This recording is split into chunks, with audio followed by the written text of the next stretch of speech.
Welcome in. Welcome in. Welcome in. Happy Thursday, Friday, and other places.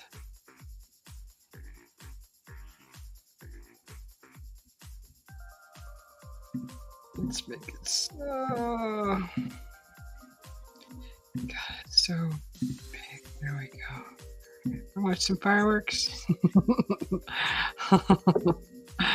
Whee! It's still Thursday here for us.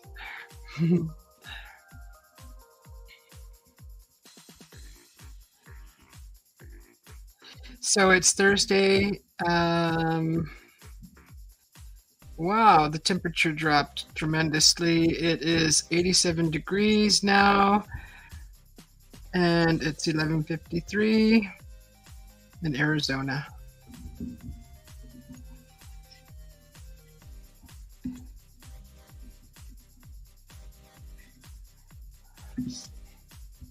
All right.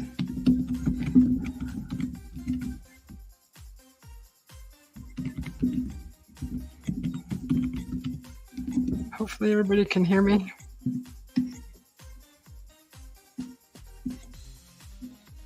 Welcome in, Tenda Wedding.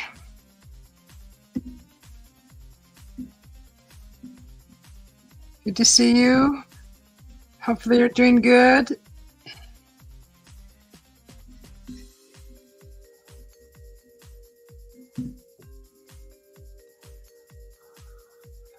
I'm expecting a guest. We're going to have a guest on tonight. Maybe if they show up. So we'll see. We're going to be talking about experiences.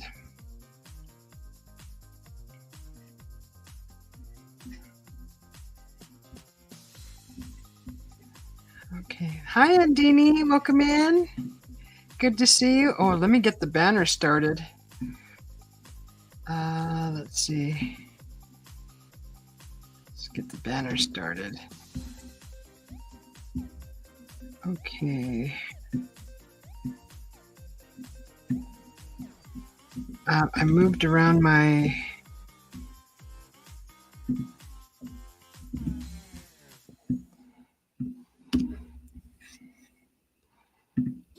Okay. How are you doing, Andini?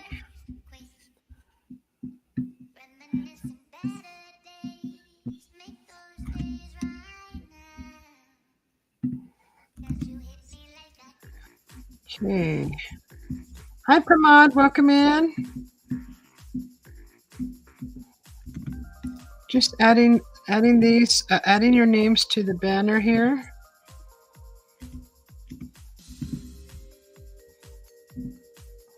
Just getting it done before I get behind. So there we go. Welcome in, everybody. Oh, you're good. You're doing good, Andini. Good. And how are you, Pramod? You doing good? The naughty bot. Oh, did he? I have the bot on so for spamming, but it's only for 60 seconds, so he's not going to be booting anybody. You're good too, Pramod? Oh, that's good. That's good.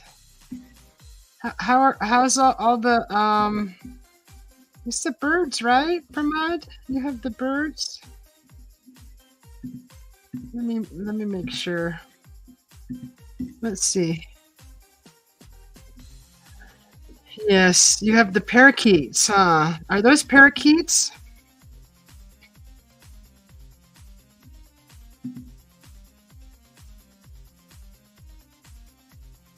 Yeah. Pramod has a bunch of birds, and they're all beautiful. The beautiful colors, the blues and greens. And Andini, if you want a nice cardio workout, she has nice videos, gets you going and moving, and just a really neat channel to go see. And if you want to look at some birds, do some tricks and things, they like to play with their little toys, go over to Pramod's channel and Give him some views on some of his videos. He's got several that need some views. Get in there and they're real quick, easy videos. A minute and a half. There's an 8-minute, and they're 8 minutes, 3 minutes. Good, really neat things he shows with his birds.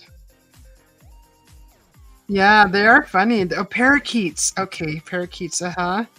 They are so cute. Hey, Eric the Crazy Viking, welcome in. Good to see you.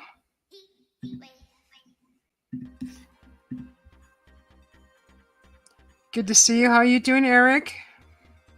How was your 4th of July? Hi, Big Roger. Bless you too. Thank you very much for your blessings. How was your 4th, Eric? Was it nice?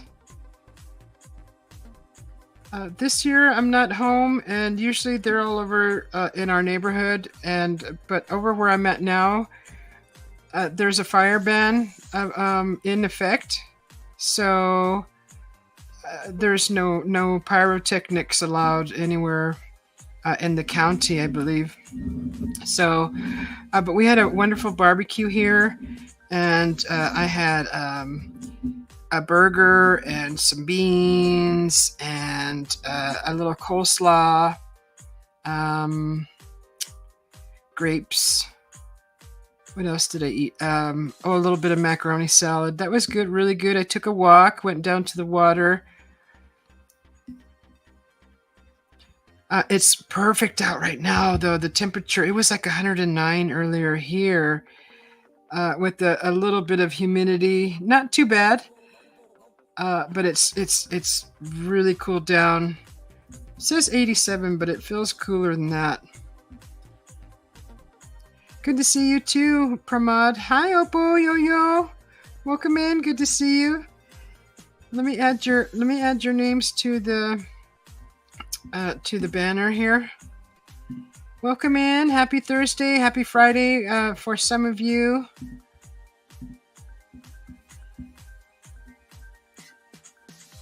Let me see.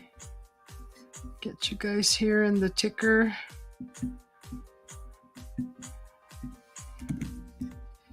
Big Roger came in.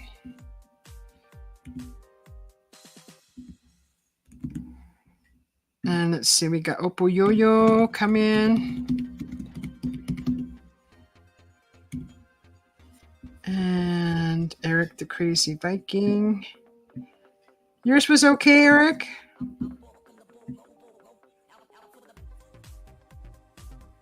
Oh, you guys got rained on? Oh no, was it a surprise rain? It sounds like it almost ruined your barbecue.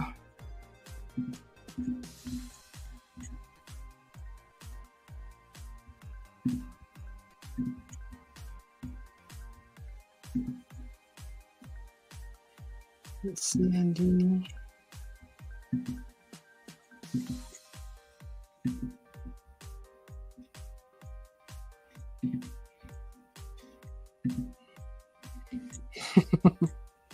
Hi, Oppo Yo-Yo. If you guys want to hear some good singing, go check out Oppo Yo-Yo. He sings beautifully. Just wonderful singing. Oh, darn, the barbecue. Yeah, we got rain, I think 3 days ago, and it got so muggy here. Oh, for the last week, you've been getting rain too, Pramod? It's 3 p.m. in Indonesia. Oh, okay. It's midnight here for me. Oh, it's noon for Pramod over there. That's nice. So you guys are just midday and about midday for you guys over there.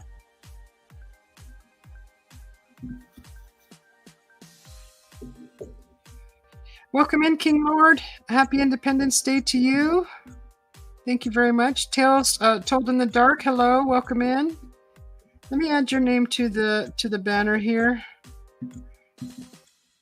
Thanks for coming in. Tales Told in the Dark, you're the one that I commented on about the dandelion, right? Was it the dandelion video that you were trying to blow the The dandelion. Was that you? Is that your channel?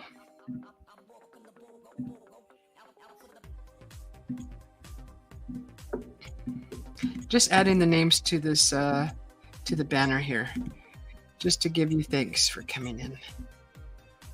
Hi, Joyax. Welcome in.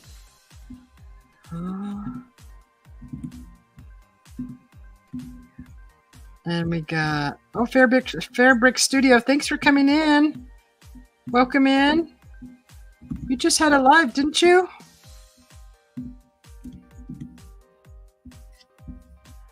Let's see. Tales told in the dark. Got you. Yes. Okay. Did you see my comment? Let me give you a wrench. We have those dandelions here. They how they grow, and I tried to do the same thing. you would blow to your blue in the face, trying to get those things to. I actually plucked some of those and took seeds from that dandelion to plant them at home because they grow real pretty, and it's a native plant here. So I'm trying to get my yard organized to where it's got a lot of native plants in the front to kind of simmer down the heat in the summer. And that's one of the seeds that I took is from that exact plant. But it's a beautiful plant. Who else have it? Let me see. Fairbrick Studio. Tales. Okay, got that. There's Area 51. Welcome in. Hang on a second. I'm just adding names to the banner. I'm almost done. I think I got everybody. Welcome in, Joyax. Good to see you. If you want to hear another beautiful voice, go check out Joyax's channel.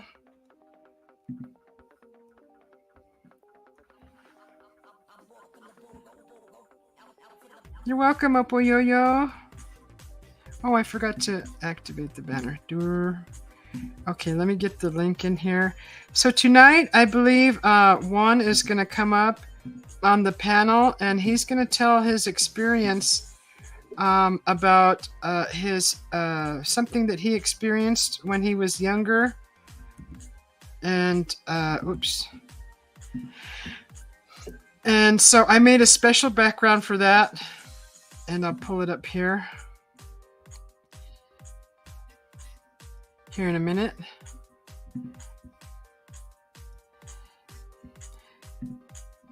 I put it in there. Here he is. Oh, hold on. Let me change the format here. Okay. Welcome in. Yeah, so I'm seeing the neighbors right now do their firework, and it's legit. Is it nice? Like the screen? Yeah. Oh. They have some big fireworks, and I go, oh, that's a good one. Like they've been doing well. Yeah. How's everyone tonight? Did you eat some good food? I was just telling everybody I had a burger. I had 2 burgers. They're small, like McDonald's size. But anyways, yeah, I had burger, beans, mac salad, macaroni salad, and coleslaw, and some grapes. Oh, yeah, that sounds good. Yeah, and a hot dog.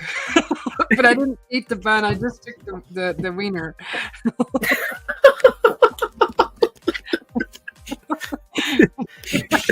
Was it a hot link or just a regular beef hot dog? Just a regular beef hot dog. It was good though. Yeah. And then I was like full. I had to go for a walk, and you know how that helps always. Yeah, of course. Yeah. Yeah. So yeah. Get it all out. Oh, I mean, nice. Here's that background. Oh. So that's good. It's going to transition into other. It's several screens, and it'll transition over. But yeah, this is, if anybody knows what this is Bigfoot, the forest people. So I like that one right there. Yeah. I got the videos and put it all together and found some. Oh, thank you. Yeah, I found some. oh, I love that right there. The mist. Yeah. That's what Yeah. it looks like sometimes here. Yes. So I put this together real quick. And hi, name. Welcome in. What's your name? What's your name? I gotta add those. I think they're wondering too because they have a question mark after name. That's cute. But yeah, I put this together. Let me just add that to the banner here. I like it. You did a good job. That's really good. Yeah. It was just it didn't take too long. I just threw something together just to get the mood and with the experience. Nice, yeah. We're setting the mood, people. Hey, Cryptid 559, welcome in. Hey, Cryptid 559. I saw you earlier. I didn't get to say hi to you though. Yeah. Here, let me get you a wrench here. Yeah, the neighbors lit the sky up. Oh, I was gonna say right now when I was thinking of you guys, I have to tell them what I just saw. There's fireworks obviously everywhere, right? Yeah. But in the far distance, there's like big ones that you can feel shake the ground. Yeah. And it turned the sky red. What? Yeah. And I was laughing, because I laugh at those kind of things in a serious way, but also acknowledging the fact that they just lit up the sky in red and green. Whoa. Oh, it was so awesome. So awesome to see the sky just get lit up in red. That is cool. Hi, Manang. Welcome in. Oh, Tales Told in the Dark. That is a good name. Yeah. I hope you tell tales in the dark. They got a nice channel. I was looking through their videos and stuff. Pretty good stuff. Cool. Got storytelling in there too. I gotta add them then. I got my coffee ready. You're welcome. Javier, right? Is Javier? Cryptid. Is that who Cryptid 559 is? Javier? Yeah, I'm pretty sure. Yeah, go check out Tales Told in the Dark. They have a good channel. I spent a little time over there earlier. I was looking through videos and, just looking through stuff because that's what I do during the day. Yeah, you do very good at supporting people. Yeah, because in the community that we, some communities they don't do that. They don't. Right. They don't say to do it. They don't. You know what I mean? They don't support that. I just subscribed to Tales Told in the Dark and Cryptid 559. Yeah. So bring the heat, man. Yeah, there's a little bit of variety of channels in here. There's some content creators in here. Almost everybody is a content creator. And we got karaoke singers. Yeah, I've seen that. Yeah.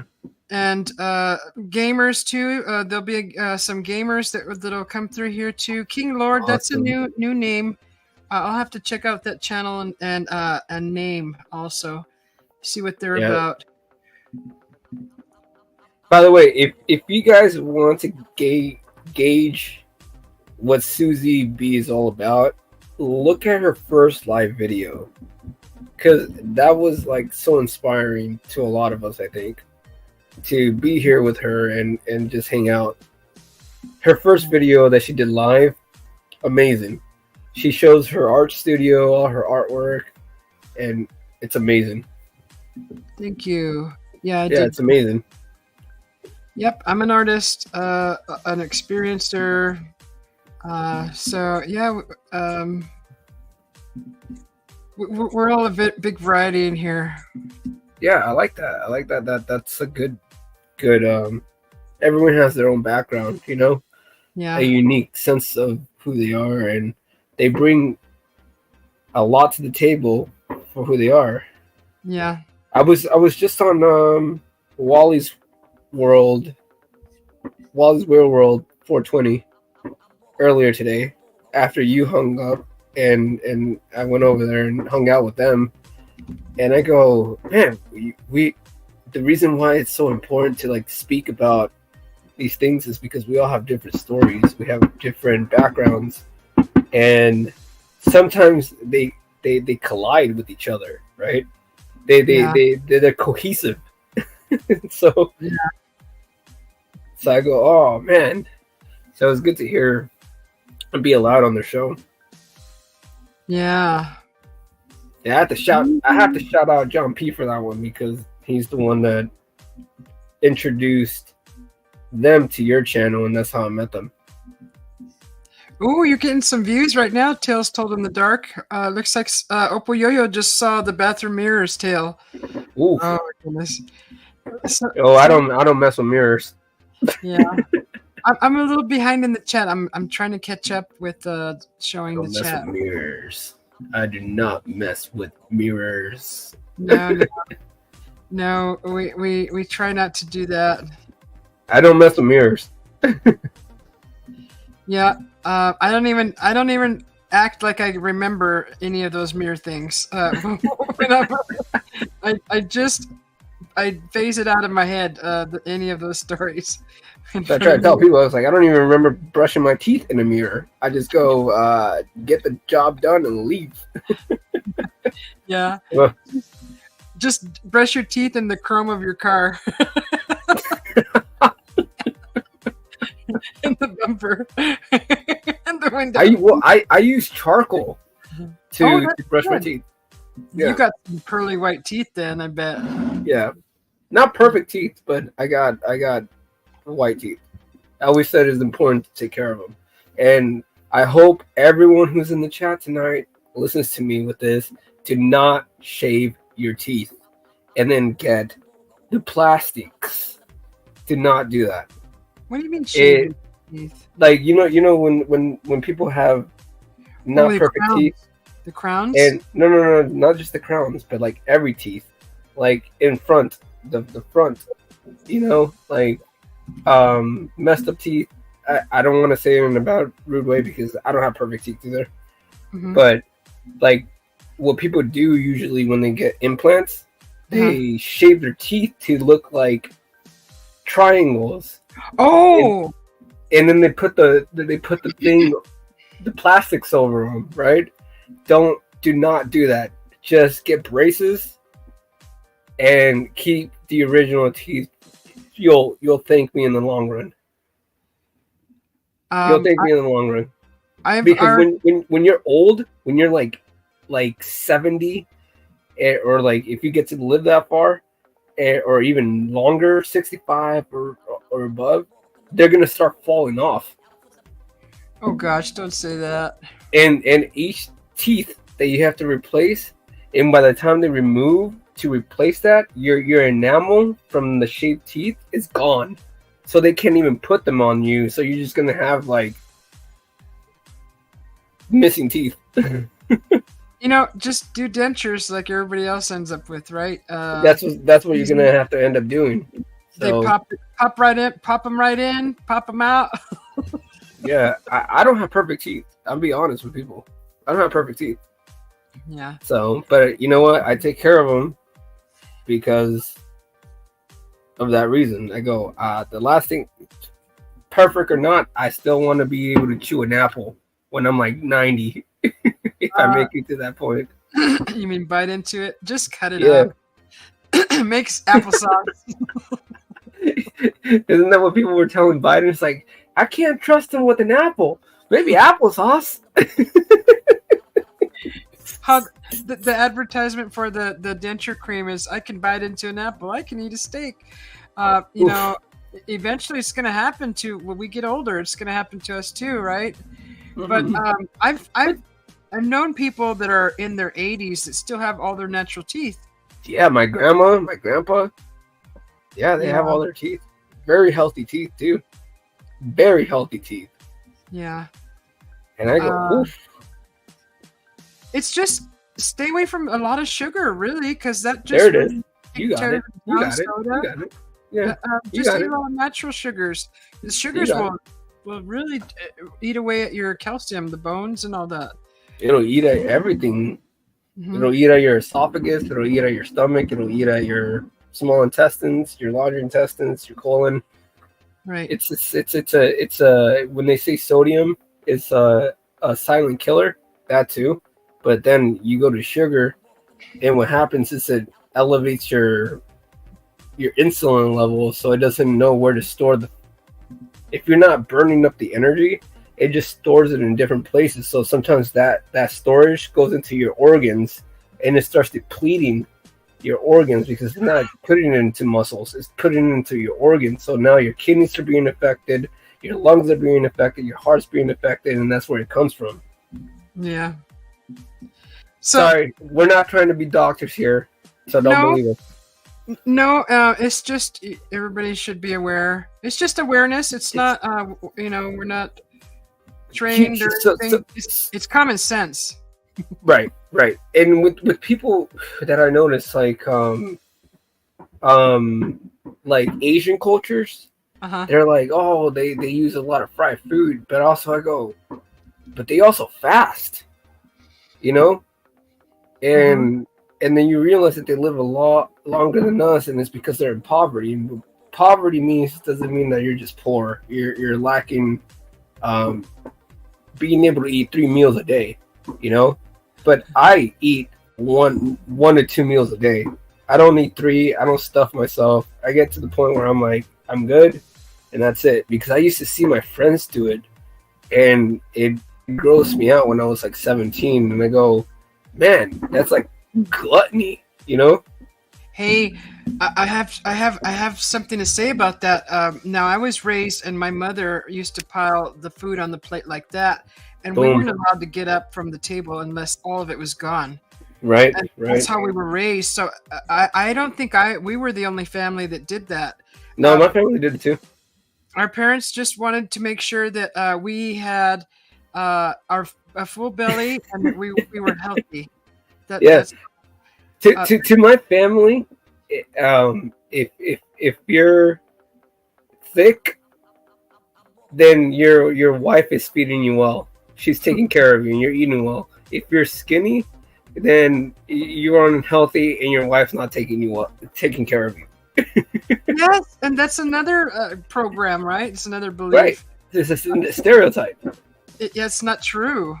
It's not true. No.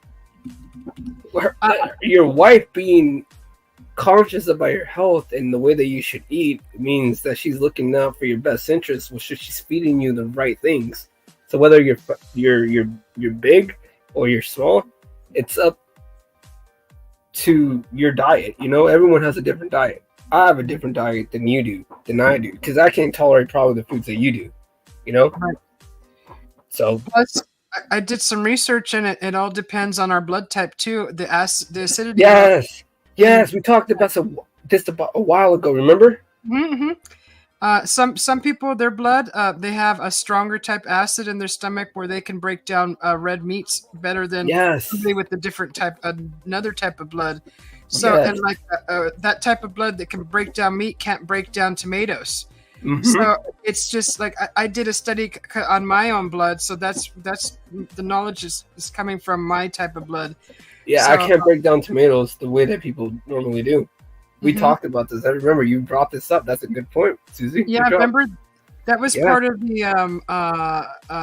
nightshade family. Yeah, the nightshade. Yeah, the nightshade foods. Those are bad for a certain type of blood, but I don't know how the Mexican culture does it, because they do a lot. Tomatoes is in like everything. The salsa, it's in everything. The salsa, yep.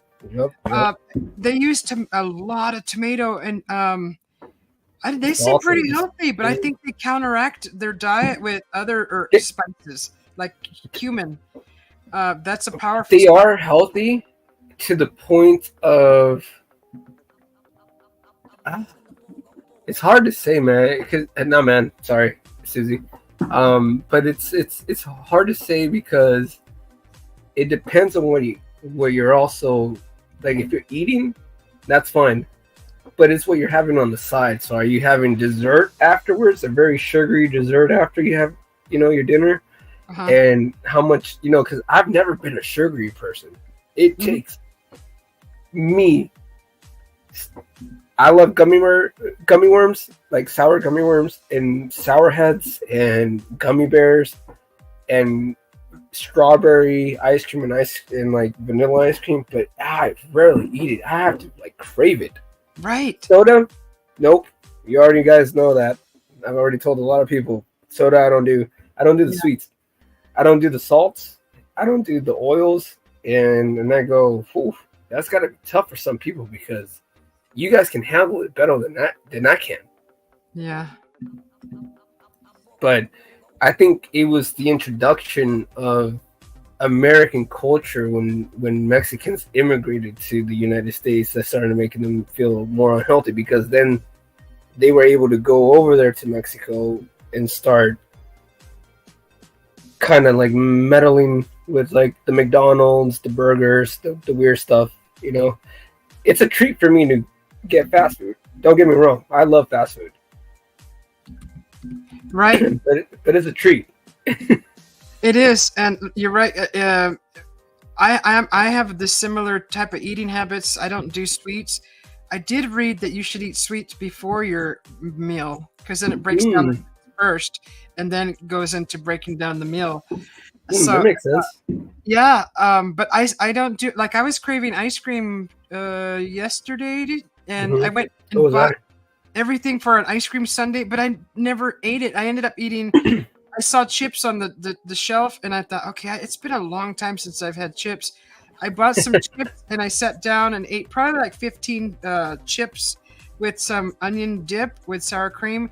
And it did not sit well in my stomach after that. I felt very uncomfortable, not pain, but very uncomfortable. And I didn't even eat my ice cream because I just, my craving for ice cream just disappeared. Yeah, that's something that I would do too, though. I love like the Ruffles, like the regular like salted Ruffles with like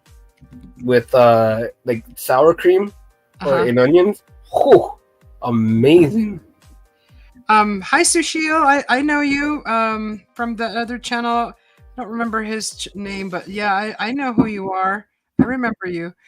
Welcome. What's up, Evan Waters? He said SOR is coming in. Who are you? He said check in, folks. Evan Walters? You don't remember Evan? Don't come in here saying you're from SOR. I'm kidding. I'm kidding. I'm so kidding.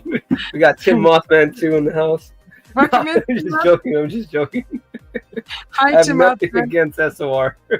I just wanted to be like the Sith Lord from like Star Wars and be like, play the music. Dun, dun, dun, yeah, like, oh, that would be if we were able to cue that, like the dark, like the tune.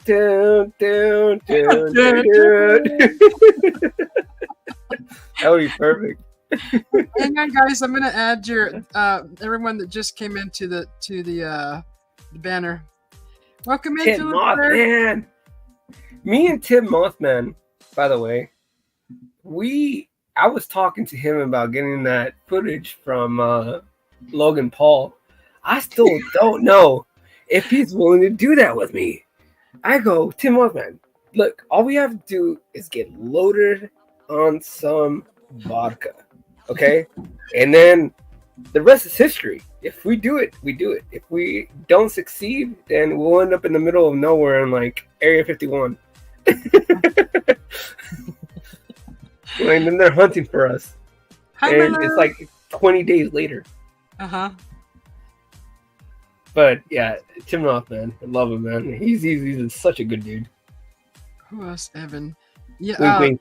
Everybody loves. Everybody's loving. Yeah, I got to meet Tim in person, so me too. I got to party with him, and he is a righteous guy. I know he's a good dude. I want to eat barbecue with him and eat some burgers with him. He's great to have a conversation with. He's fun. He's great company. Don't you remember when the first times that we all met? Well, like I met you guys. It was me, you, and Tim Mothman that had a conversation late at night on Facebook.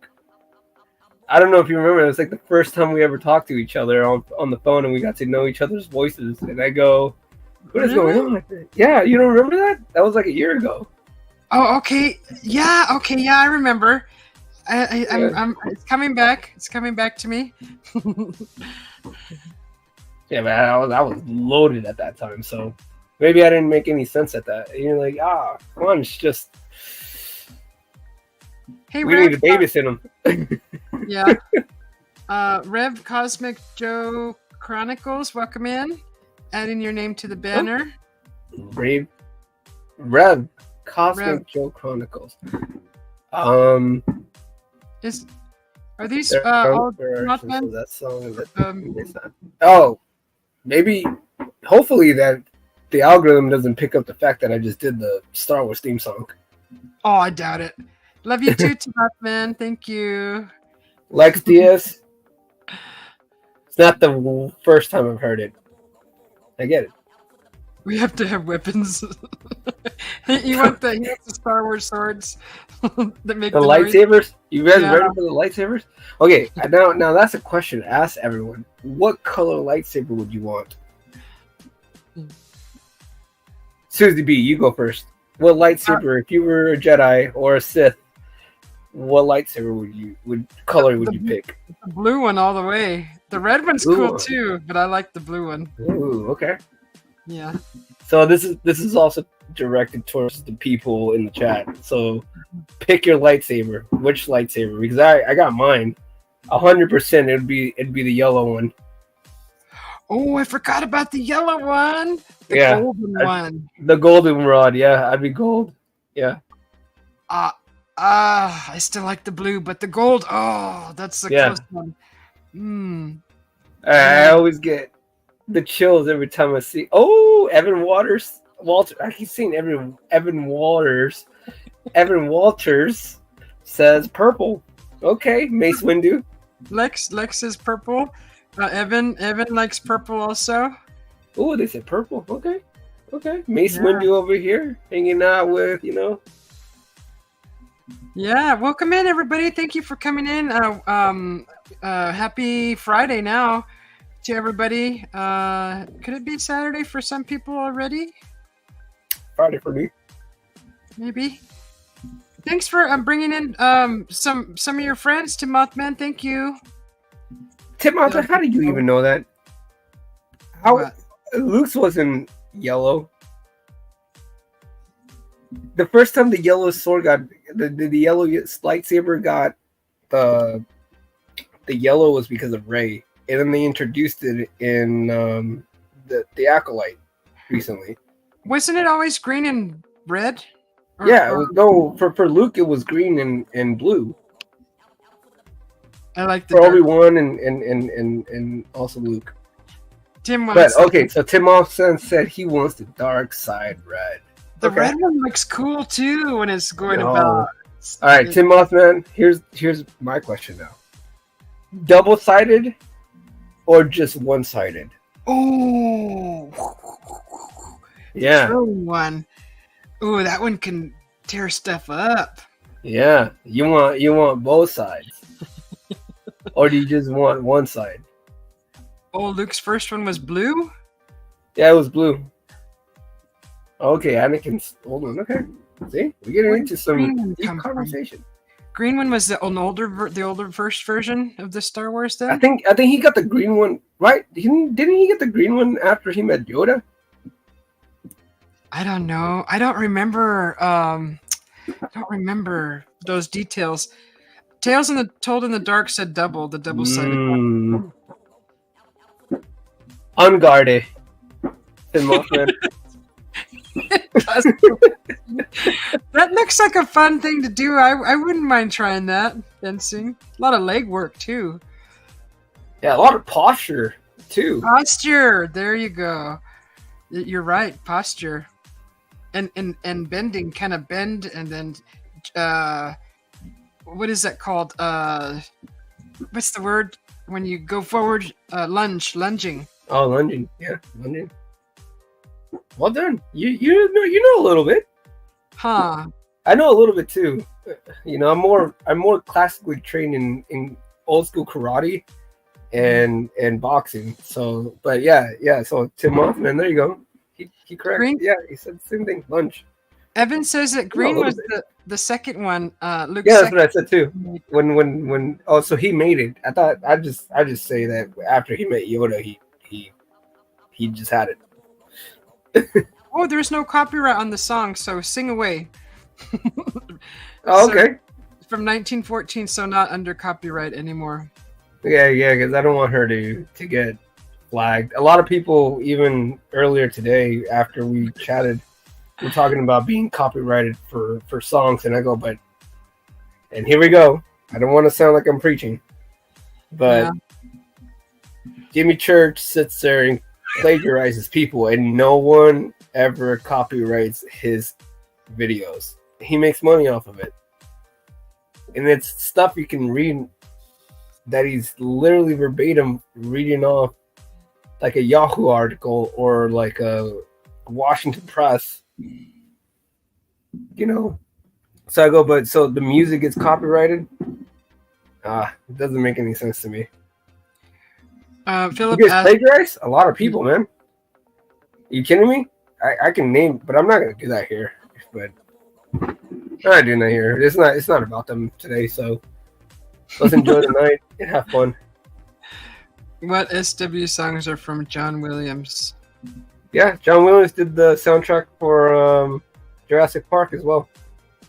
Oh, Star Wars. Okay. Man, John Williams, what a great composer. It's like Hans Zimmer. To me, Hans Zimmer is like the GOAT, you know? Uh-huh. And if you guys don't know who Hans Zimmer is, he did the Gladiator soundtrack. He did Interstellar. He did a lot of big ones. Yeah, I think John Williams was the only one that wrote all the Star Wars stuff until like recently. Yeah. Hi, Oppo. He said, I'm going to retire. And then he did the trilogy still, the sequel trilogy. Yeah, Indiana Jones as well. Oh, I love all those movies. It's been a long time since I've watched any of the Star Wars. All right, now then you have to put it out there. What's your favorite Star Wars movie?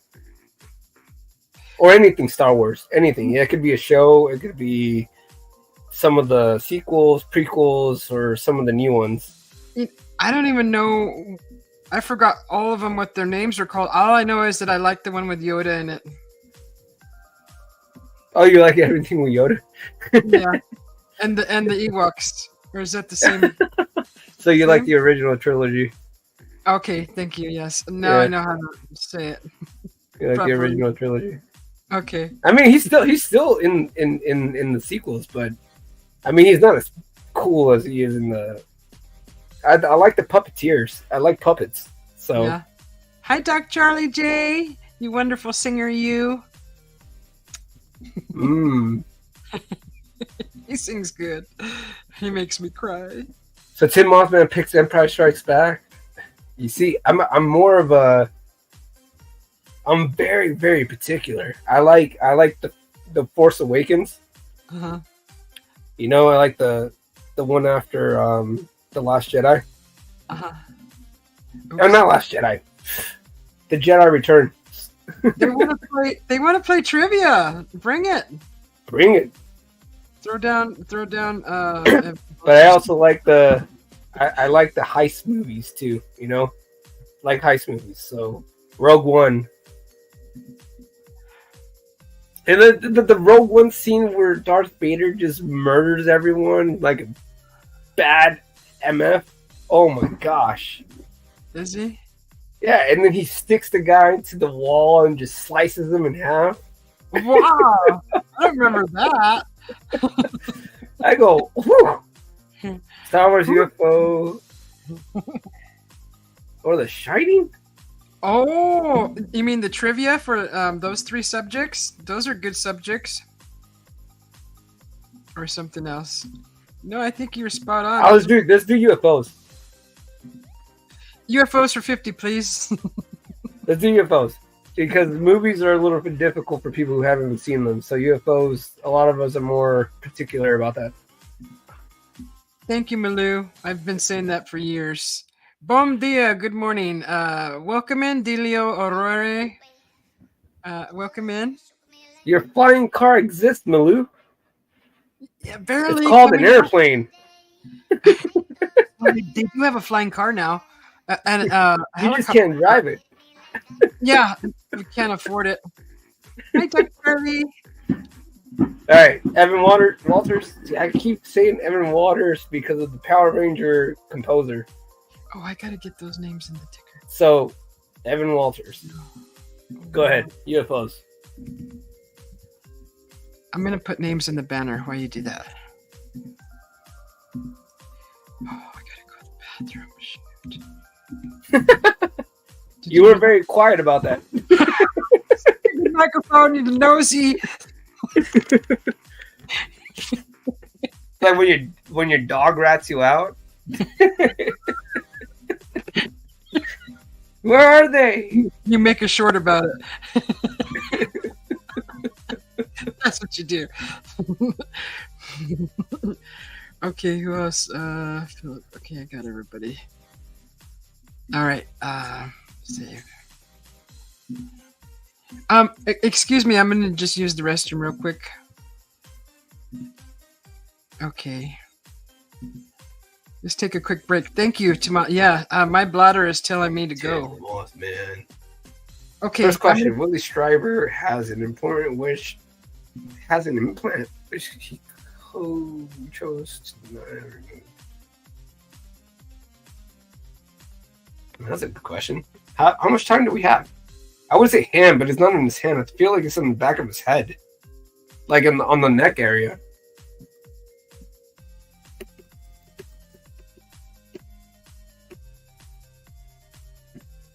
All right. I'm just taking a guess.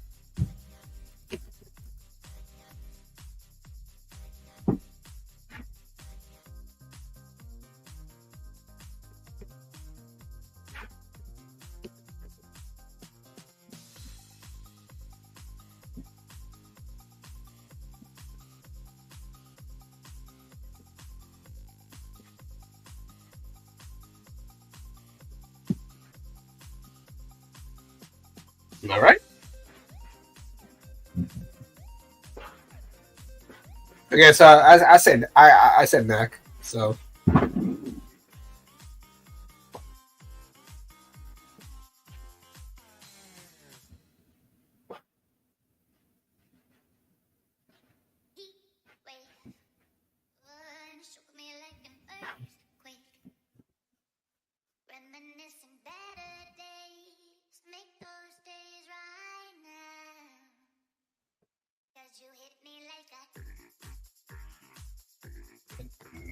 beauty.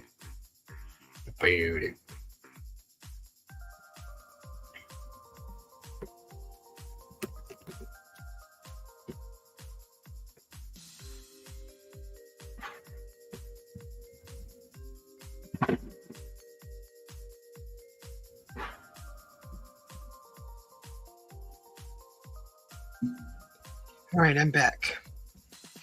All I have for a timer is either the sounds of a laughing witch, or that short clip of nobody's gonna know. They'll never know.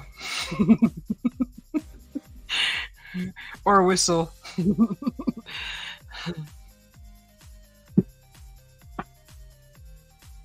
Okay, so what's going on? No, so I don't know. I was trying to. Oh, first question. Whitley Strieber has an implant which he chose not to have removed or on his. Oh, is that what this meant? The implant. The leg.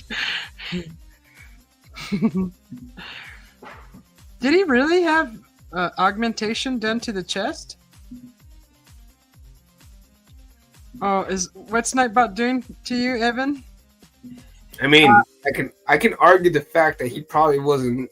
He was in the military and he got shrapnel in his chest and he didn't realize it.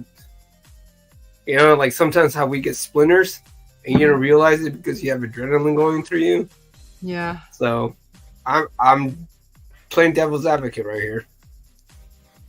But I don't know. I don't know what side it was on. So if it was on his chest, that makes more sense. Yeah. Oh, for posting spamming. I just have him turned on for spamming. We had a problem earlier with spammers.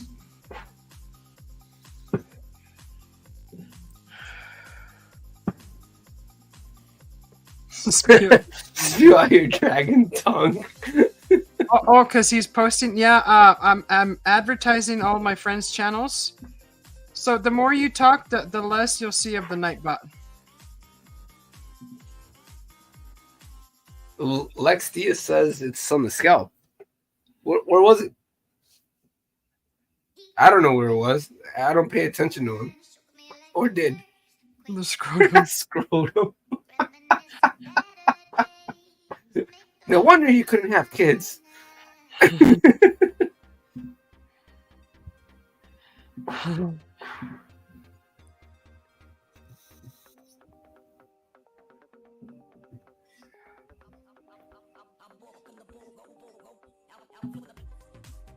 Yeah, that's. Is he going to tell us? Evan Walters. Are you going to tell us where it came from? Who got it right? Yeah, was it the augmentation done to the chest, or was that just a joke?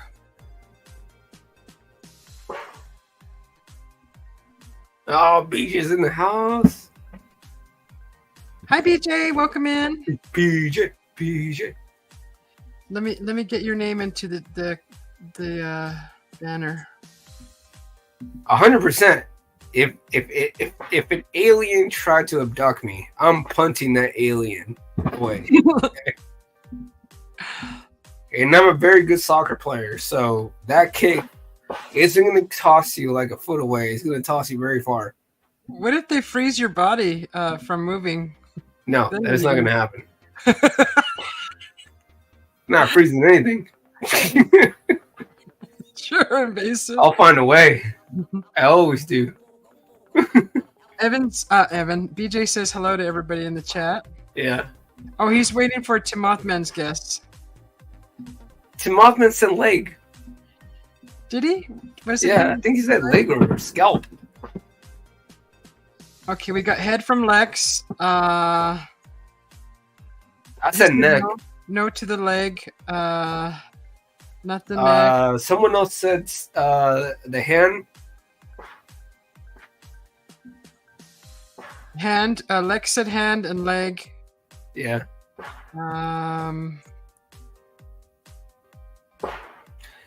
Okay, that is very vague, dude. Like, I should get that right because I said neck. Behind your ear, it's not like you have. That's very vague. I think I got that one right. Yeah. Welcome in, Archie. Thanks for the thumbs up.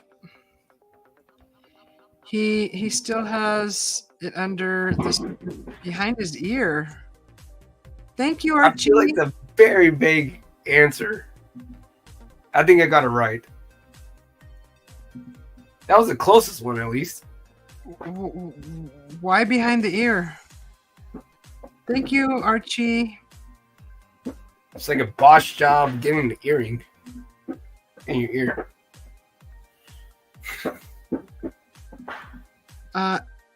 Your English is bad. That's okay, Delio.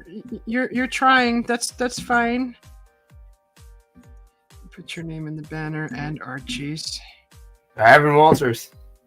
No one got it right, apparently. So, as Tim Mothman said, next question. I was well, there was two people that were very close. If someone said head and I said neck, it's pretty even. Next question.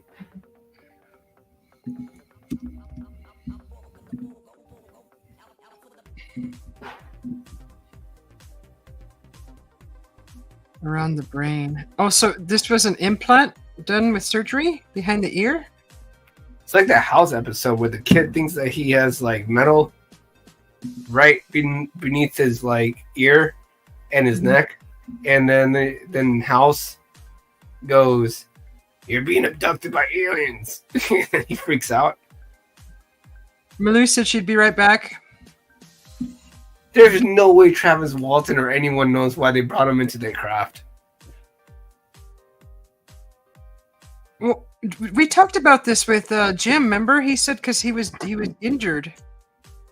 Is that what you Okay. mean? Because they injured him. I don't know that one.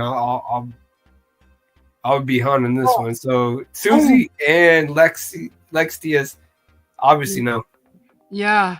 because he was hurt. Okay. Well, in the movie, it kind of shows when they took off because he was such in like amazement, shock. When they took off, the light that hit him, I think it damaged him. I honestly, I think, well, I don't know, but my theory is, I think it pretty much killed him. And they wanted to repair him, fix him, bring him, fix him again. I don't know. That's just a theory, but that's my thinking of why they took him. It's the reason why I don't like doctors and I don't like going under the needle, because I go, you guys are aliens. Don't touch me. Yeah. It's scary too.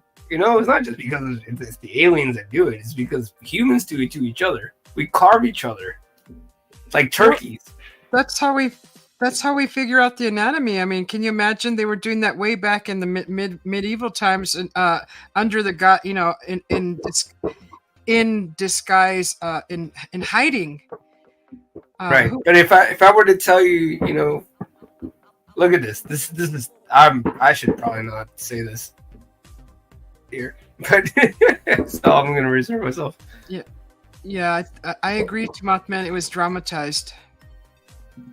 Well, yeah, it wasn't accurate. Yeah, they had to make it interesting for the viewers, if you think about it. I got like a quarter into the movie, and then I was just like, I don't like it. Yeah, I thought it was great. You got to finish it. You should. Okay, I will finish it. Just did you even get to the part where he was in the ship and the things he went through and experienced? No. Oh, you got to finish it. I just got to the point where he disappeared. No, it gets better. It gets better. I mean, it's really like, ooh. Oh, is it because of your thing about being taken? Okay, I get it. Okay, maybe you don't want to see it, and maybe you don't want to see that. Peter was like, "You still watch the fourth kind?" And I go, "I know, weird, right?" Yeah. Oops. Timothy remembers. Oh, Archie, put the link in the room so we can watch it. Post Malone. Let's see. All right, so some of you, the majority got it right. So, Evan, next question. Yeah, and I'm glad that we can answer it and then discuss it, because I don't remember Jim talking about that. Yeah, we went into a 10-minute conversation about it at least. See, I won't watch the fourth kind. Thank you, Philip, because Raymond. Blair knows. I keep pushing it on her too. I'm afraid that I'm going to see something that's going to be branded into my brain. Yeah, no, it's going to be branded in your brain. A lot of the scenes on there are very terrifying. Yeah, and I just don't want to brand that into my memory. And like I told a lot of the viewers and a lot of the our friends on here on the chat, when I went to go see, I went opening day, and because it was such a low budget movie, I didn't think a lot of people were going to be there. But when I went, I was on a blind date with someone, and we sat down, and I've told everyone what was funny about it was that we had like Southerners behind us, and I'm pretty sure people are going to know what I mean by that, because the moment like they started showing the creepy scenes in Alaska, like the mom turned she had her kids with her, and she turns around to her kids, and we're right in front of her looking up at the screen, and she goes, "You see, kids, this is the reason why we don't go to Alaska. This is the reason why black people don't go to Alaska." We started laughing so hard. We were just like, "That's so funny." That's what I was gonna say, Lex. They were working on the moon.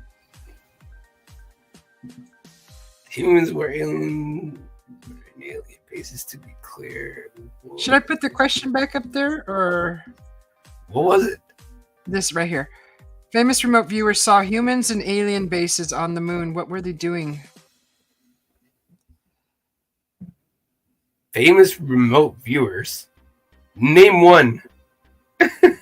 What were the humans on the moon doing? Yeah, I got it.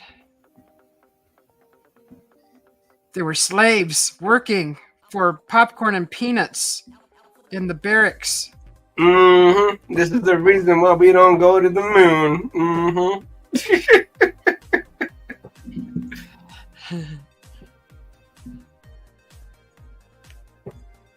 Am I that behind on the chat? No, not that bad. Okay. They weren't doing anything because we never went to the moon. Were they food? Ha. I don't think we've ever been to the moon. You really think an alien's gonna eat me? I hope we weren't food. I've heard a lot of theories say yeah. 100%. I guarantee you, we never been to the moon. 100%. We can barely get the technology that we have today to the moon. We had it back then. So why don't we just resort to that technology and then just send it back up? We've never been to the moon. Probes, maybe, but people, no. They wouldn't survive the wall of radiation that you have to go through. That they claim to say that we passed. Yeah, we didn't land on the moon. Our pros might have done it. Stanley Kubrick, homie. Stanley Kubrick. We never landed on the moon. We landed on the moon, Juan. He says it all in capitals. We did, Juan. No. No. We never landed on the moon. That's a great debate right there. Dude, we never landed on the moon. You've never even seen the moon. There was a cookbook, a human cookbook. It was in that movie, too. A cartoon, too, wasn't it?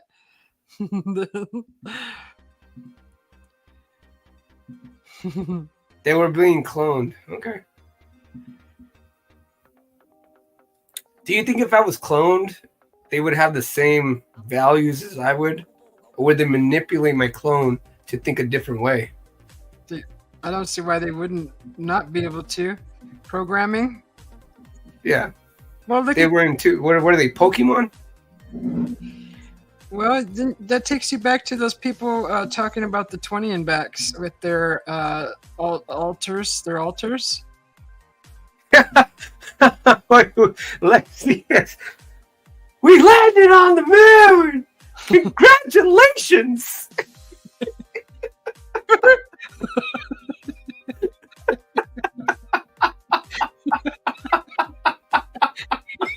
Sorry, that is one of the greatest parts in Dumb and Dumber.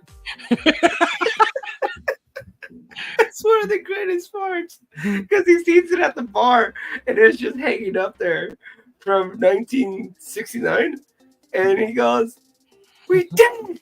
We landed on the moon! Congratulations!"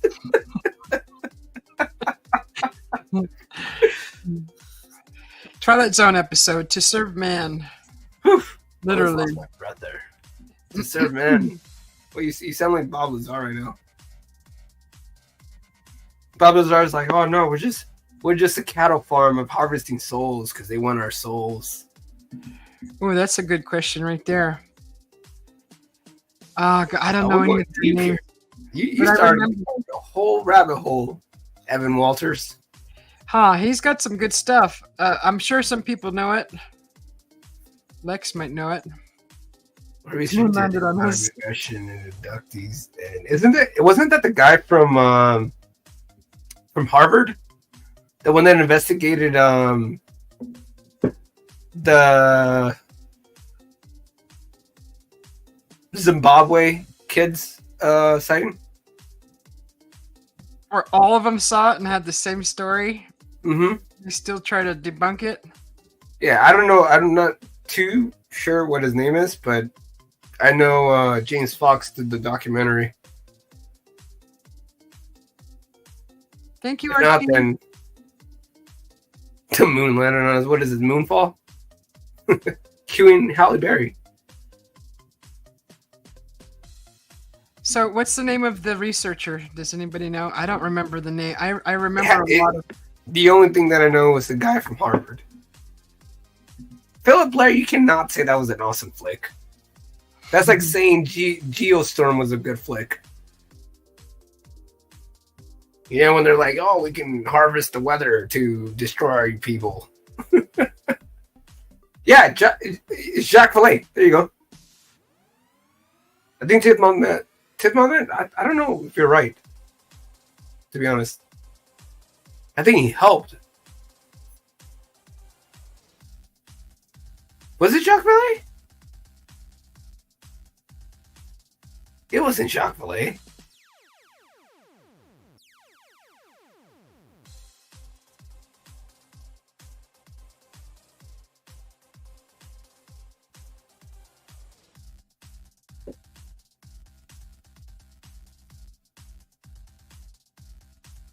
I'm gonna still stick with my theory. I don't think we landed on the moon. There's no way you can tell me that we did. And no way you can prove it to me.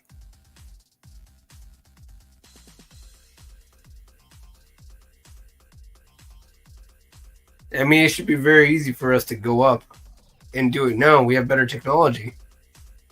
And we still can't do it. Even India tried to send a probe up there and they can barely land it. They were like, oh, no, we give up.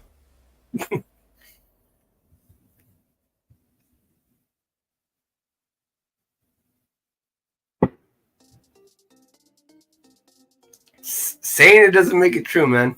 Even if you put it in caps. You're going to have to give me some proof. I've looked into this so hard with my friends, so I know. No. But they've been closer than us to landing on it since we left in 1969.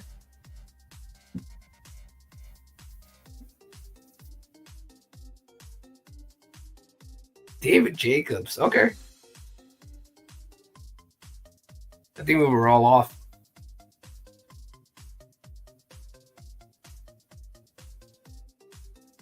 Alexia says we were all there if it's in caps.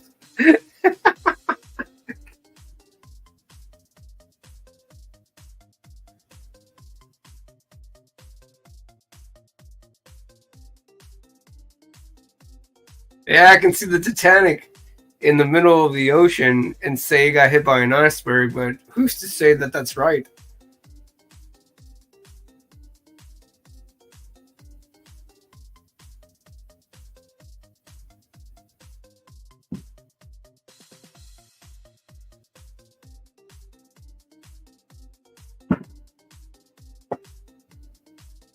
Because they didn't have the technology that we did today. If they had a Google, they would have been able to detect the fact that there was no one in the aircraft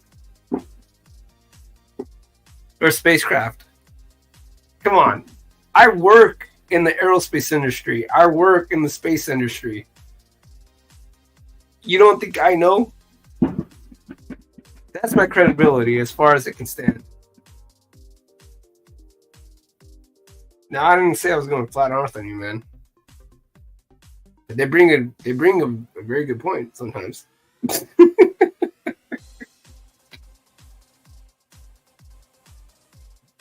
Yeah. Well, he wanted to die because he didn't want medical attention.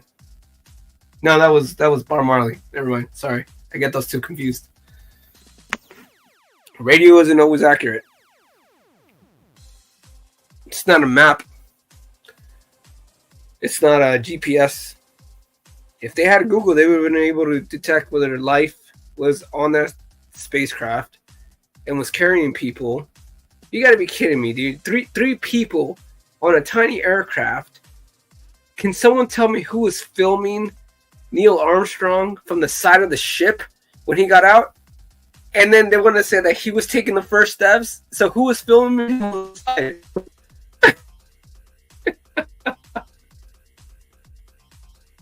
Who was filming Neil Armstrong when he was walking down those steps and saying, "One small step for mankind, one giant leap"? You know, someone had to get out first.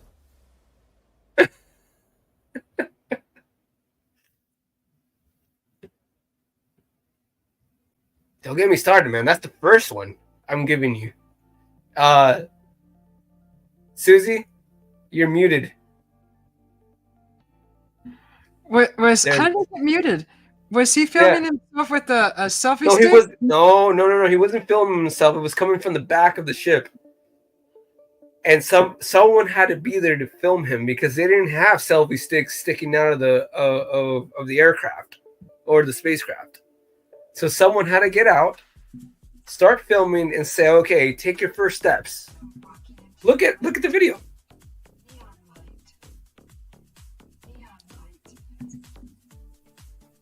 Guess whose voice that is? Juan. John P. In the song, silly. Oh. John P. Hi, John P. If you're watching. Get him, John P. I hope you're feeling better. You guys won't be able to convince me. Sorry. That is one loaded debate that can go on for hours. You know, it is. How do we even?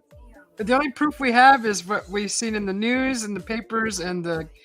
And what have the news proven to have given us? Nothing but fake news over and over again to satisfy their status quo.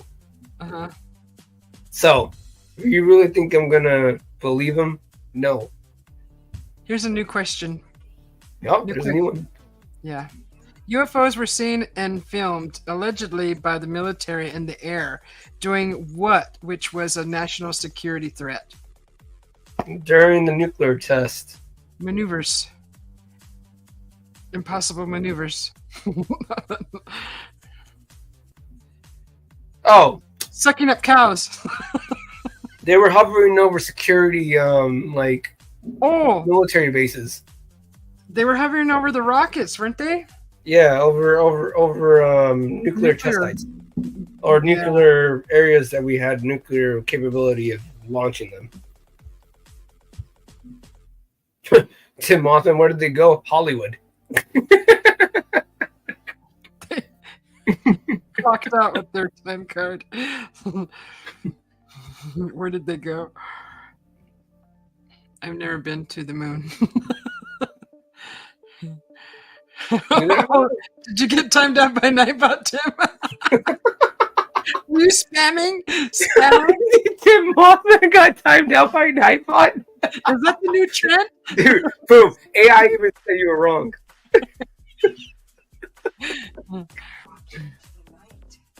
Oh, there was a camera set up on the ladder to look at the.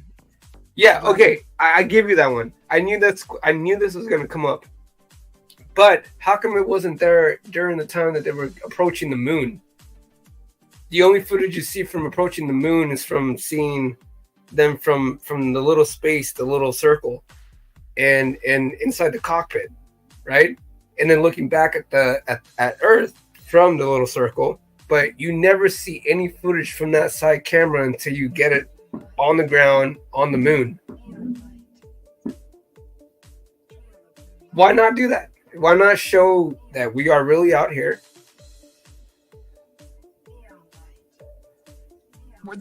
Are you talking about the recent launches in California, Tim? Do you know how hard it is to get a rocket off of the ground? Just saying from experience and from working, like I said, in aerospace, in spacecraft. Do you know how hard it is to get FAA approval and how to get anything off the ground when it comes to energy, how it comes to What's he doing? Inertia, how much force and fuel you need to power in the way to keep people safe. You know, how many times did we blow up rockets? Yeah, I'm not saying that photo was fake. I never said the photo was fake. I said there was no one on there, though. No one took that photo except for a rocket. It's easy to send a space probe into space and then snap a photo and then pretend that it was on the. Do you know that the photo from if you notice, Tim Mothman, the photo isn't taken from the ground of the moon. It's taken from above. If someone snapped a picture, you would be able to tell. I'm a psychops? Psyops. Oh, you're psyops. Oh, you're disinformation. I'm not disinformation. I'm giving you the truth. I'm telling you from what I've seen and what I witnessed and what I worked on. Okay? If it was a picture taken by someone, then it would be on the ground of the moon's surface, not above it. Yeah. I think don't they pay people to do psyops? They don't pay me. I would tell you guys.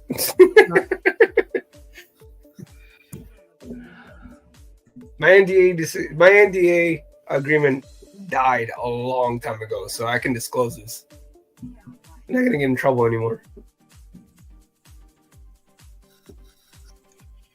Yeah, I hope I don't. I was talking about psyops earlier with somebody else in a conversation talking about psyops.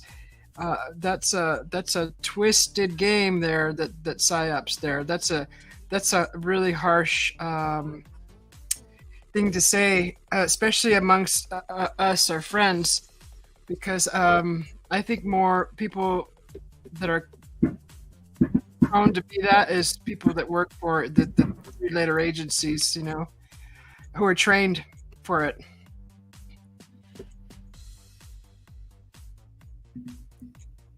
They faked the moon landing footage because what they saw is not something they wanted us to see. Yeah, Tim Mothman, that happened in 1961.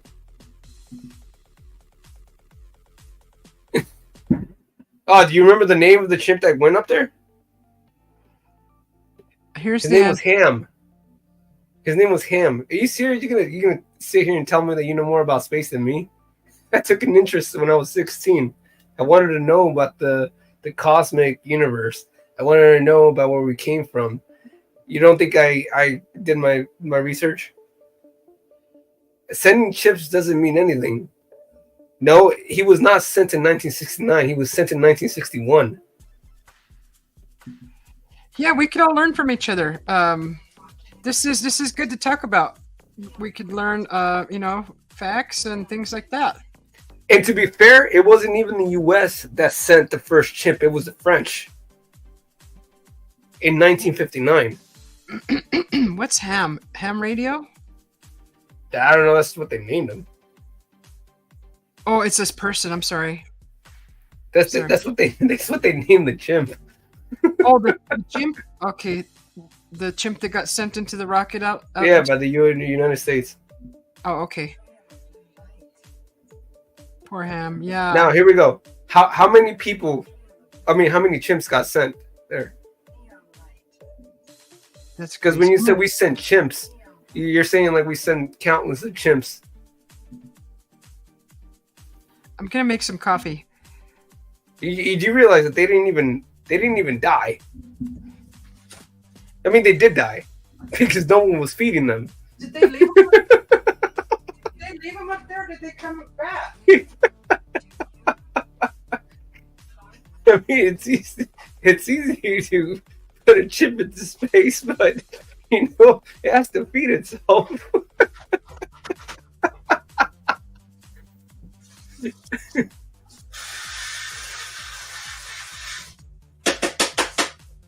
The space race was real. I'm not denying that. You guys are are all arguing. Stop arguing.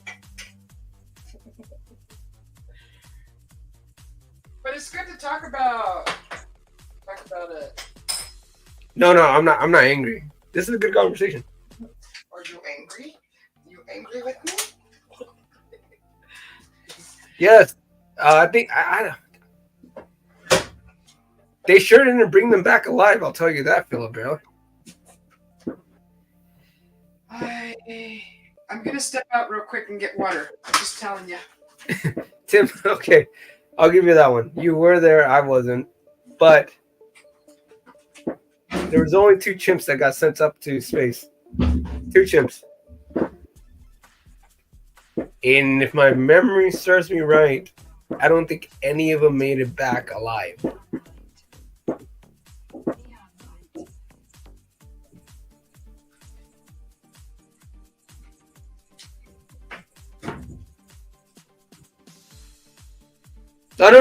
No, go ahead, Evan. Yeah, go ahead. Continue with trivia. Me and Tim Mossman will continue this later. Yeah, what, like 10 years later? How? Do you not remember that the first people that we tried to send up there died in a test simulation, right? You remember before Neil Armstrong went up there, they died, and the FBI has something to do with it because they came in there and botched the job. So they let a fire break out, and then when the oxygen broke through a hole, it burned them all alive. So, and then all of a sudden, we sent Neil Armstrong, and then there it is, because they were willing to talk. If you haven't heard the story, they were willing to talk about saying that we're not going to fake this. The guy that was the main, who was supposed to be the original Neil Armstrong, the first person to step foot on the moon, he said, I'm not going to fake it. Like, I'm not going to go into a studio and fake it. I'm going to go to the moon. And if you guys don't like that, and the next day he dies with his whole crew. After FBI and CIA agents came in there and tampered with everything. Come on.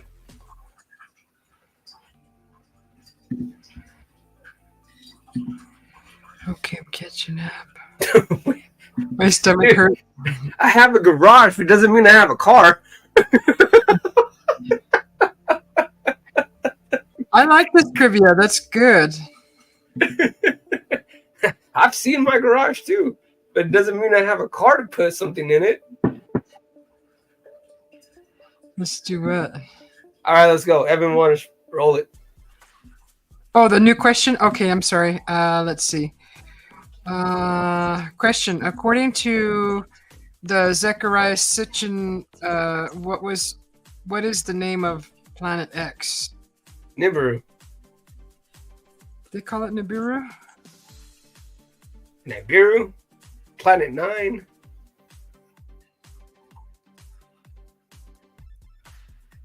The Sumerians? Or what was the other things? The Anunnakis?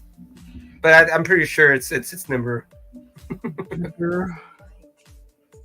Nibiru. I think you say it better than I do. I said Nibiru. You said Nibiru. Yeah. However it's said. I've just heard it said that way, that's all. Yeah, I think you say it better than I do. Hi, Jory X. Don't challenge you, man. You know, just because you have a car doesn't mean you have gasoline in it. Gasolina. Remember that song? Gasolina. Dame más gasolina. Dame más gasolina. Carbohidratos, y meter los motores. Daddy Yankee. Oh, I already forgot the question. God, I gotta go. Okay. What was Planet X originally called? Oh, that's right. Thank you. You said it right. Right? Did we get it right? Was that correct? Next question. We were right. Billy Meyer famously took pictures of UFOs. Oh, come on, Tim Moss, man. Really? You can't call yourself open-minded when you can't you're gonna limit our minds. We're open to the whole ability to let you discuss it, Is and that then you get mad when we don't have the same opinions. You can't do that to people. USOs? Wait. Famous pictures of UFOs, which he called what? Oh, flying saucers. Flying saucers. That's where the coin came from. I met his daughter. A mango. Love that. The conspiracy stuff, you'll get people saying that there's some truth in it and twisted. And that's for the psyops. Mango. Mango. I love that. Is it starships, Mungo? Mango. Dude, I'm going to start calling UFOs mangoes. I saw a mango today. Really? So did I. Where did you see yours? He had a specific name for them. Okay. Spaceships.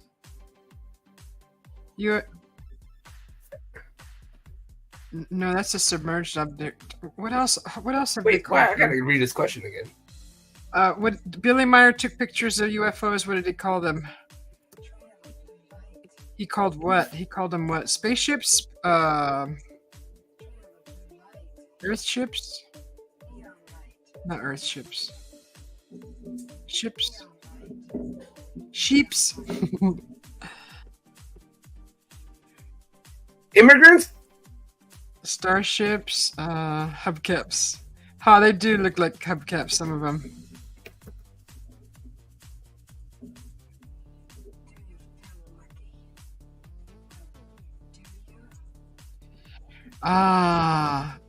I'm trying to think of all the names I've ever heard them being called. Hubcaps. Hubcaps.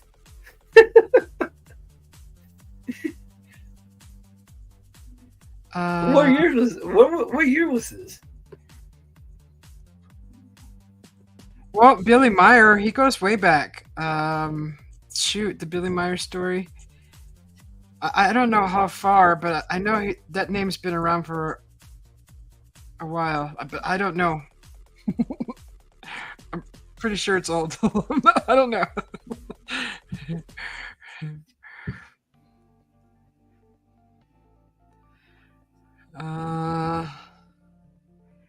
Took pictures of UFOs. What she called what?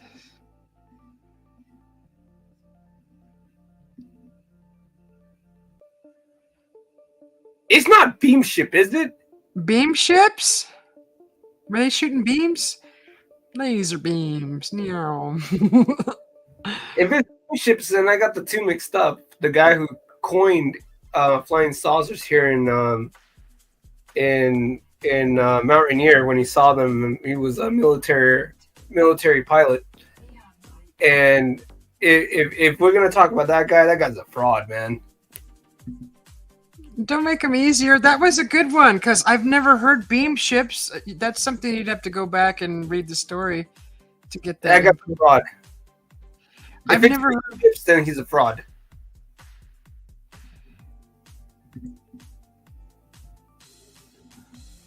Just like the moon landing, he's a fraud. I'm gonna make Tim Mothman mad.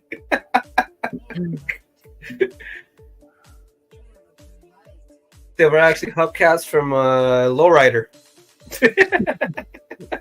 The moon caps, the moon rims. Those do look like. I like that. Moon rims. That's a good one. Moon caps. Tim Mothman's gonna get mad at me. Stop it.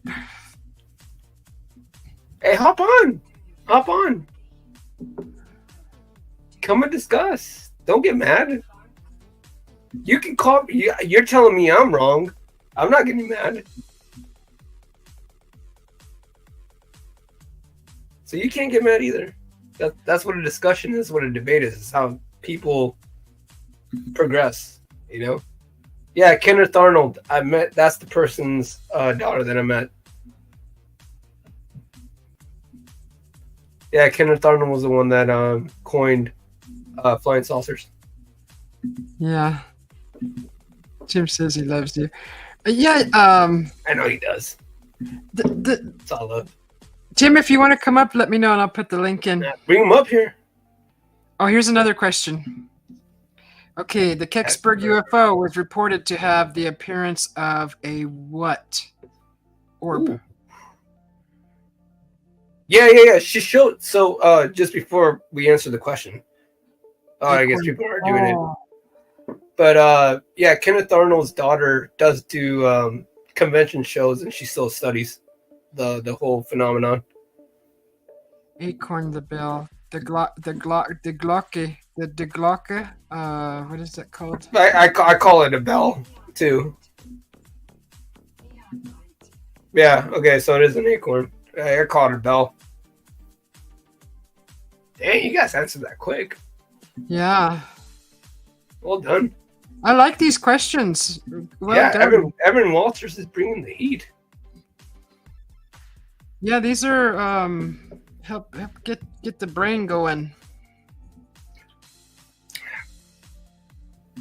Let me grab my coffee real quick. Acorn. That's an interesting one. I called it a bell. Thank you, please. My friend. Evan Walters. Keep bringing it. Bring it. Oh, I got whipped creams. I have whipped creams.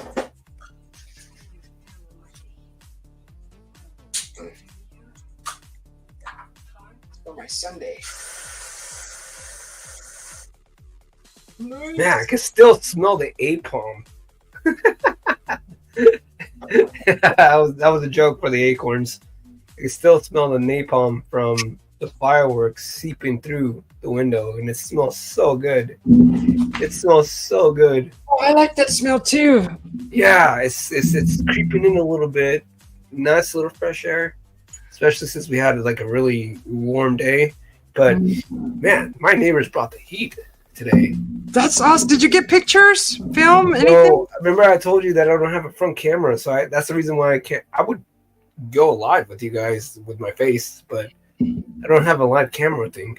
We've never seen your face, honestly. You've seen my face. You just never seen it. Don't worry, I'm working on fixing my computer, and it'll happen. Yay!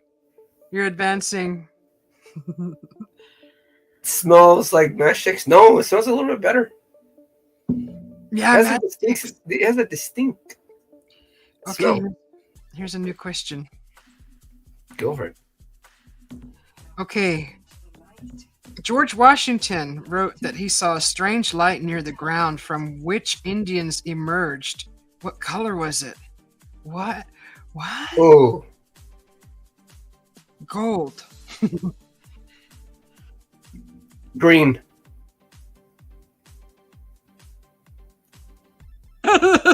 Tim Huffman. Let's see if I have the link in here. It's not in my... It was green.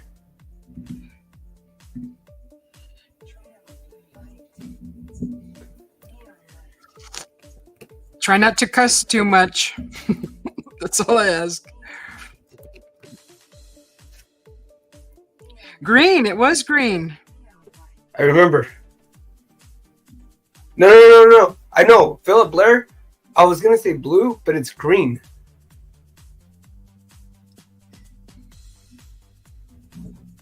I know everyone associates it with blue, but even my UFO experience when I was 6 or 7 years old was blue, and like a very, very light blue. So there was still some white hue, but a lot of people's experience, even from James Fox, it's green. Green's correct. Oh, go Tim Mothman. Like Indians came out of the light, like the feather or the dot. I like the feathers. Sorry, people in the chat, if you're Indian. It's because they're both called the same thing, but with the now they're called American Indians, and it's just hard to keep up with what's going to be next year. I gave you a wrench, Malou, so you should be fine. It shouldn't be that like that. It shouldn't be that scrutinized. You are what you are. You know, if you're white, you're white. If Mhm. you're Mexican, you're Mexican. If you're black, you're black. No one should be offended for what you are. But you know, a lot of people look like, but they're several different cultures, races. So it's that's the beauty of it. Of Yeah. you know, it all intermingling. It just Yep. makes people are beautiful when they do that, Mm-hmm. and when I they think don't. all of you are beautiful. Hmm. I think you're all great people. I like that you guys push my buttons sometimes, but I'll never get mad at you guys. Yeah. I like the way that you guys think. I like the push, the backlash, some of the conversations we have. We don't have, but we're still friends at the end. Some people weren't taught all that stuff because knowledge is power. Mm-hmm. Remember way I was back taught here, that too. Mm-hmm. education wasn't taught to some people because they didn't want them knowing too much, or it was Reading. it was Yeah, no, you're right. privileged to have education. Well, you weren't taught to interact with people that were lower than your class. When it comes to privilege, you know, Right. you were taught that you had a bigger, that you were more, I guess, of a hierarchy than those people that you have to associate. They don't have as much as you do. Yeah. Some people did it in secret too. Just like, was it Da Vinci or Michelangelo who did the anatomy on the human body? It was the Leonardo da Vinci. Da Vinci. Mhm. Look at him. He did it in his basement. Mhm. Had cadavers, and he was he basically examined every inch of a cadaver to draw, you know, to illustrate all the parts of the anatomy in secret. Otherwise, he would have got hurt or put to death, right? Because doing that. Well, they threatened my favorite scientist and mathematician and to ever exist is Galileo, right? Because my favorite planet is Jupiter. And then whenever I reference Galileo, I go, he founded the moons around Jupiter, and the church wanted to lynch him because he goes, we're not the center of the universe. Stuff floats around us like it does on Jupiter. So I always go Galileo's moons, and Galileo Galilei is to this day still like one of my biggest influences. Yeah. And he was a Christian. Here's He still believed in God. yeah. The Nuremberg in Germany? Are you serious? The racetrack? Believe me, I will race you guys in that. One of the most dangerous racetracks in F1 Formula. I will race you in that. I know the track by like the back of my hand. I will own you in that. Talk about the Nuremberg. Here's a new question. Name the location of either one of two sightings in Europe reported in the papers in 1561, 1566. One was depicted in a famous picture. Portugal. I don't know the city, but I know this because of John. Lex says Germany, Nuremberg, Germany. It's Portugal, right? Where they cited the... Oh, they got it right. It was Germany? Nuremberg, Germany. Basel. The Nuremberg. I almost want to hear someone say it because I think I'm saying it wrong. The Nuremberg. I am Megatron. Oh, I thought you were going to say the other one. Gosh darn it. Which one? Oh, don't let me. Oh, you guys are right. No. The black gook guy, superhero. Venom. Venom, yeah. I am Venom. I thought you were going to say that. I was waiting for it.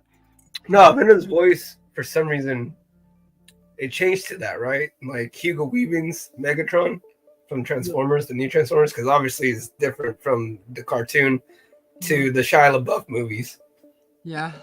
And so like I said, like how I found that I can do Mickey Mouse. I found out that I can do Hugo Weaving's voice in Megatron, and they're like, "There's no way," and I go, "I am Megatron. You disappoint me." And I go, "I don't know how I can get my voice ID because I could do the Johnny Cash voice, but my voice sounds like I'm a fat Mexican who can also sound like, oh, you know, you know, I don't know how you guys don't talk to me like that. You understand? You little, huh?" Do not sound like. I know it sounds weird, but I go, "Oh no, it's just comes with the voice." Is that I didn't think I was going to be able to do those after I had the surgery, because I know you knew about it. I don't know how many people knew about it, but when I got the injections, poof, that was tough, because they were like, yeah, there's too much like scar tissue, and then we're like, we need to clear that up. And I go, I got the injections, I got 2, and you're awake for these things, and it's 2 huge needles that go to your vocal cords, and then you can't really do much after that. It's like steroids that just numb them. That was from the hot dog. The hot dog? Yeah, wasn't that from the hot dog? After that was the most recent one, which was a while ago. Hot dog? I did a hot dog one? No, the procedure from the hot dog getting stuck. Remember? Oh, that's the one. That's the one. Yeah. That's what happened. Yeah, that's the you one. You really do like hot dogs. Yeah, I understand. I mean, my mom was mad at me because she's like, "There's something wrong with you," and I go, "Link Tim Mothman so that he can come on." For some reason, he can't get linked. He can't get linked. I even gave his new Tucker Carlson. I can't do cut. I did link you, Tim. I linked it like 3 minutes ago. I was wondering why you hadn't come on yet. Look, I like that Tucker Carlson went on Joe Rogan and was 100% open. I like that people can be open, no matter what your views are. We need to get to understand you and see the way you see the world and the way that you think, so that we can make a judgment on how to gauge you. You know, do I hate him? No. Does he have a punchable face? Yes. A bunch of a face. Oh, and here's a new question. What town supposedly has a space alien buried in its cemetery? Oh, I know about that one. I don't know what town, the name of the town. Is it where the pyramids are? No, it's in the US, isn't it? The town supposedly has a space alien buried in a cemetery. Yes. That's a new one for me. I've never heard that before. And didn't the body disappear when someone went back to go check it to see if it was there? It was gone. Is that the right story? Did the body disappear when someone went back to go?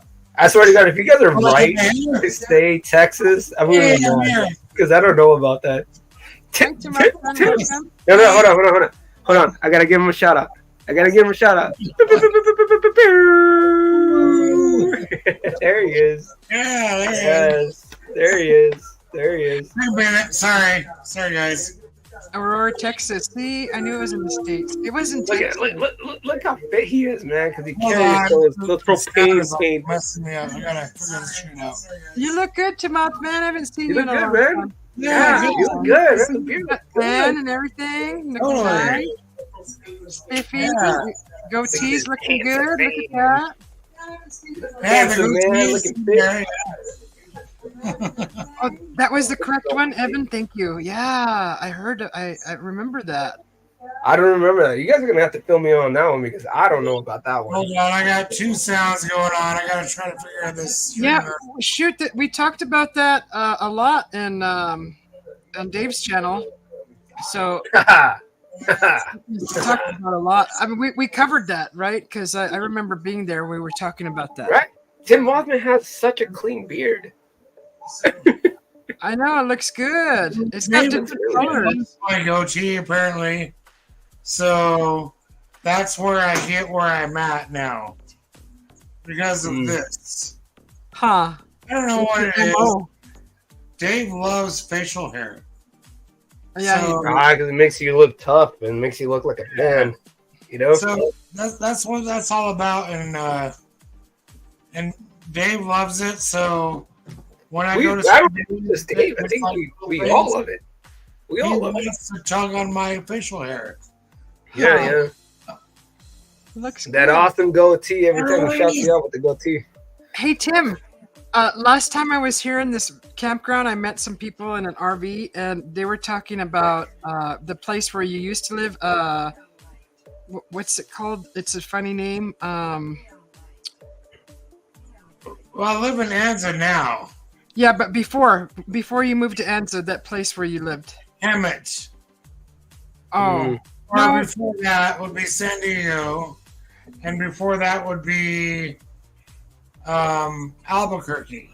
no, it was in California. The California place. It was a weird name. I don't remember him. It wasn't that Anza. No, it's not Anza. There was another place you talked about a lot. Because Something. Alamogordo? say it again. Alamogordo? No, it was a short name. Like 4 letters or something. 5 letters maybe. It was a short name. I've been all over the place. Unique. And the lady that I met here, she mentioned that town, and I'm like, oh my gosh! And I thought of you because you had mentioned that name before. I don't know. It's where you drink the wine.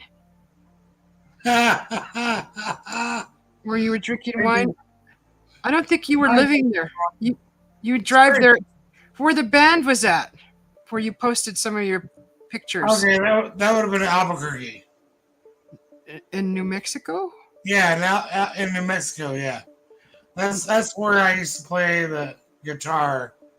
Hey. No. Tim Moffman knows. We talked about this. He said, if we ever get around a campfire, we're about to play some guitar to people.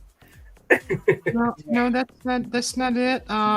Shoot, I'll think of it. Hopefully, I can come up with it. Okay, well, there's a smaller town that I lived in called La Luz. Like the light. Yeah, it's called the Light, because back in Otero County, that was where the only light was. Was La Oh, Luz. That's why they called it La Luz. yeah, La Luz, yeah. Light. So this place was the smallest town in Otero County, which if you guys don't know, Otero County encompasses the entire area of White Sands Missile Range, Holloman Air Force Base, Alamogordo, everything right there, where a lot of woo used to go on. A lot of woo. I love it. That's not the name I'm looking for. Not Anza. Hey, hold on. Before we get to the Evan Walters question, Alexius, we haven't talked in a year. All three of us right now. Do not bring up the moon landing. Let's enjoy this. Don't bring up the what? The moon landing. Do not bring up the moon landing. Like, don't bring it up. Let's talk about what he worked on, because this is interesting, because I have something to add to this. Okay, let me read the question. U.S. soldiers during the Vietnam War supposedly went into Laos and got into a firefight with space aliens. What were I don't the think it aliens? was space aliens.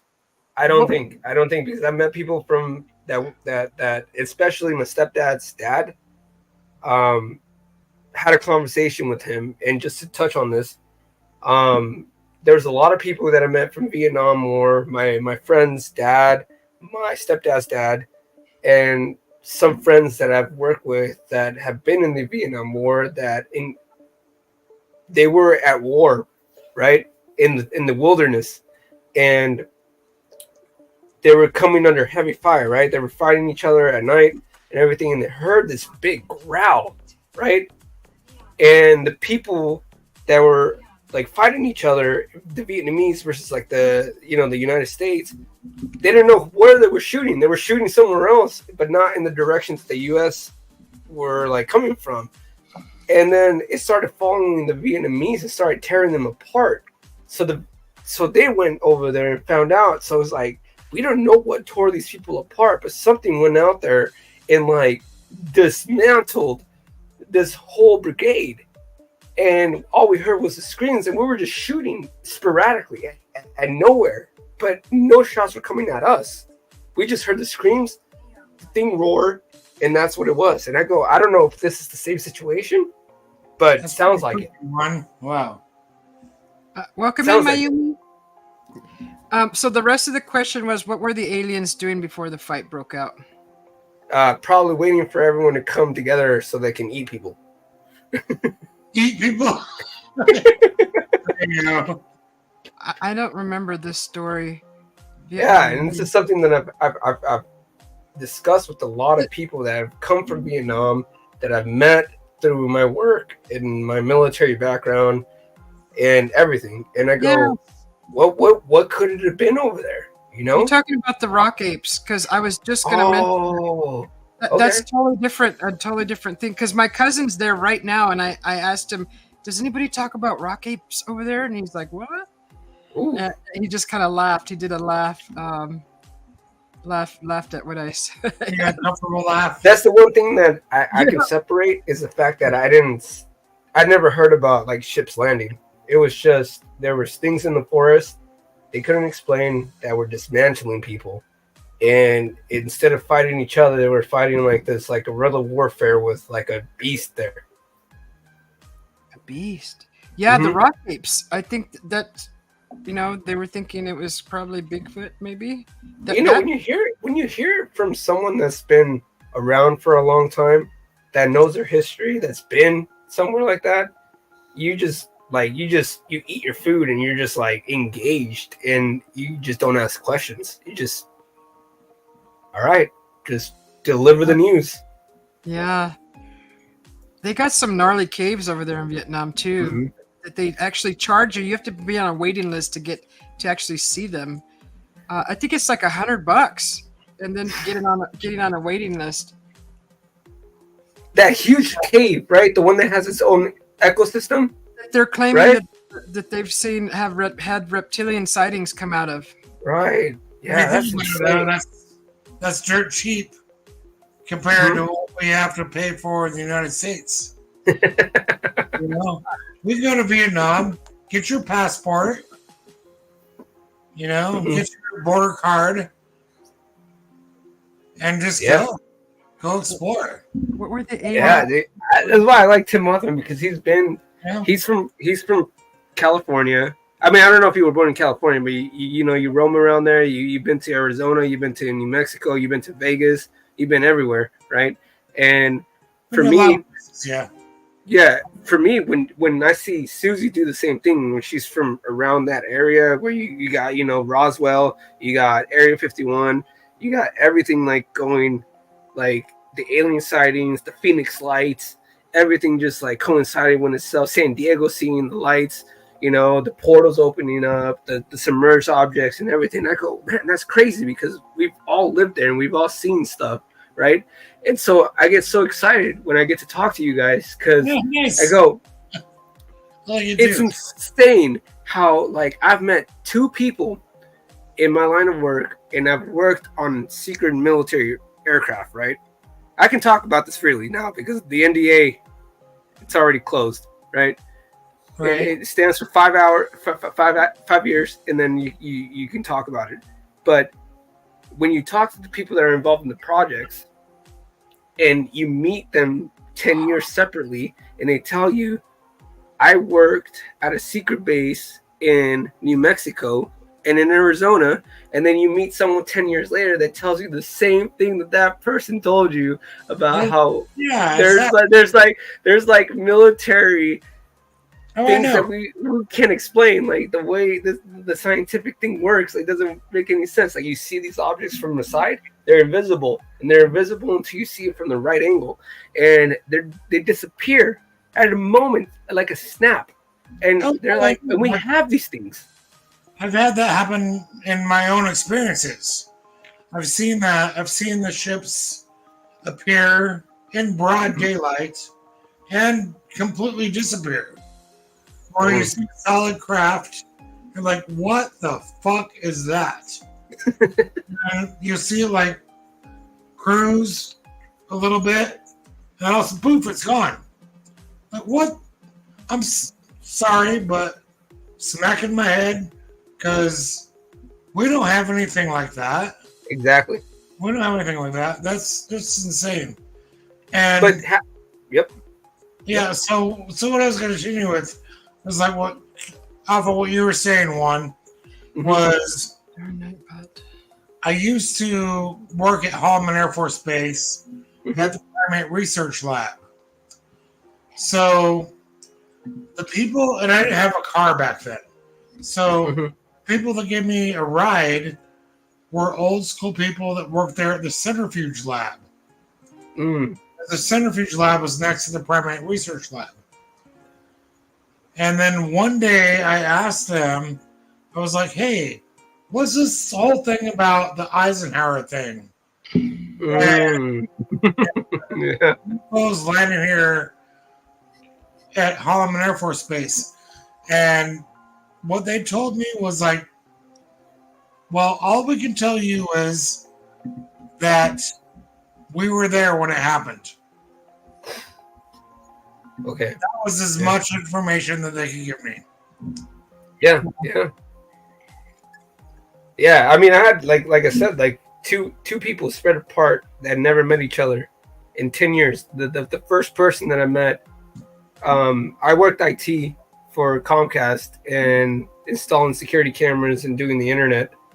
And they told me about what they saw because immediately when he said he worked for the Navy, he goes, "Yeah, I worked for Northrop and Grumman and for skunk work."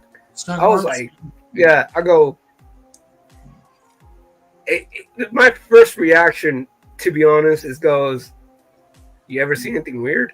Because I've always been that way. You ever see anything weird? And he told me the same thing that 10 years later, we had a fire alarm happen. We had a fire test where the alarm went off, and then it happened the same day that Joe Rogan had brought Bob Lazar and Jeremy Corbell for the first interview that they had on Joe Rogan's podcast, right?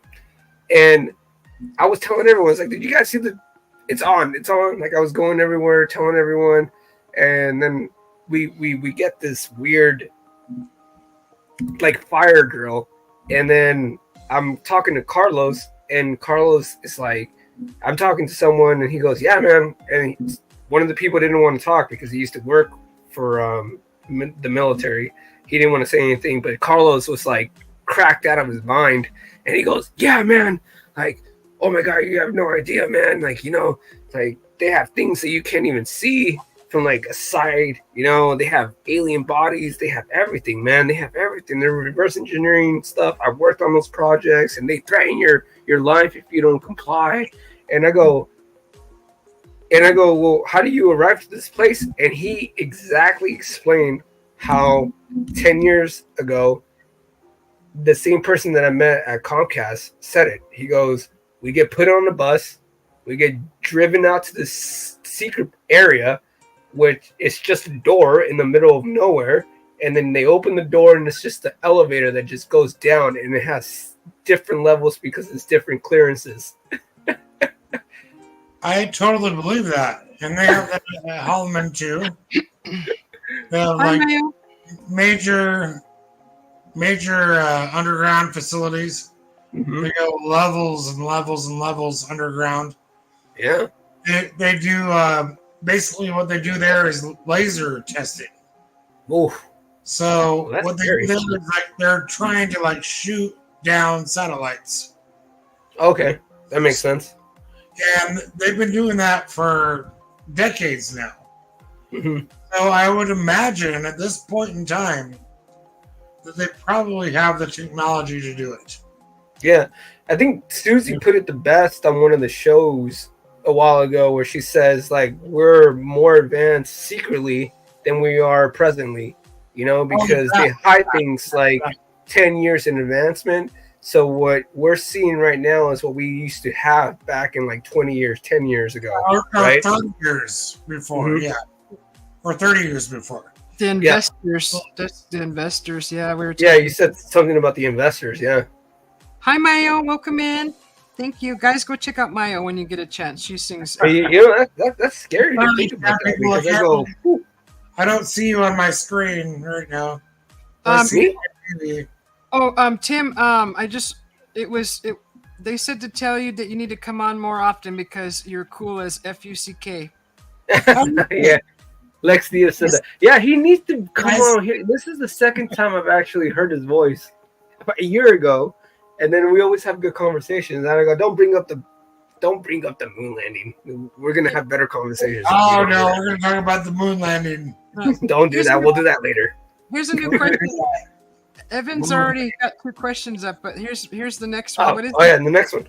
What's the name of the video that came out in 1990s and showed a space alien being dissected by doctors? I can see that video in my head. That was at Area. I can see it. I don't remember what it was though. That was in alien that autopsy. The alien autopsy one. Yeah. alien autopsy. Yeah.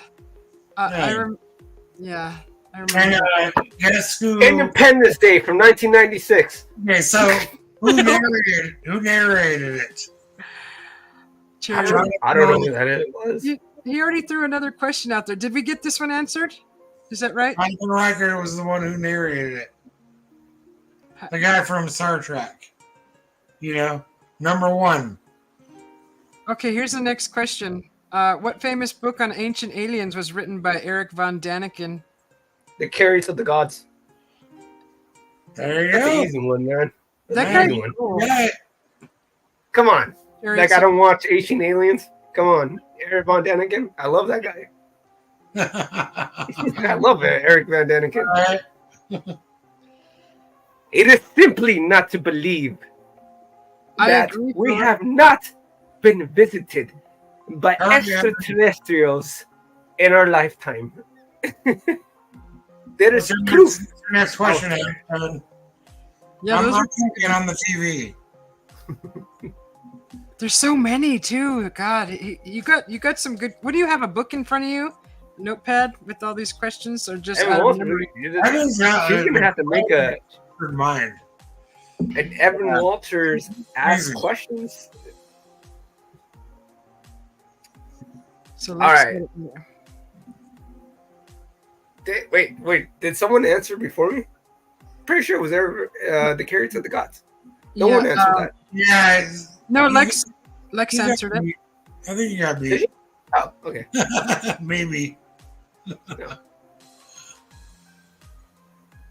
I can see like a. Oh yeah, Lex Diaz. Yeah, I agree with that. I agree with that. I agree with that. Mario. He was ancient aliens before aliens were aliens. If Mayo, you're still in here, put your link in the channel so I can pin it for a while. In New York City, that's a good one. That's a hard one. Oh gosh, my bladder. I'll be right back, guys. Again? I feel like John Lennon is the only one that would see that something. John Lennon would be the only one. Like I feel like I almost wanted to say Ringo Starr, but I feel like John Lennon is the only one that would like comprehend that there's an alien in New York and be like, "Oh, there's a UFO." You know, he would have been like, "You know what? Today I wrote, You're looking this today way. there's no heaven."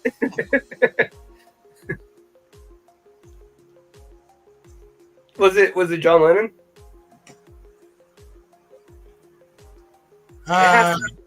Has to be. Yeah. I would think so.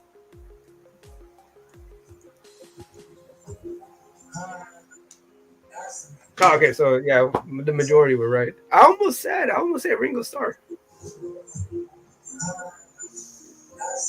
Toes the drummer. I don't. That was. Rest in peace. Can't think of his name right now. Rest in peace. Can't think of his name right now. I feel like you're very close, Tim Mothman, to like Ringo. catching a UFO, man. I swear, because where you work is so isolated and it's so desolate that I feel like it's where I used to grow up too in California. The almost like the middle of nowhere. It almost looks like you're just teasing us, and you're like, haha, you didn't catch the UFO that's over here. It is kind of that way in a way, Juan, because we see UFOs here all the time, but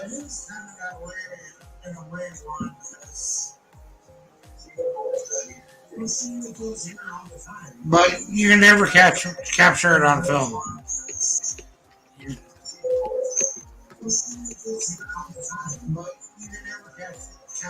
That's a good one. Jimmy Carter? Wasn't Jimmy Carter the other one? Hey, Lulu. That's my girl. Hi, Lulu. Welcome in. Spock used to come out here searching for stuff. You know Leonard Nimoy? Who's Spock? On the show? Yeah, Leonard Nimoy on that one show that he did, whatever it was called.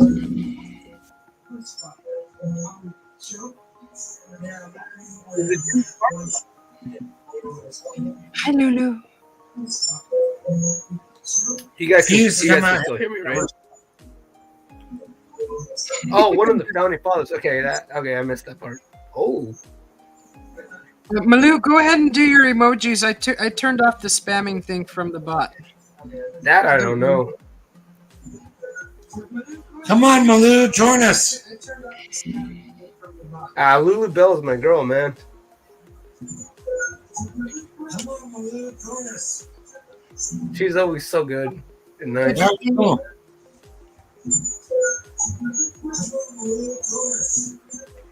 What is that squeaking?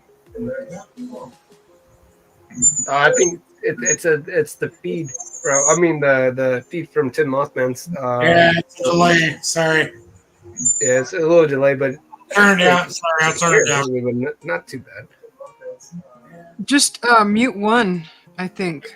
There we go. Oh, you have both going on. You have the.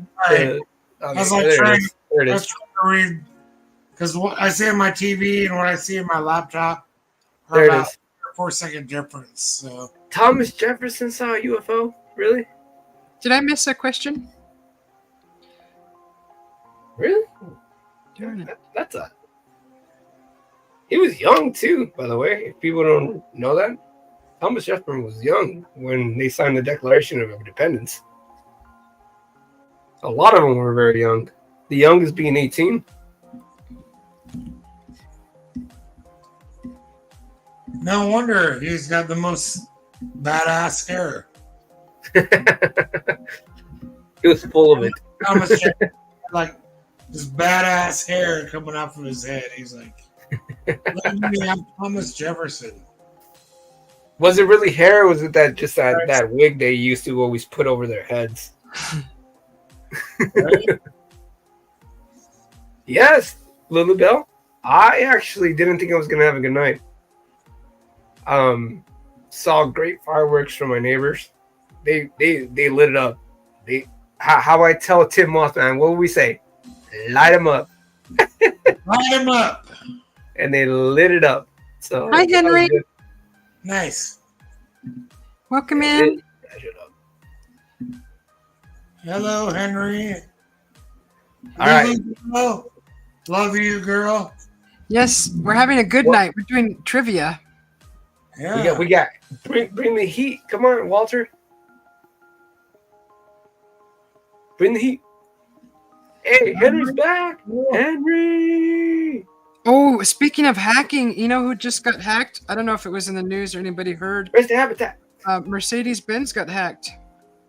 Their system was held ransom, and they had to pay a ransom, a very hefty ransom, and they. Well, you know what? They deserve it. Because everyone who drives a Mercedes-Benz drives like a fucking asshole. Hey, watch your mouth, please, on my channel. Okay, I'm sorry. I let a few slide, but I gotta say something now. Okay, I'm sorry. No, I agree with you. Some people shouldn't be driving at all. Exactly. Yes. But Yeah. there's mistakes. Yeah. They do not know how to drive. They can afford it.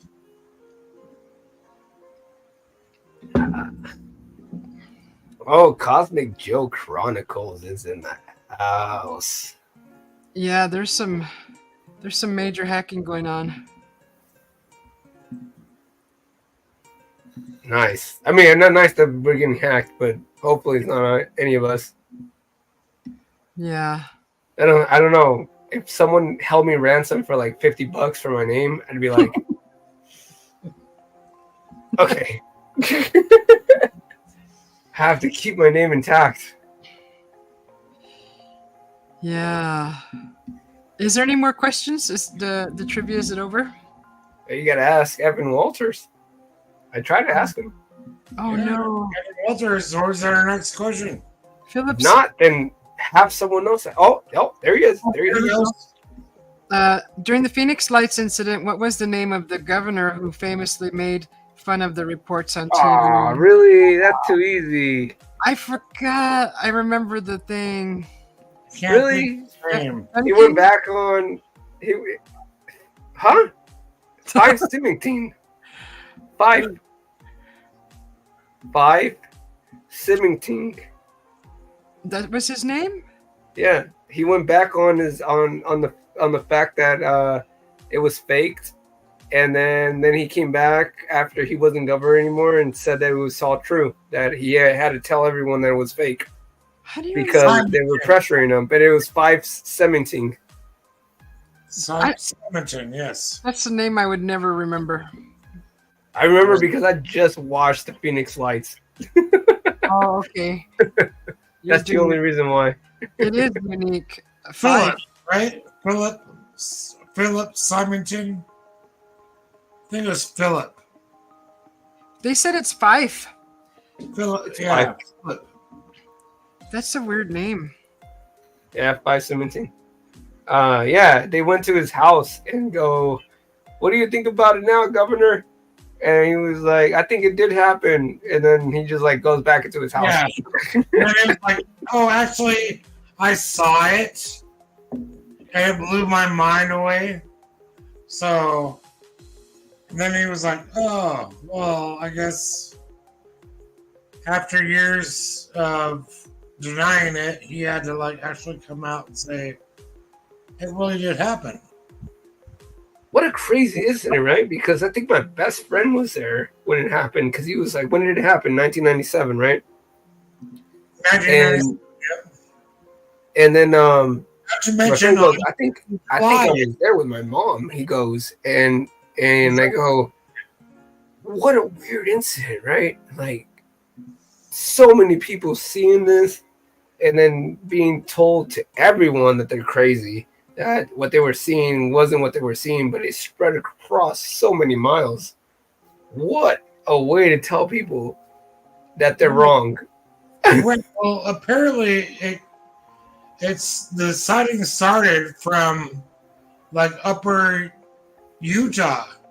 I didn't know that. They saw it from up there, and it came down slowly all the way across the Southwest until it reached to Phoenix. So it's a huge sighting.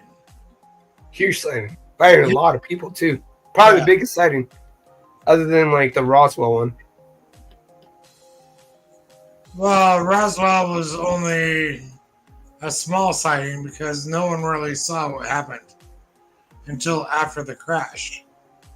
Yeah, I still think that Roswell was a misidentification of like what it looks like to land a space probe on the moon. Oh no! Oh no! I got nothing there.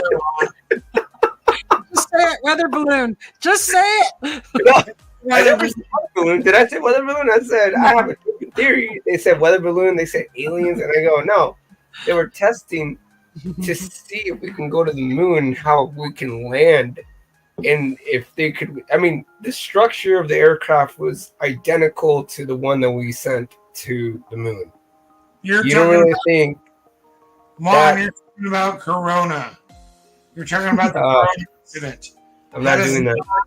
The same as the Roswell incident. Yo, if you guys got the jab, you guys got the mark of the beast. Back up, Because that was a test. You're talking about the Corona incident. Lex Diaz thinks we're fighting. Sorry, We're not fighting. Not the Roswell incident. Oh my goodness. Philip Blair, I don't think anything is fake. I think everything has a reason. Not everything is fake. Yeah, you're talking about the Corona incident. And I'm not trying to. I never mentioned Corona. So I know, but I'm mentioning it because that's what you're talking about. oh, don't get me started on that. I didn't get the jab, man. I'm doing fine. You're talking about the Corona incident. I never said anything with the Corona incident. You're getting it confused.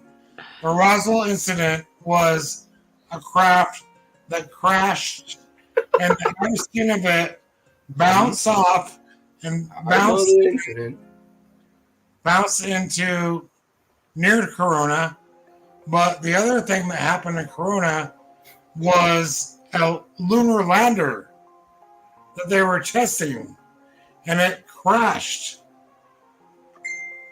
That's what I was trying to say. I said that they were testing the lunar lander, and that's what the Roswell incident was. Why do you think they had fake little aliens inside there? It wasn't they recovered bodies. They were trying to test if we can actually land on the moon and sustain the landing and hitting the ground at such a high speed. But because we can't test that and manipulate gravity, we have to try it somewhere else. So why did the parachute come out? To manipulate gravity, right? This is my theory.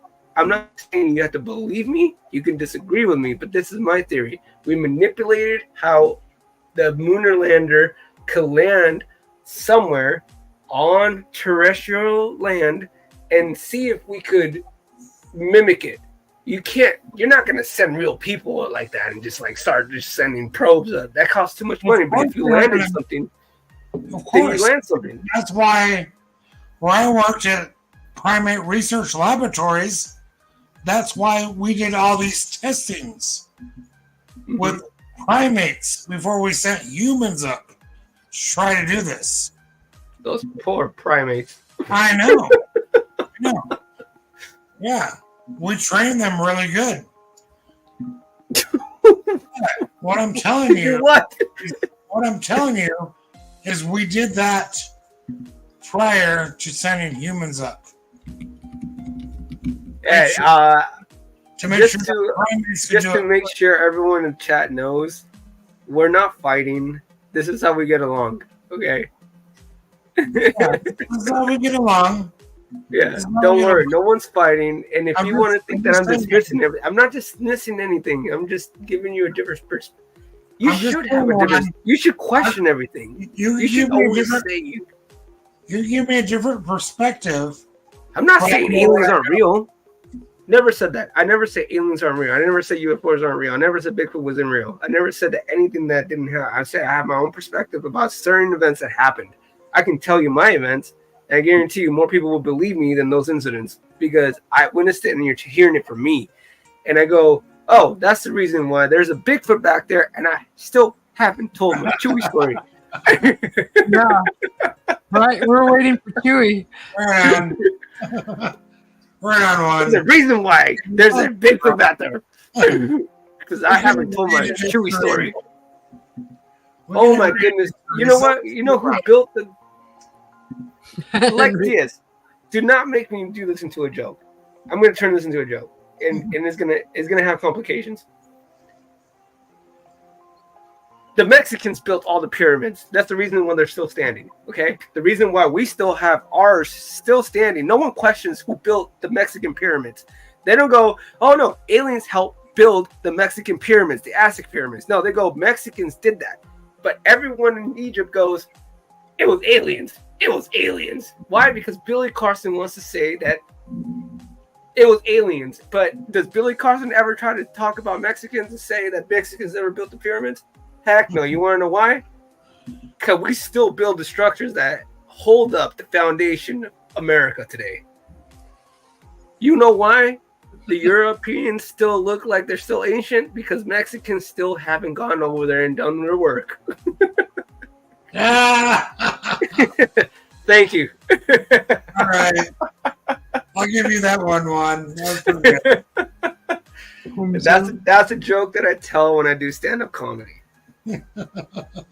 Do I believe that? No, obviously not, but it's just something that's humorous. But no one ever questions the Mexicans when they do their pyramid jobs, right? But everyone questions the Egyptians. Billy Carson's not over here fighting who built the Mexican pyramids. He's over there fighting everyone who doesn't know anything about what went on over there. And I go, huh, interesting, because they look practically similar. So did the Europeans just took us and were like, hey, build our pyramids. Hi, Fairbrick Studio. You know what I say about Billy Carson? Do you want to hear what my name is that I call him? Good. Okay. Susie B, are you okay with this? Is it cussing? No, there's no cussing. Okay, yeah, go ahead. All right. So I call him Billy the Con Man Carson. Boom. You're going to tell me twice. Yeah, I don't want Billy anymore. I used to. No, I'm sorry, but there's nothing that he has of validity other than his hot-ass wife. Ah! Oh, man. That's it. That's all he's got. And Jimmy Church. So, don't get me on Jimmy Iglesias on here. Don't get me on Jimmy Iglesias. Hi, Malou. By the way, Iglesias means church in Spanish. So just saying. Oh, you guys haven't talked about the Grand Canyon Egyptian thing that was discovered. Oh, Henry. That's the Henry Kincaid story. That's how Henry got us right now. Henry was like, boom, bombshell. I think it was Henry Kincaid. Kincaid, I know that for sure. Henry, I think it was Henry. Ooh. But go ahead. Go ahead. I want to hear. Well, that's really all I got to say about it. I mean, Billy the Con Man Carson. Bad. Dirty. I know that from my research, so. Lex Diaz says bad. Tell her how it is. False prophets. Yeah. Billy the Con Man. Hey, wait, Billy Carson isn't a prophet. He's in it for profit. Well, he's a speaker, right? And he's speaking something. Yeah, he's speaking about the truth because light and all that shit. Like what they teach. What they teach is more questions than answers. And as long as you have more answers and as long as you teach more questions than answers, then you keep an audience engaged. And because that's what I think I was talking to Susie about this last night. I go, because the moment you figure out the answer, you're out of a job. There's no more after that. Right. Yeah. So you mess up after that. Yeah. So once this disclosure happens, apparently everybody's going to be out of a job. 100%. You can only have one. But what matters is that we keep our connections together because we are disclosure. All of us. 100%. I believe that. Yeah, I believe that you, me, Susie, everyone that's in the chat, everyone that's a real person is actually disclosure. You guys want to talk. You guys want to share your experience. And that's more unique than hearing these gaslit, like, I know you guys want to believe in Travis Walton. I know you, whatever his name is. And then, like, the Betty and whatever that guy's name is, all these famous cases, right? But I go, the most important ones are the real ones from the real people. When you get to talking to like me and you, to Susie, to the people in the chat, Those are important. Yeah. Those are the people that don't get hurt. The ones that actually know what they've experienced, you know? Right? And they're not glorified. They're not made for profit. They're made for hearing it out, and then you decide whether you believe it or not. And that's huge to me. That's the reason why I like hearing everyone's story. And if I don't believe you, I'll tell you why I don't believe you. You don't have to believe me either, because no one's 100% positive, you know? But if you can tell your story, you might convince other people, and that's important, regardless of what I think. And that's huge, because they might have had a similar experience to you, to us, to everyone. So when I say I like the small community, it's because I picture us hanging out at a bar, right? Or a campfire, and then just hanging out and telling the stories that we have, and everyone just being scared, spooked, maybe skeptical, or maybe going back and be like, Juan is losing his mind, but you know, we shared that moment with each other. So it's important. And I give more credibility to the people that are willing to come forward, that don't look for that fame, that don't look for that. That's why I've been so reluctant about the Chewie story, because I go, everyone now thinks that it's like he saw Chewbacca. And I go, that's not even why it's called that. Right? That's not even why it's called that. I'll drink to that. Cheers, one. Cheers, cheers, cheers. Light them up. Tim's on fire. We're all on fire. I mean, hopefully not, literally. Hopefully not. I mean, I don't see any fires. No. I respect all of you 100%. I will never, if we disagree, I will never hate anyone for that. So I hope everyone understands. I hope you understand that. And I know Susie knows that I respect everyone, and I welcome everyone with their story. I like hearing it. I want to hear it. And it's important. And I like when we had last night, the guy who likes feet tell us his story. Did you, Bren? Yeah. Bren. Have you watched Tom and Jerry today? Oh my goodness. We let him talk. I go, everyone deserves a voice. So Yeah. Everyone deserves a voice. You're right. You're right about that. And then that's where it becomes a Thank you, discussion. Susie, Right? for giving us a platform. You're welcome. I love you guys. My voice. I love hearing you guys talk about Yeah, this. that's awesome. Yeah, it's nice to catch up on the current events. I don't think Philip Blair. I don't think it comes down to just believing is believing. It comes down to, I guess at this point, it comes down to whether you believe the story is true. And if the person that you're talking to has the best intentions of telling you the truth, because if they don't, then they're not your friend. They don't value you. If they're lying to you, they don't value you. And I value everyone. That's the reason why I tell you guys the truth and how I feel in my beliefs. Because if I didn't value you, I would not tell you the truth. I would tell you lies. And that's where it comes from. And I hope everyone feels the same way, that if you value me the same way that you value yourself and everyone else, you would tell me the truth, not a lie. And that's the reason why I believe people. Well stated, Juan. I agree with that. I agree with that. It's important to know that. We should all be honest with each other all the time. Mm-hmm. There's no reason for us to hide anything. Mm-hmm. Yeah. We're an awesome community, all of us. We should always be honest with each other and tell each other the truth. Sincere, correct. That's how we build our community. Mm-hmm. Even more awesome. So Mm-hmm. that's my opinion, anyways. Yeah. And if you want to call it sincere, I guess. But like I said, if I didn't value Philip Blair as a person, or in my belief, like I wouldn't. Like if I didn't value you, I'd just tell you a lie. I just lead you on to think that everything is, that I've seen fake stuff, right? But if I value you, I have to tell you the truth because you're my friend, and I love you, and I love everyone. So I have to always show you guys my true colors. There's no reason to hide it.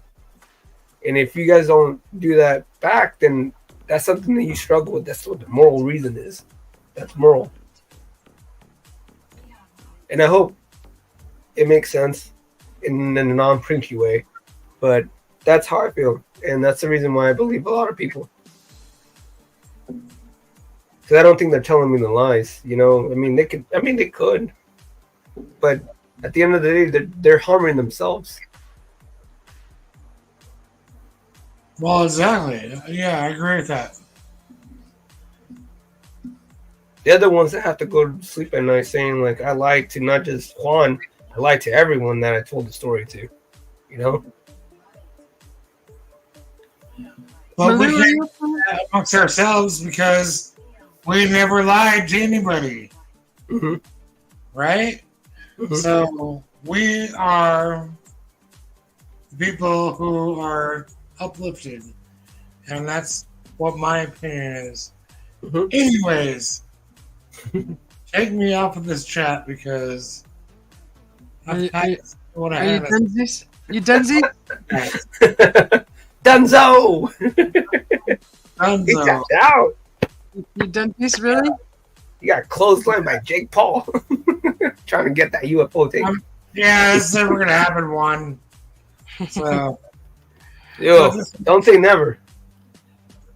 Well, I've been up there like several times, and they're not even there anymore. So, I'm like, why am I even filling your propane tanks anymore? I don't even know. Love it. Yeah. At this point, it's there. That's the reason why. It's because they're just hiding it there. Even more reason why we should act. Yeah, I have no clue. But I just want to say, Tim Mothman. Thank you, Susie, man. For always having me on your panel. And Juan, I love you too, brother. Love you too, man. You already know that, brother. Yeah, so just like glimpse me out, and I might be in chat for a little bit. Okay. Salute. Take care. Stay safe. All right. Love you guys. Good night. Love you too. We'll see you, Henry. Thanks for coming. Thank you to Mothman. Pleasure. Henry. Hopefully everything was okay, and it's just a regular checkup. Nothing serious. Yeah. You're going there now? It's 2 in the morning, 2, 3. Is it like 5 over there, 6 in the morning? Thanks, Henry, for hanging out with us. Good night, Tim. Lulu Bell. Lulu Bell. Lex. Oh my goodness. Lex Diaz. This is gonna haunt me for a while. It doesn't bother me at all. I'm not bothered by any of this stuff. It just doesn't. It's a good conversation. No one's fighting. I like to hear each other, so I like to hear both sides. That's doesn't bother me one bit. Like I said, I can't prove to anyone. I can't prove to anyone that I'm right, nor can anyone else. So, yeah, I can only show you what I believe, and it's you to take that information and decide for yourself. Like I say, for everything that I try to tell everyone, my stories about Bigfoot, my stories about UFOs, my stories of encounters, demon possessions, almost selling my soul to the devil because of music.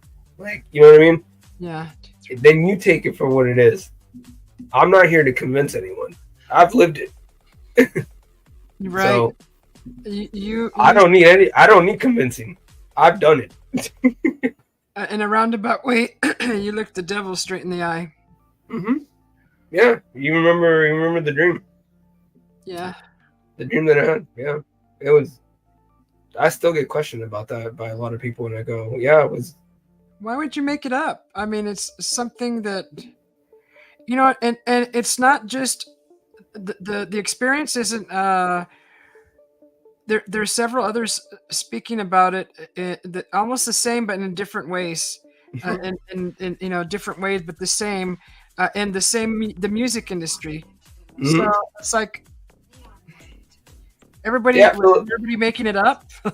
Yeah, Philip. They're trying to warn people. I try to say, I don't try to say demon possession. I try to say like a cosmic parasite. And I know someone, I think Susie said it yesterday. I never heard that before, and I feel like I'm the first person that said that. It was like a cosmic entity that was lurking around that fed off of my negative energy, you know? Yeah. And so what it did was keep me away from being well. And I didn't eat for years. Like I was eating like maybe a spoonful of food. And if I ate more than 1 or 2 spoonfuls, like I was puking it out. But the moment that I was drinking alcohol, it was just downing it. And I go, there's no way that I survived on alcohol for 3 years. There's no way. It's impossible without eating food. And I did. And it was starting to mess with my mind, how I was treating people, how I was being distant. And it was enjoying seeing the harm that was causing my body because I started getting really skinny. I think I went down to like 130 pounds. I weighed 200 pounds at that time. You know, I was a fit guy, fit, big, and like muscular. And then I went from 200 to 130 pounds. And then no one could figure out what was wrong with me because I was healthy. They saw my levels were fine. I went to the doctor like 4 times trying to figure out what was going on with my body. And they're like, no, you're fine. And they're like, what are you eating? And I go, I'm not eating anything. Like, I'm just drinking alcohol. Mm-hmm. I was puking almost every single thing that I was eating. Mm-hmm. Mm-hmm. Which doesn't make any sense because, you know, like I was just like wine or alcohol. And like hard A, like vodka or wine. And then I couldn't eat food. Like I was trying to down food and I was ordering from DoorDash every single time and I was just leaving the food there and it would go to waste. And they told me, you're fine. You're not unhealthy. You're fine. And they stuck did an endoscopy and they stuck to see if there was something wrong with my stomach. And that's the reason why I was throwing up. Everything turned out fine. It was so bizarre. But you know, that's a huge long story that transitions from like a course of 10 years that I have to tell because it goes from being attached to this cosmic entity or cosmic parasite to being tempted to sell my soul to the devil and being haunted by possession, being haunted by kicking everyone out, acting out, and then seeing it and not being able to reach out and get away from the moment that I was leaving my apartment, reaching to the doorknob, and I couldn't grab the doorknob. I couldn't reach for it. And I turned around and I didn't see anything. It was just 3 days of me not sleeping. Couldn't reach for the doorknob to get out because I was leaving. And I turned around and I saw it there. It was standing right in front of me. I couldn't see it physically, but I could feel its presence there. And it was like, I'm not ever letting you go. And the whole time, from the moment that I was able to reach the doorknob, to get into my car, to get to where I live right now, almost had 3 car accidents. Which has never happened to me. That's bizarre. Yeah, Philip wants to know if you tried a traditional healer. No. I mean, the only thing that I did was talk to a therapist or try to talk to my parents, but everyone tried to call me crazy, and I go, you guys are religious. So the moment you believe in miracles, you're all about God. But the moment I start talking about having like demons, it's like, you're crazy, you know? So ultimately you ended up starving it and it left? Yeah, I had to go cold turkey for 6 months. And it was like, I didn't sleep for about a week and a half.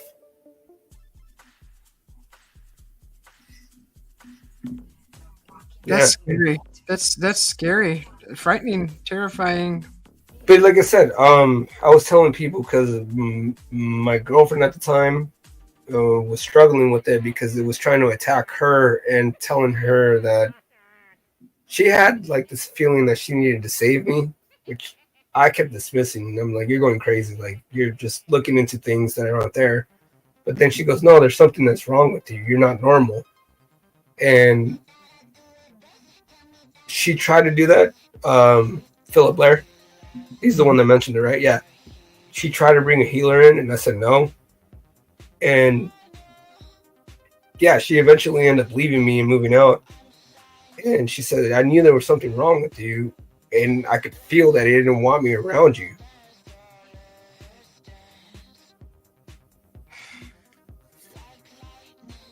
And she goes, it's your influence that you have on people, the way that you speak, the way that you talk to people, the way that your music resonates with some people. You have too much influence, and it wants to use you to get to more of an audience. And I said, I remember telling her when I first met her, I go, yeah, I remember almost selling my soul when I was 23 years old. Saying that the only way the devil ever makes a deal with you is if you have anything to offer him. If you don't, forget it. It'll take your soul, and then within like a year or two, you're dead. But if you have an influence and you keep that influence building, it'll keep you alive. But I was so scared the moment that I had that dream where it was like down to the nitty gritty where you had to sign it. I just said no.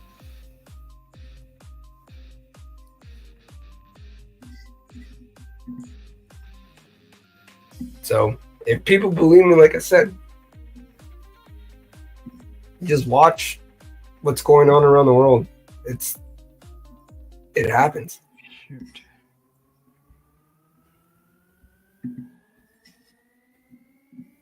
Yeah, it could be the withdrawals too, Lex Diaz, but so I get it. I mean, that's what they were telling me. It was the withdrawals. Believe me, I'm not skeptical to anything. They weren't either. They were saying that I was going crazy, but like I said, the moment something miraculous happens that's good, they say praise God. But the moment that something bad happens to me, they're like, you're crazy. And I go, well, you can't have it one or the other. If I'm telling you what's going on with my body and what I'm feeling, and you believe in God, you have to hear me out. But they were like, no. I almost had to go like two. They almost put me in like a psychic ward.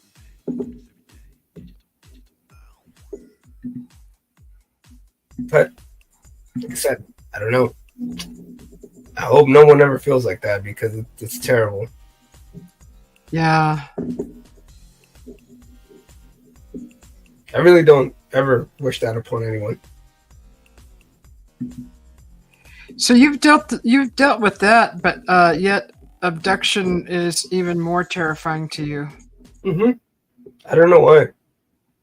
I could face anything. I could go into. I've done ghost hunting with some of my friends in like terrifying places, and it's never scared me as much as like alien abductions. Abduction theories scare me because you're not in control.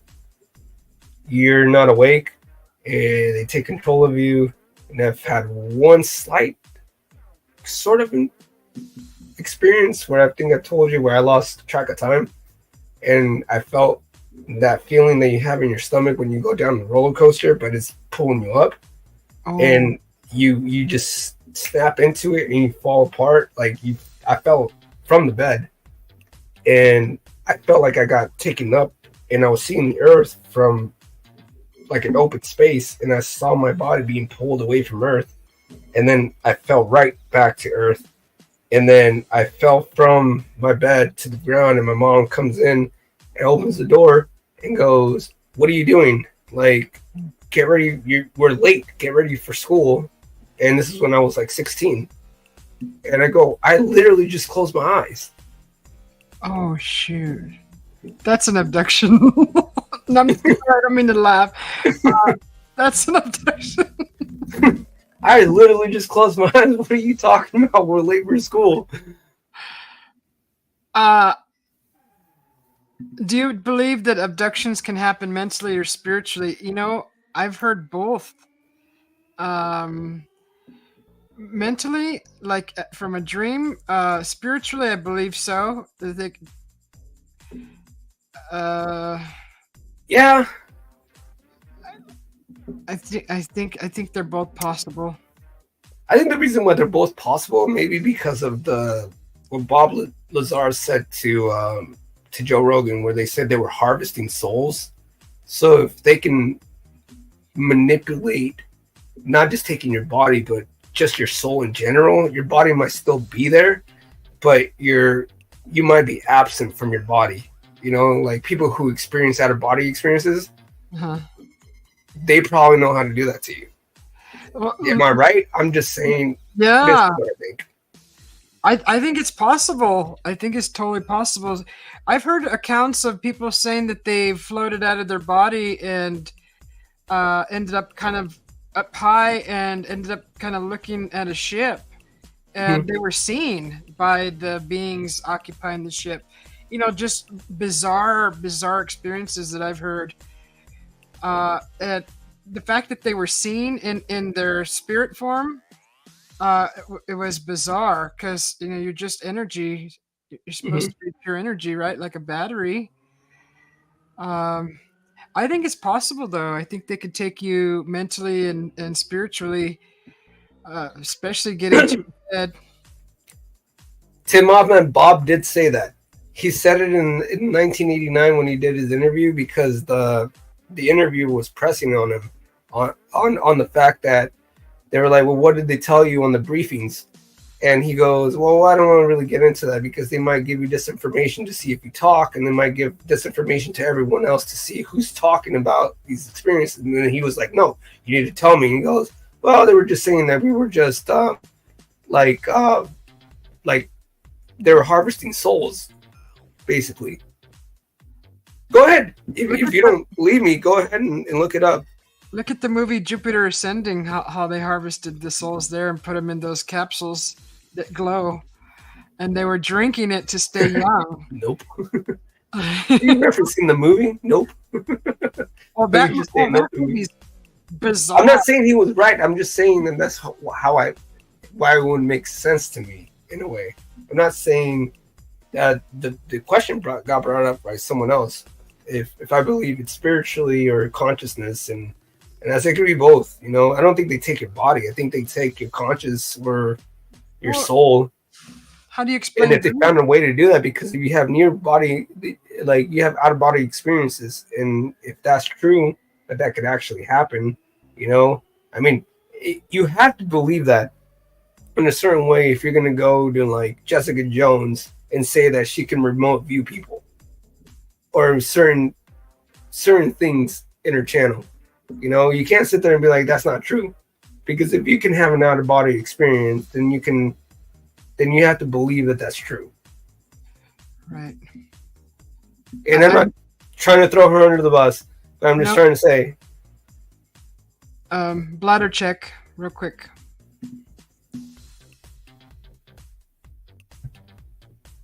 What did she say? Bladder check?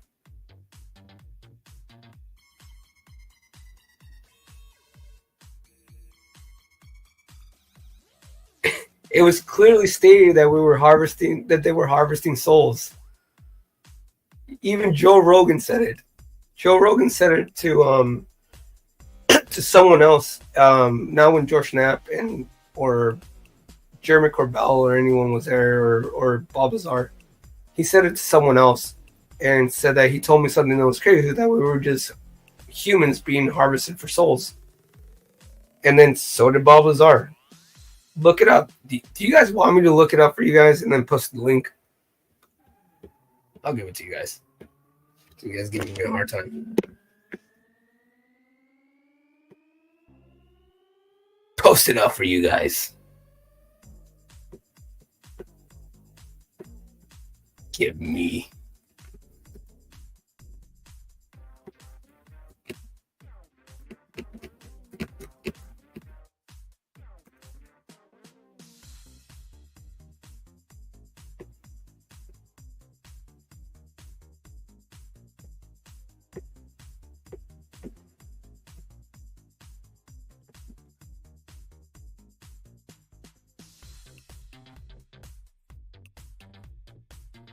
Just posted it. Just posted it.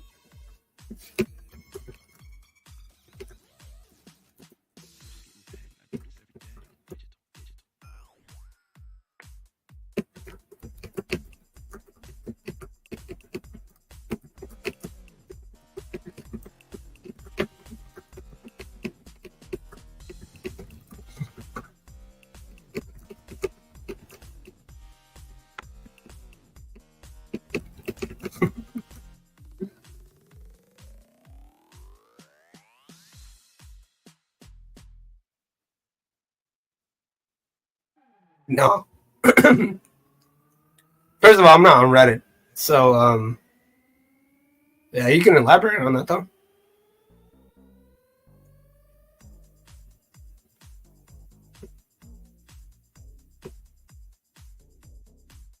Lex Diaz, you can elaborate on that. That's interesting to hear. Okay, I'm back. There, I posted the link so no one thinks that I'm lying, because Tim Mothman says that's not true, and I was like, I never said it was true. I said Bob Lazar said it. There's a huge difference between saying it's true and that Bob Lazar said it. Okay, what did I miss? Do you know about that Reddit post from last year about a person who studied ET corpses and anatomy? Huh. Never heard about that one. Well, Lex Diaz, you have to think about where stuff comes from and the motive for why they're releasing like professional papers or written studies, because as we've known, you could be a doctor, you can have a degree, but it doesn't mean that you have the best intentions for people. You know, I know a bunch of doctors, because my mom works in the medical field, that lie to people to push pills on them that they don't need, because they get paid extra money if they push that pill on people.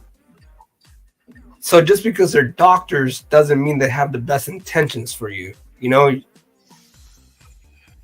So you have to be wary about where you're getting your information from and who to trust. You know, is this person trustworthy? Why should I trust this person? You know, just because he's a doctor? I don't know. Sometimes I feel like I trust a homeless over a doctor. I know, but you say it with such confirmation that because a doctor said it, it has to be true.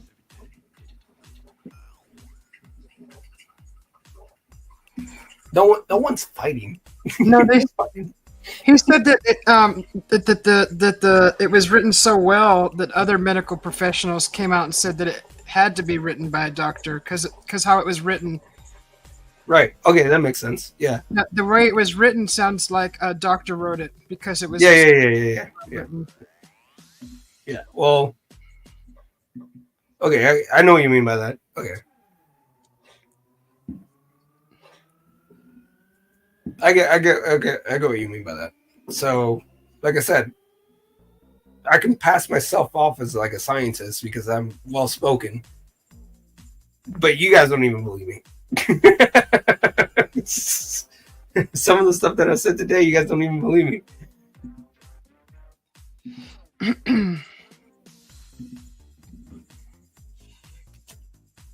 No, you bring up a good point. That's a good point. Very well said.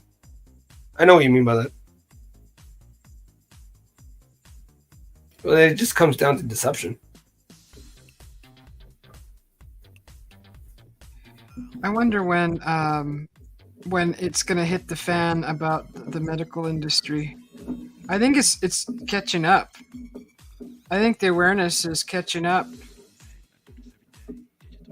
What do you mean by the fact that they're just a monetary profession and global empire that just wants to make sure that you keep sick and never get better because there's more money in sick people than there is in healthy people? Right. No, you can't. You gotta also add that they are there to help when you have like a broken bone or Yeah, there's some honest ones, of yeah, course. or you need to be stitched up. That's what they're trained for, stitching and with surgeries and things like that. But when it comes to the medicine part of it, Mm-hmm. I That's agree with you. shady. I agree with you a Yeah, million percent. yeah. There's actually a Obviously, you know, I talked to you about the day that I had the hot dog stuck in my throat, right? And yes. how I was acting towards the doctors, and I go, "There's a reason why I act like this," and I told them, and I told you, I shared it with everyone. I go, I've never been under the knife. I've never been in the situation where you put me under, where I go to sleep. I've always been awake for everything. So I don't know if I'm gonna wake up for this. So that's the reason why I'm scared. And I was 100% honest with them, and they treated me so good. And I go, there is good doctors because they were so nice to me. And I said, I wish these were my doctors when I first got sick.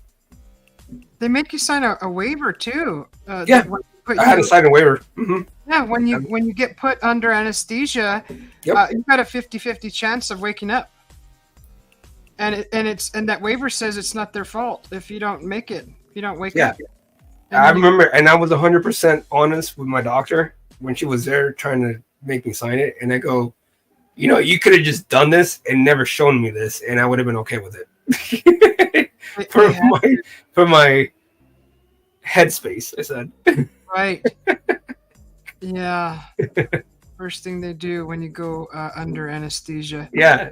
They made me sign the waiver. You're right. I've had several anesthesia surgeries where I had to go under, and that's how I found out that a certain one is hard to wake up from because you wake up cold and kind of shivering and a really harsh coming back from it. So I had to be switched to a different method of being woken up from it. I can't even remember now. It's been such a while since I've gone under anesthesia. There's two kinds. I think there's the IV one and then the gas one. I had the IV. I think it was the IV one that I can't have. I can't remember, but it was a horrible waking up from that. You feel like you were dead and you're coming back to life again, and it's a horrible feeling. I didn't have anything like a weird side effect from it, except the fact that I had to go like to the bathroom, like afterwards. Like I really had to go to the bathroom, and I'm like, I really have to go to the bathroom, and they were like, well, you can't. You're still waking up from anesthesia. I said, no, I have to go right now. Yeah, you're not supposed to walk because you could fall. Your legs aren't working properly yet. You're still limp. But they were very kind. I mean, I don't know how to explain it. Like, other than that, I was fine afterwards. Like I said, right before I went under, I prayed. To be honest, I prayed and I said, "It's in your hands now." Right. So, and then next thing you know, I woke up and I was like, "Whoa, you guys were right. You go to sleep and you wake up." But then that's when they explained to me we had to inject your throat with, and I go, "Oh, that's the reason why it feels weird." I said, and they were like, "You can't talk." And I go, "I gotta go to the bathroom." That's like the first thing I told them was like, "I gotta go to the bathroom." They're like, "You gotta stop talking and you can't walk." And I was like, "Ugh." There's those instances also when it's too strong. They've administered too much, and then you wake up and hear them telling you we had to put the zappers on you and all that stuff because they literally just put you out because it was too strong. That's right there worries me. So I'm like, I try to look at their credentials, reviews, and on the anesthesiologist, the doctors, if I can find anything on them, malpractice, anything. and it's not hard to find. It's Mhm. out there somewhere. Mhm. Yeah, do your research before you go under anesthesia. Look for malpractice. Look for things like that to stay safe. Right. That would be probably not in my best interest because I freak out a lot. Mhm. So I don't want to be carved like a turkey. Yeah, like when I had my gallbladder surgery, they had the cauterizer gun sitting right on my chest before they were going to start working on me. Somebody plugged it in and didn't know it was on, and it cauterized a hole into my chest. And I didn't find out till they woke up. I had an extra bandage on me, and they said, "Oh, by the way, we had a little accident." And I'm like, "Oh gosh, do I still have my nipples, or what's missing, or what did you leave inside me?" Or like they suture you up and they leave their scissors in you, or stories like that. But yeah, I had a big hole in my just under the right breast that I got burned really bad. And I could still, the scar's still there, but that was a free surgery. Oh, because they messed up. Well, because they damaged me, they burned me. Yeah. Malpractice, and I didn't say anything because they were so sincere, and the doctor was very sincere about it. I never got a bill from that. That's good. Hi, Hang Lone. Welcome in. Hang Lone. She's so pretty. She's got a nice channel too. Let's see, put her in the ticker. How would you say her name? Huang Long. Is it Hong Lone? Hong Lone? Sorry if I say it wrong. I think I'm saying it like Huag instead of like. I think she's in Vietnam, right, Hong Lone? Aren't you in Vietnam? Hong Lone. I think so. I'm not sure. Let me put her name in the banner. Who requested me to say to talk like Johnny Cash? I thought I did it last night. God, that was so long ago. I thought I did it last night. Lex, was that you that said that? Somebody said, talk like, or was it was it? They had to re-break your foot. Jeez. See, yeah, she's from Vietnam. So we were talking about the rock apes and the UFOs collecting. You should ask her. You should ask her about that. I don't know. It's her, right? Just making sure. I don't want to know. Okay. From the picture that I've seen, it's her. Yeah, I'm pretty sure. Because I really try to get when I have new subscribers and I go to their channel. I try to really see where they're from and try to remember. But hers was one of them because I have a cousin in Vietnam. He's in. Give me a minute to remember. But he's over there. He's been there he married. He's married over there now, and he does football, flag football, and he's a fitness coach, and he teaches children fitness. Trying to remember where he's at.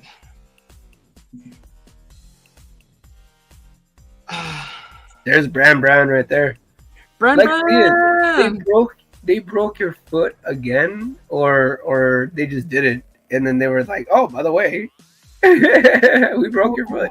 I didn't read that. He woke up from surgery. His entire body was sore because I think when they broke my foot, I was.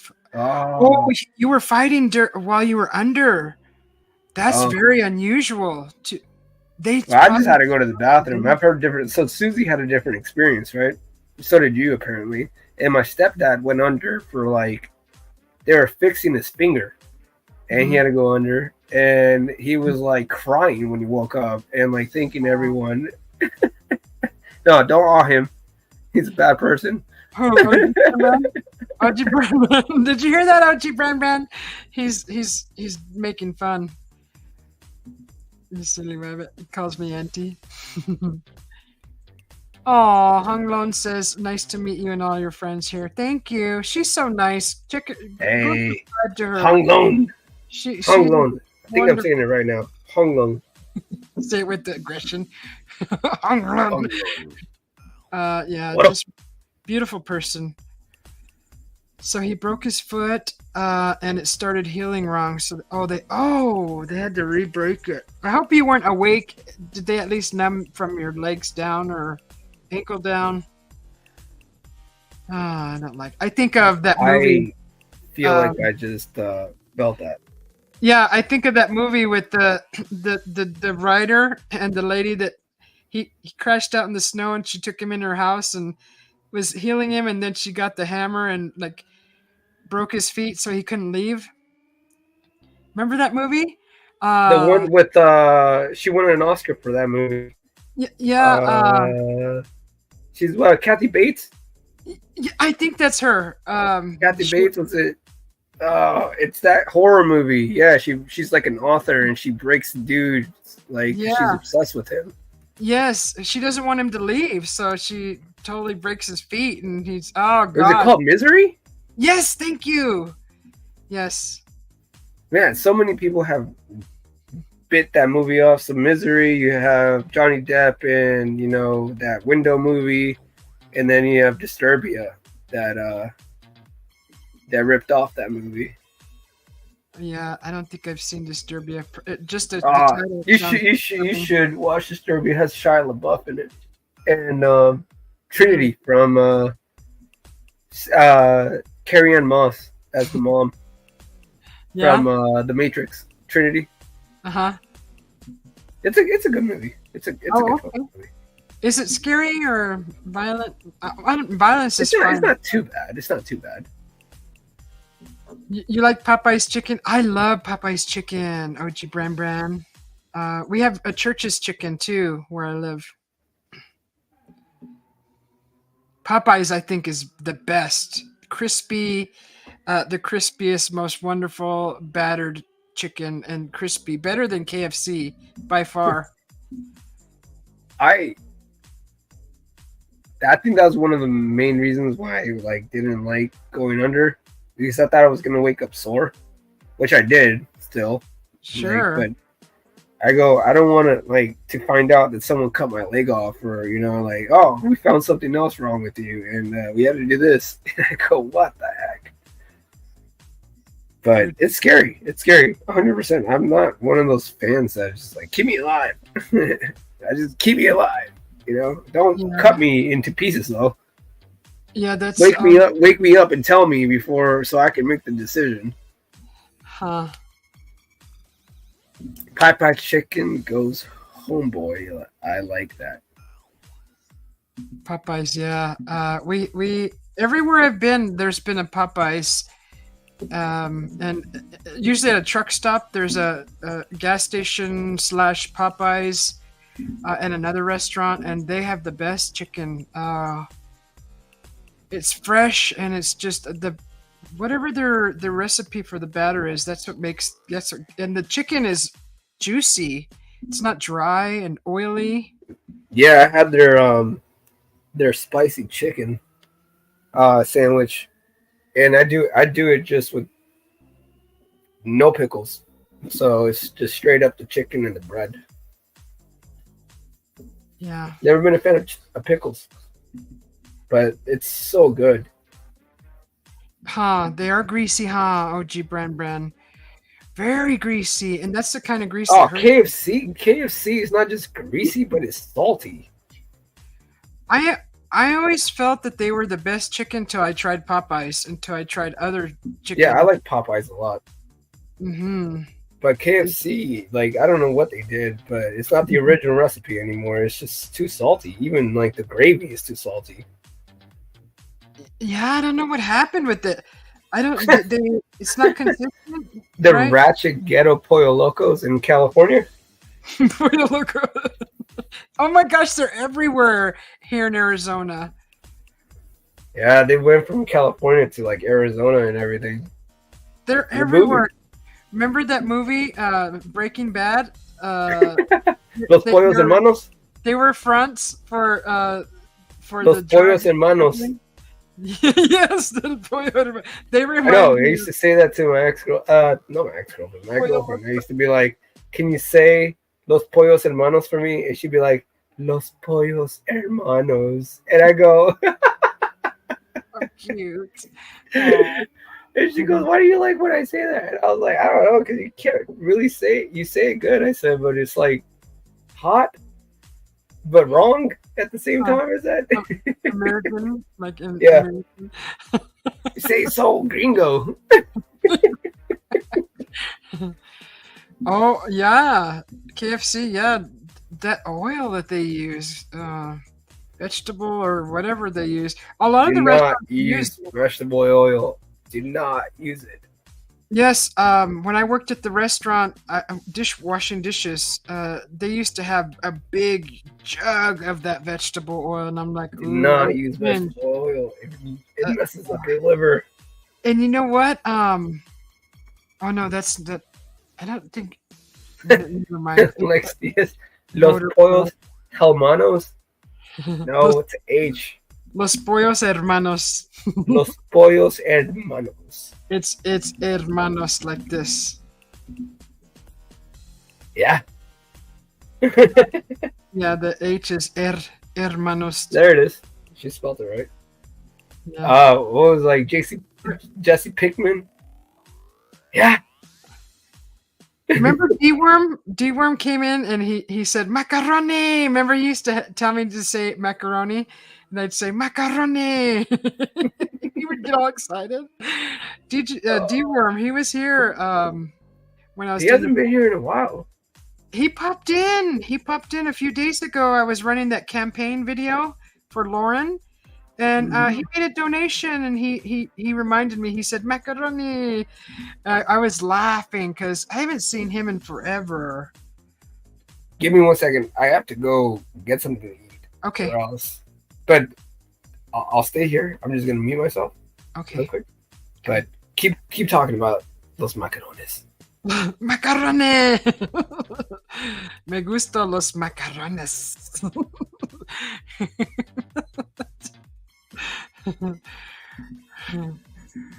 Yeah, the KFC. I don't even know how they're still in business. People must be used to that, or they must be constantly putting that kind of oil in their system. Because if you go off of that oil for years and you try it, your body doesn't like you for a while.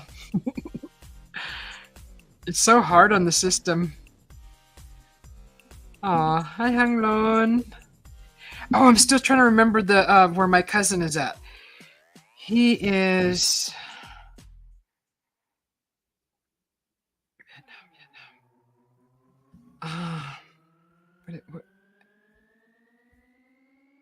where's he at?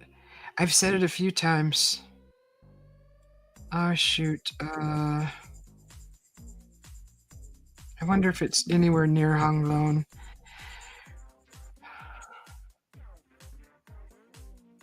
I'd have to almost pull up the Facebook and see. Let's see if I can do that.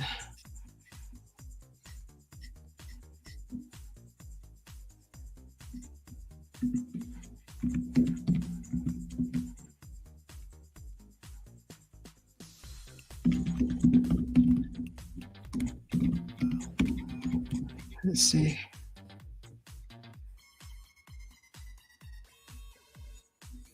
Spelling the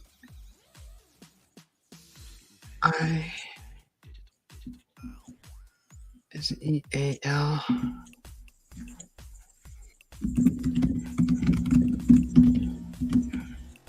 A. Let's see.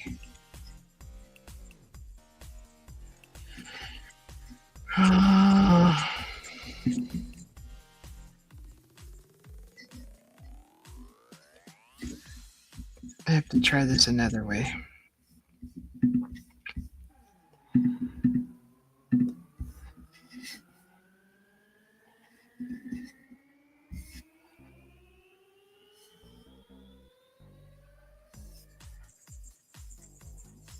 Let's see. Okay.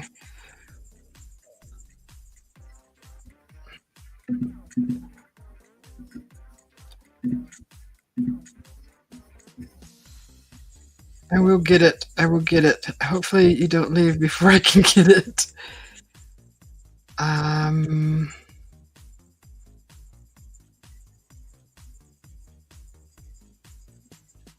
Where? Okay, let's see. Have to go through here.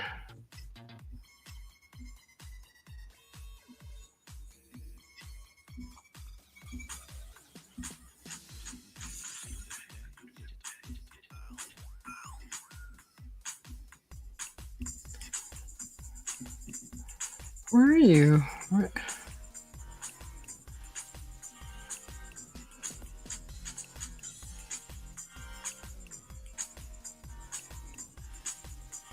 Oh, okay, here it is. Here he is. Okay, he's in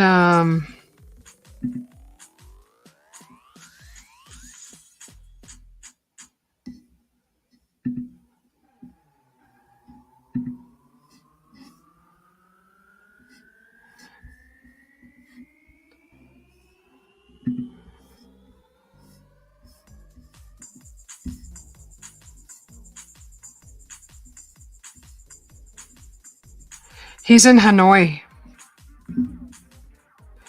Finally.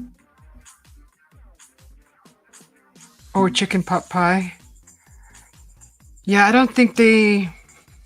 I think honestly, I don't think they make them there. I think they're pre-made already, but I don't know. Oh, Juan's making a sandwich. Yeah, he's in Hanoi, Hang Lon. My cousin.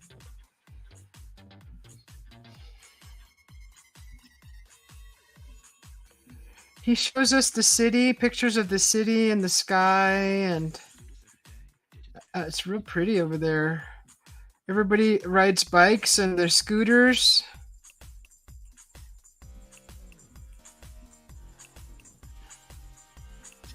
It's a big city. Yeah, Hanoi.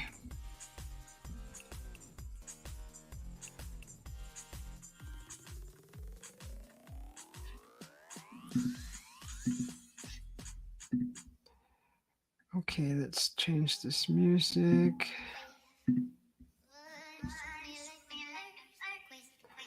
A sad meal? No, that's like the best stuff. You can put anything into a sandwich.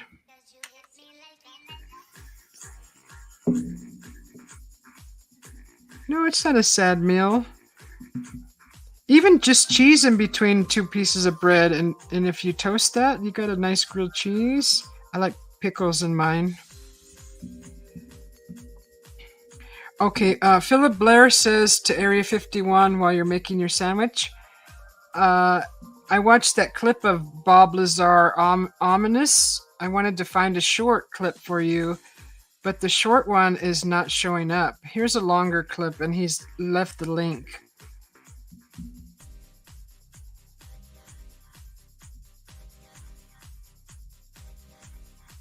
Tacos and burritos. You're from Hanoi too, Hanglon? Oh, that's the capital. Okay, that's neat. Yeah, my cousin lives over there. He's married. That's awesome. And quesadillas. Butter, toast, bread, and cheese.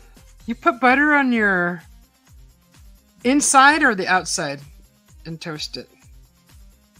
Because that's something my hubby does. He puts butter inside. Instead of using mayo, he puts butter.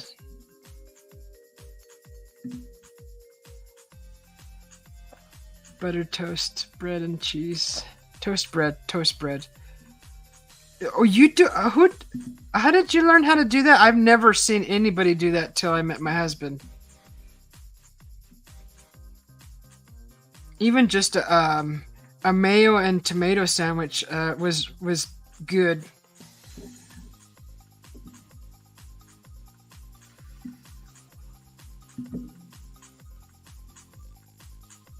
Oh, Philip, you have a brother-in-law, Vietnamese American?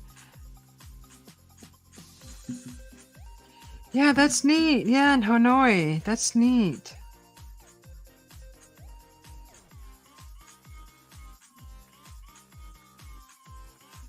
Mayo and ham, no cheese. That's good too. I mean, even just a piece of bologna in a sandwich too. That's really good.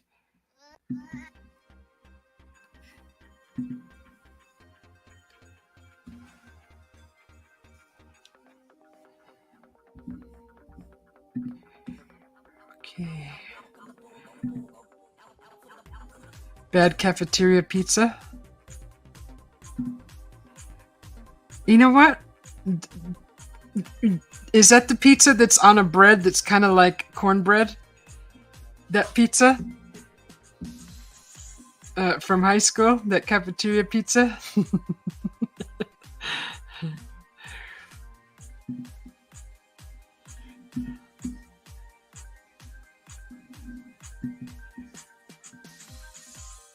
Yes! The rect. Yes! That was good. That wasn't too bad, actually. That was good stuff. God, that brings back memories. That pizza you're talking about.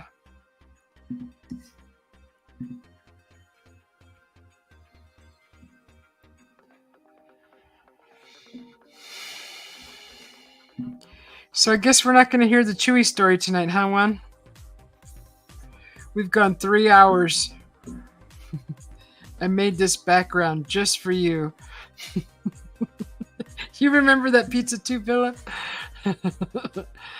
Yes, the smells. I remember the smells. The smell. It smelled good to me. But I always just ate anything. I've never really been that picky.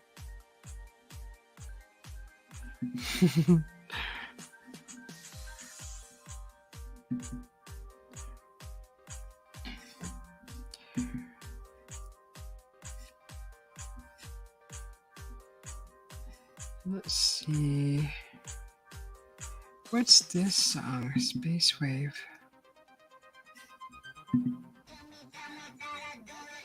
Oh, I have played this already. Okay.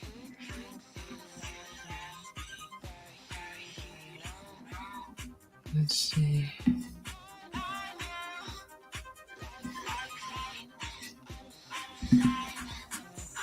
Extra thick bread, yeah. You brought a 30-inch pizza today?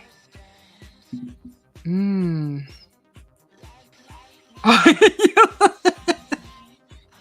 You had to put it sideways? Oh my gosh, did you feed more than yourself? Yeah, that pizza in the cafeteria was real thick bread and always reminded me of cornbread because it was made with like cornmeal. It was kind of grainy, right? It was grainy.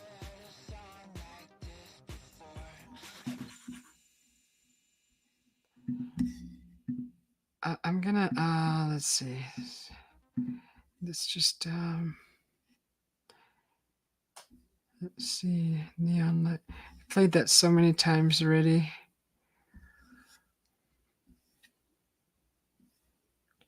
I don't know what this is.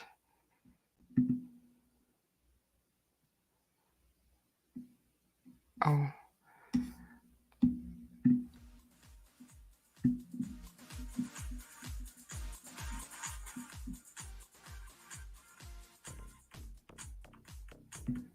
To be careful what I play. So, some of the songs on my playlist get flagged for other people's music because it has 10 seconds of something that sounds like someone else's music.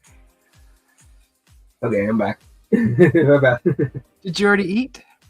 Yeah. Okay. I feel like there's something rude about eating and then like. Yeah. Oh, hi, Lucky 30 TV. Welcome. No, yeah. If you guys want to hear the Chewy story, let's go. Let's get it started. Yeah, because I'm already, I've already had. Unless you want to have a bigger audience when I do it. There's 9 people in here. I mean, we've had from through the whole night. We've had I never pay attention to that for some reason. 12 people maybe. I mean, that's more than Oh, nice. usual. Yeah, Let yeah. me grab my cup of coffee. It's been sitting there. It's already brewed and poured and everything. I'm waiting for like Jim to pop in too. I'm waiting to go. I told him that you were going to come on because now that it's what time is it now? For him, it's probably 6. Okay, then he's just waking up because that's when he gets up. We'll give him a second or two.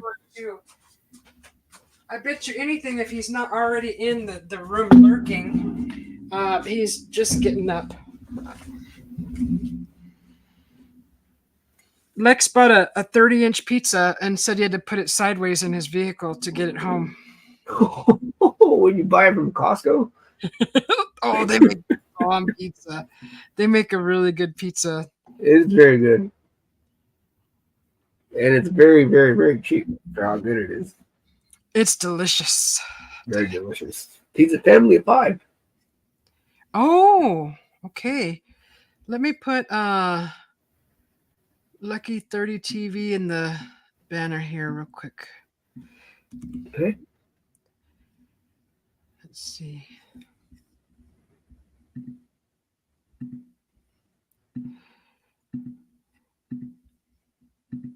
I need to make some more music for the channel.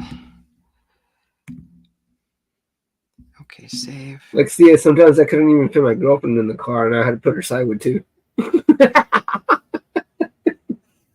That was a joke. That's a pretty big pizza, 30-inch. Pretty big girl. I'm just kidding. Oh, shoot, I forgot to turn on the banner. Okay, there we go. Oh, we got the banner. Yeah. Did Blue Line pop in? Who? Blue Line? Lexia's get it too. Can fit out just like, come on, it's okay. Just don't wear the seatbelt. He said it fed the whole family. Still wasn't enough? Jeez.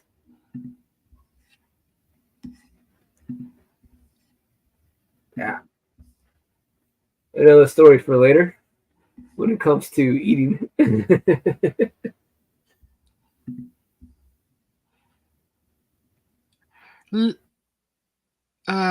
Kumar? Hi, Kumar. Who's Blue Line? I don't know. I only know a Blue Line Bigfoot, and I didn't see him pop in unless his link is in here. Oh. I don't think it's. I don't know. Let me see who this is.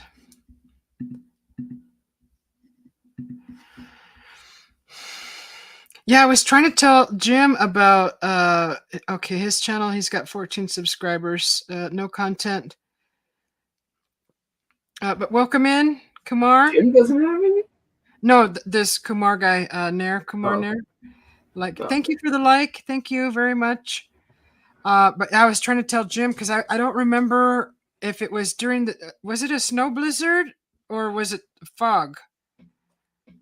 Wasn't it snow when the Chewy story? That was snow. Okay, snow. Okay, that's what I thought. I'm pretty sure it was snow, but I knew it was white something. Dead something. Snow. Okay. Yeah. I didn't go ahead if you guys want me to tell it. Yeah. Jump in there. Yeah, hold on. Let me switch headphones. Okay. You hear me now? Oh yeah, I heard you perfect. Yeah. There you go. Yeah, it's not. I've told it on John P's and one other podcast, but there's a lot of a history that goes behind it, and to touch on that history will take quite a bit. But I rushed through it with John P. But I'll take a little bit more time with you guys. Okay. Not to develop the story, but just to get you guys more acclimated to what I was dealing with. So, I used to live in Washington. I grew up in an apartment complex where we were all very close knit.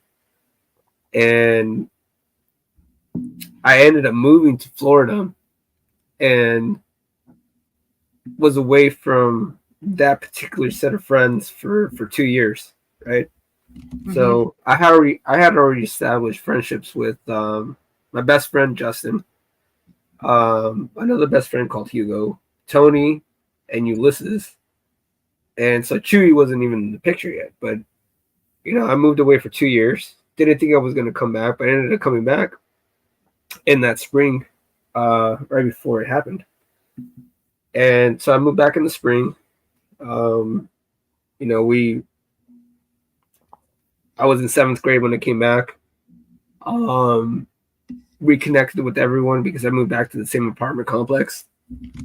And so Chewy was the youngest one out of all of us. There was like certain group ages that were growing up in the same apartment complex. So you had us, who were the older kids, who were in 7th grade and 8th grade.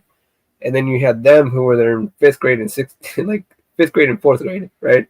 And then so on and so forth. And there was always like a 2-year gap.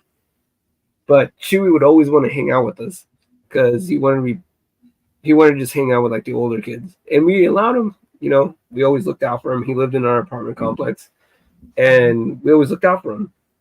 And there was this guy that was so creepy that would always like look at Chewy and we'd always call him, "Oh, there's your dad, dude."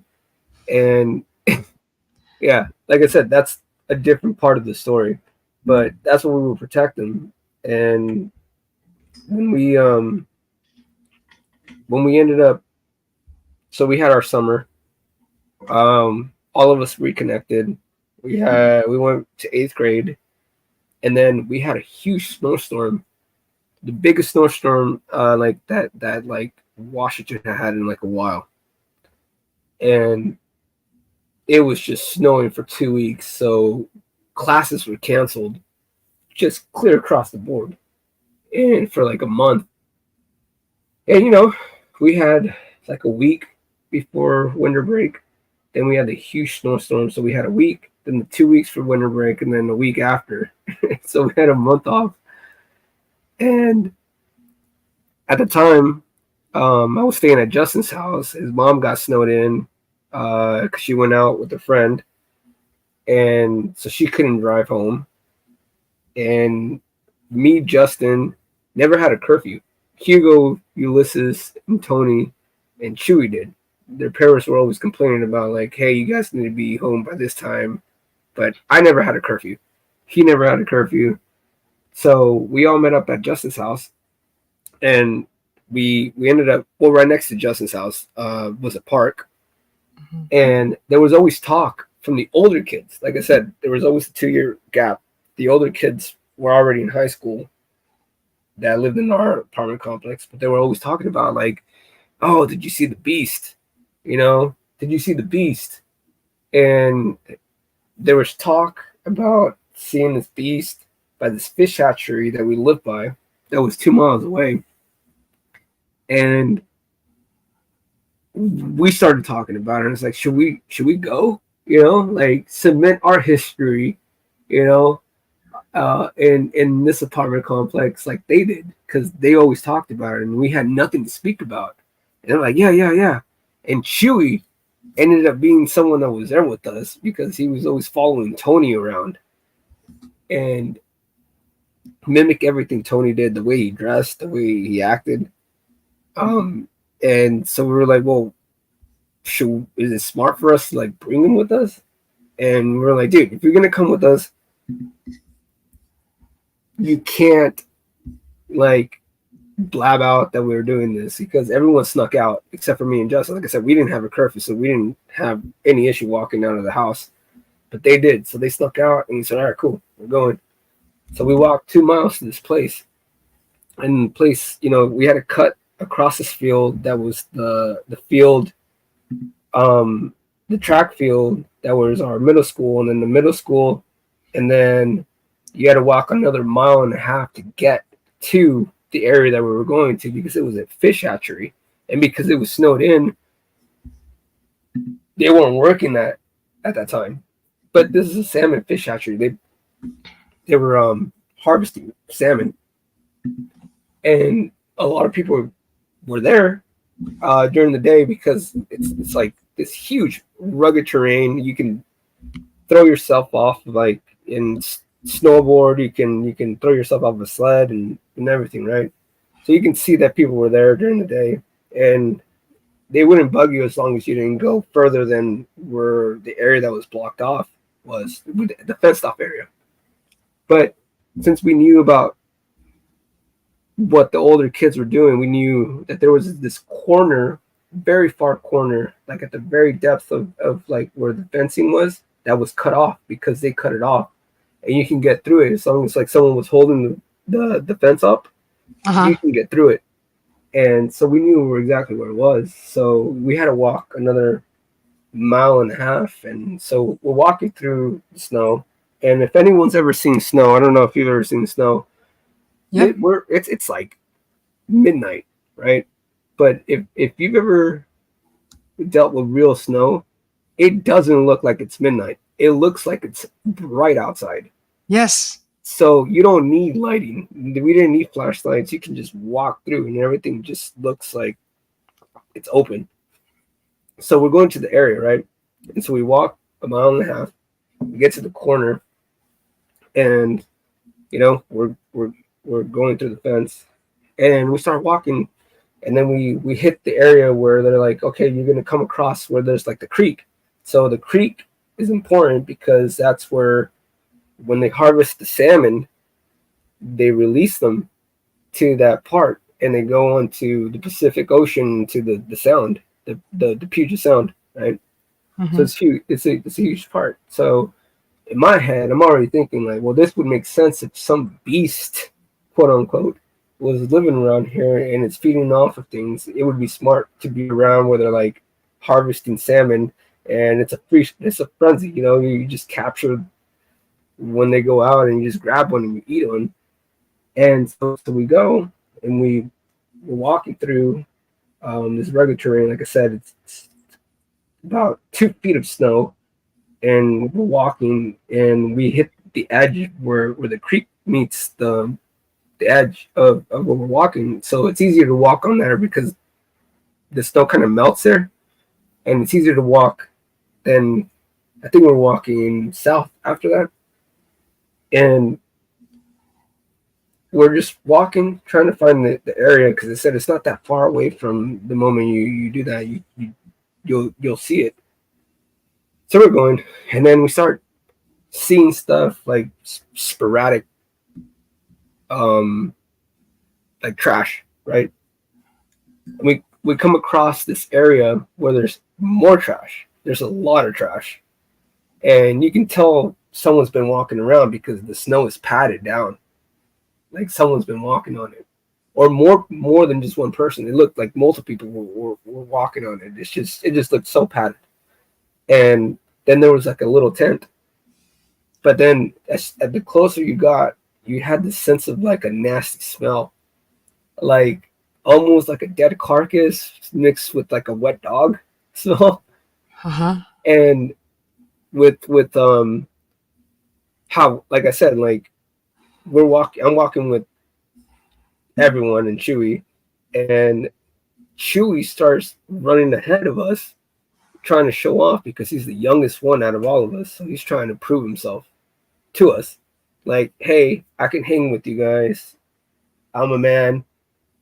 Here's my way to prove myself. So he starts going around the area and start lurking. And so I'm like second in line right behind him, and I'm looking behind, and like my friends behind me start getting hesitant. So I'm looking behind them, and they're getting scared, and they're like, dude, this doesn't feel right. And Ulysses goes, what is that over there? And so I turn around because I'm like trying to pay attention to Chewy. I'm trying to pay attention to everyone. And so Ulysses is the one that stands taller than us. So Ulysses is like in 8th grade, 7th grade. Ulysses is no, this is 8th grade. Ulysses stands 6 feet, at the time. So I know what someone 6 foot looks like. I stand 5'9" at that time. Hugo stands 5'9". Tony and Hugo stand 5'5". Chewy stands 5'3". So like he's like the one who's the shortest one out of all of us going ahead of it. And I go, what's going on? And so Ulysses points it out and he goes, dude, what the heck is that? And so I got turned around and at this point Chewie's crawling into the tent to see what's in there. Oh. And in the far distance, like about 40 feet from me, I see this thing. And like I don't know what I'm looking at. All I can see is half of its body looking at me and then looking at us in our direction. And I can see the heat coming off its body and its nose when it's breathing. And you can see that there's hair, but there's also definition. Like you can see muscle. And the arms were just elongated. And I go, the hands were different. The face was different from the half of the face that I could see. And I go, in my head, I'm reactive, so I'm not really freaking out, but I go, I need to get Chewie out some way, somehow. And he doesn't even know that something's closer to him. He's probably 20 to 10 feet away from this thing. And we're invading the space. And I go, what is going on? And so I'm looking at it. It's looking at me. It's breathing. And you can just smell it. You can just smell what it just smells like. It's never taken a shower. And it's not wearing any clothes. It's just you can just see the hair, but you can see definition in his legs. You can see the definition in his thighs. You can see definition in his body, his abs, his chest, his arms. And in his face, there's more facial, not facial structure, but there's more facial hair. But you can still see what it looked like. And it had yellow eyes. And I go, okay, this is not normal. It's standing probably 7 feet tall, and it's big. And I just remember just kind of freezing and kind of moving forward. And the closer I got, the more it was huffing and puffing. And the moment that I got closer, it looked, finally I could see his full face. It got out of the tree, so I was only seeing half of it, and it got to the side, and it growled at us. A screech that you would never hear in your life, right? And when I look back, everyone was running. Tony, Hugo, Ulysses, Justin just took off running, right? But I go, if I run right now, Chewie's going to stay alone. So I turned around and yelled back at it, and it just went behind the tree again. And it was just huffing and puffing. And I started getting even closer and closer. And I think it knew some way that I was trying to get him out, because it didn't react after that. I just remember it was just like cautious about whether or not to growl back at me, but the way that he growled at me, I growled back at it. He didn't expect that reaction. I'm trying to get closer, thinking Neil was trying to get to Chewie, and I go, but the closer I got to Chewie, I was like trying to whisper me like, Chewie, I need you to back up right now. And he couldn't hear me because I'm like trying to be low with my voice. And I was like, I had to keep getting closer and closer and closer. And I was like, if this thing lunges at us, like we're done for, And so I get as close as I get to Chewie, and I go, get out. And he comes out, but he comes out backwards, and he looks at the thing, and he's closer to it than me. And then he yells, and he yells back at us. And I go, I yell again in a defensive way, and we both just start running, right? So we get so we start running, right? I don't know what's going on. My head is racing. I'm just trying to protect Chewie. And for some reason in my head, I'm like, in the middle of the whole thing, I go, where the heck are my friends? I was like, someone needs to hold the fence. Chewie's not strong enough to hold the fence open. So I had to like push the fence with my body. When we got to the fence, he's trying to push it and he can't. It's too strong for him. And I'm like, I'm going to have to do it. So the only way that I came to terms to it was the fence is too high and it was too prickly that if I went on there, I'm getting messed up by the wire. So I had to use my body and crawl under it, and it scratched all the back of me while I let him go through. And finally we get up, right? And so it took us like 40 minutes to get home, and like we're just quiet. And finally he goes home. It's about like 1 a.m. He goes home, and I go, "You're okay?" He's like, "Yeah." And I'm all right, cool. And then I'm sitting here thinking in my house, like, I can't believe our friends dished us like that. And so I get home, and then I'm like, whatever, you know. And so I'm trying to be discreet because my parents are asleep. And next thing you know, I'm in the bathroom just trying to clean off, and I hear a knock on the door. And my mom wakes up, and so does my stepdad. And they open the door, and it's Chewy's parents. And they're crying and yelling at me and my parents, saying like, "What did you do to my son? Why is he freaking out? Why does he have a stutter? Why can't he compress? Like, why can't we calm him down? Like, he said something happened with you and everyone else, and like, what's going on and everything." And I go, I'm looking down because I live in the second floor. I'm looking down at him like, "Chewy, tell him what you saw. Like, we saw the same thing. Like, I didn't do anything to you." They were saying that I did something to him. And I was like, "No, I didn't do anything to your son. If anything, I stood there and we both saw the same thing." I was like, "Tell him." But Chewy couldn't say anything because he was stuttering. Oh my goodness. So I was trying to tell them what happened in Spanish because they were yelling at us in Spanish. And I was, trying to calm them down. His sisters were crying because he's the youngest out of his sisters. And I go, she's like trying to ask me, like, what happened? I was like, "Dude, just calm down. I don't know what we saw, but we were there. Everyone else left, and we snuck out, and we should probably never been there and everything." And, I'm admitting guilt, being like, it's my fault. But I go, "Shoot, you got to tell him what you saw. You got to calm down and tell him because it's going to sound crazy coming from me. And they're going to think that we pranked you and that we did this on purpose to mess with you, right?" Mm-hmm. So finally they leave, and then the next morning I walk over to Chewy's house, and I knock on the door, and I go, can I? They wouldn't let me talk to him. I go, "Can I speak to Chewy?" He's like, "No." I was like, "He's not speaking to anyone. He's not speaking to any of us. He's not going to speak to you and everything." And then I tried to gather all my friends to be like, what we saw. We need to go over there and tell his parents. And they just didn't want to. They're just like, "No, we just saw like someone homeless guy." I was like, "That was not a homeless guy, man. No homeless guy just yells at you that way." And the fact that Chewy can't speak right now, this is insane. And so I go, "Well, let's wait until he calms down." So we waited a week. This is the reason why I'm like, I have to tell it in detail because I didn't tell it to John the correct way.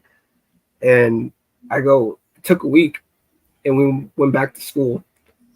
And when we went back to school, they were hassling me because I hadn't talked to them, and it broke our relationships, except for me and Justin. But I had bad relationships with Hugo, Ulysses, and Tony. I had bad relationships with them after that because the first thing they were worried about was like, "Are you going to tell everyone that we ran?" And I was like, "Dude, I'm not even focused on that. Like right now, I just want to talk to Chewy."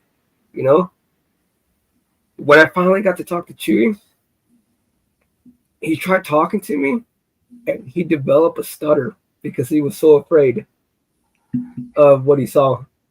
And to this day, Chewy still has a stutter. Really? Mm-hmm. It affected him that much that he still has a stutter to this day. He can't speak right. And I go, "You think I was lying?" You ask him, he's never going to tell you. But he still has a stutter. He never had a stutter. You try to talk to him. I go, people make fun of him afterwards. People were making fun of him in school. But if you talk to him, he talks this way, like, "Hey, Chewy, how are you doing?" He goes, I'm doing good. I'm good. I'm good." And that's the way he speaks now. He never used to speak that way. Oh, poor So, thing. yeah. I go, but I remember just telling everyone else, like, you guys ran. I'm not going to tell anyone, but I was like, you guys have to live with that. I was like, I was the only one that was there for him. And I stayed with him, and look what happened to my back, and I go, that's a small sacrifice. But the fact that you guys ran and left us there, that's not cool, man. Yeah. And that has put a huge strain on the relationship that we ended up developing in high school and going forward, because they were always scared that I was going to talk and call them like, what they were that day. Mm-hmm. And they were more worried about their image than what happened to Chewy or what would have happened to us. And I go, I stayed and I watched it happen. But to this day, like, it's up to interpretation to what we saw. I mean, I saw what it looked like. I think I probably described it a lot better than anyone else does. Tried to talk to Justin about it yesterday, and he didn't want to talk about it. And there's no way I'll bring it back to Chewy again. But yeah, that's my Chewy story. May I ask you a question? Go ahead. You described that it had yellow eyes. Mm-hmm. Were they glowing like No. Just like the whites looked yellow? Yeah, just the whites. Wow. Because I get what you said, what you mean by when you're out in the snow at night, you don't need light. You're absolutely correct, because I lived up on the mountain at 6,500 feet when we had our seasons. When we had snowfall, you didn't need light outside, even when there was no moon. The reflection of that snow reflects up, and the light bounces off of everything, and it just basically lights up everything. Mm-hmm. So that was enough light for you to see the yellow in its eyes, huh? Mm-hmm. Mm-hmm. Did you see teeth when it yeah. did the yeah what shape? I think someone's earlier today that when I was talking to them mentioned that they have like these sharp teeth, but it's not. They were rugged. Okay, like broken and yeah, like they were in different directions. They weren't sharp at all. It's weird, but they look strong. You know what I mean? Yeah, like horse teeth, like strong like that, or any you can see the canines. Of course, you can see the canines, but that was about it. But other than that, they were kind of just rugged and not well kept. It just looked like an 8. That's insane. But I guess they sound extremely shallow. Yeah, well, they always wanted to climb the social ladder, and they try to always keep me silent about it. I'm like, you really think I'm going to speak about this? I'll look more crazy than you guys running. Can you imagine the guilt that they would have to live with if you two never made it back?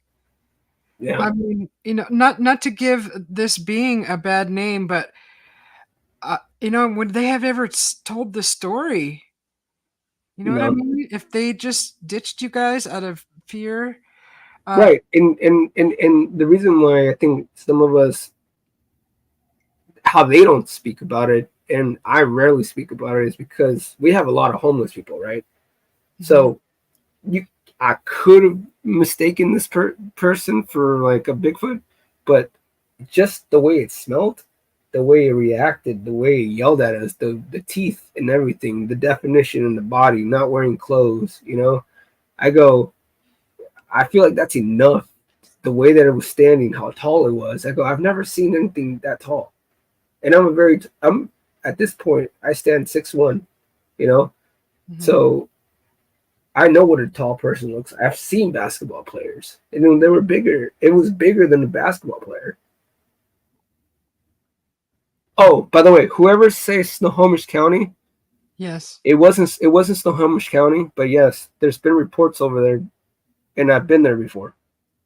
So, near there though, it was near there. Yeah. Yeah, that was Philip that asked.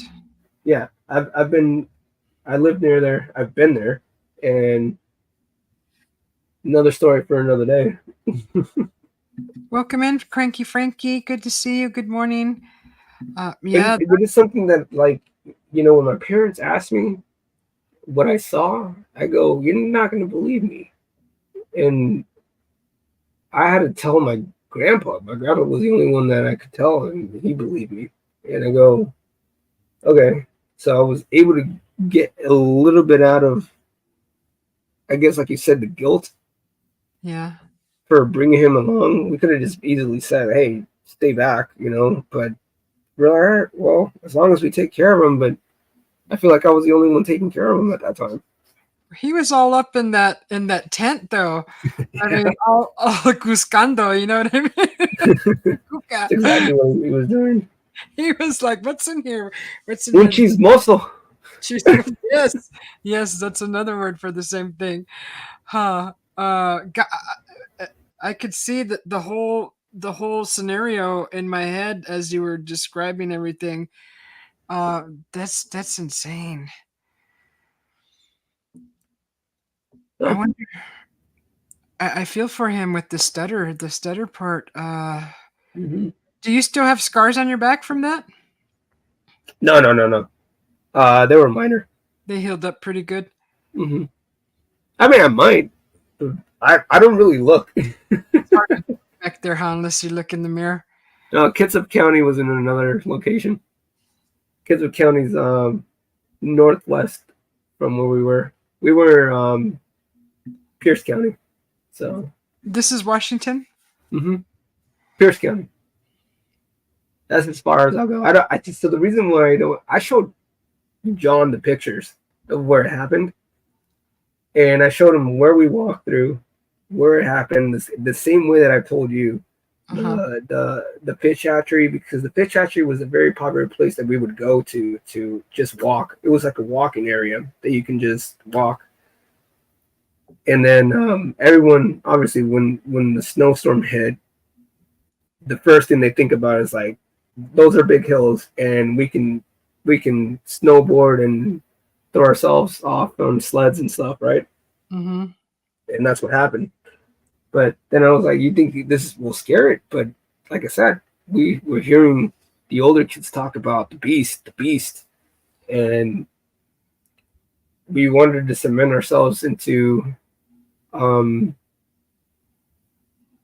give a little bit of our history, and Mm-hmm. hopefully the younger kids talk about us the same way that we talked about the big kids that we were talking about. So yeah, like I said, it's something that I don't really talk. John is the only one that's seen the pictures of the area. I walked him right through it from where I grew up, this actual place where we met up, the walk we did, the whole walk to the place into the area. I've shown him Google images, Mm-hmm. so you guys can take it for what it is. Like I said, it's not. I mean, I wish I could get Chew. I'm not going to do that to Chewy. I'm not going to force him to speak about it. No, he's. I try to get Justin to do it, but he just doesn't want to because he goes, "No, dude, you're just going to make me look bad because I ran." Yeah. It would So be nice to have some kind of collaboration and see what. eventually, I'll convince him. Eventually, he'll come around. Yeah, they just need time still. They're still trying to process it, possibly. I don't know. But Yeah. I'm sure this something like that is traumatizing is that because they ran, uh, they're probably still trying to wonder if it's real or not. Because Mhm. after so many years go by, you kind of think, did that really happen? Did I dream it? Then it starts to get blurry and things that I've experienced in my past when I try to remember them. Uh, it's always the same, but I always tell myself, you, you know, could that have been a dream? But then it wasn't. But it's easier to think it may be a dream, right? Because then you'll never get an answer out of it. It's hard to make sense of anything like that. Right. But you It's don't come to the terms of reality. yeah. It's not You like you know.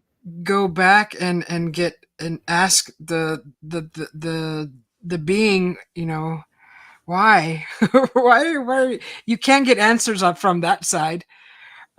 So what do you do? Mm-hmm. And there's more that pertains to the story, but in general, that's what that's what the main the main foundation of what we saw. Um, that's the main story, but there's more little Okay. bits and pieces on the side Yeah. that have more relevance as to why we were so protective over Chewie, and especially me. Yeah. And that's why I was like, when his parents came to my house and they were crying, and I go, he has a stutter. I go, what did we do? Oh. So my guilt comes from maybe we shouldn't have let him come, and he'd be fine. Because none of us were really traumatized by it. I mean, I was just more worried about him. I'm reactive, Mm-hmm.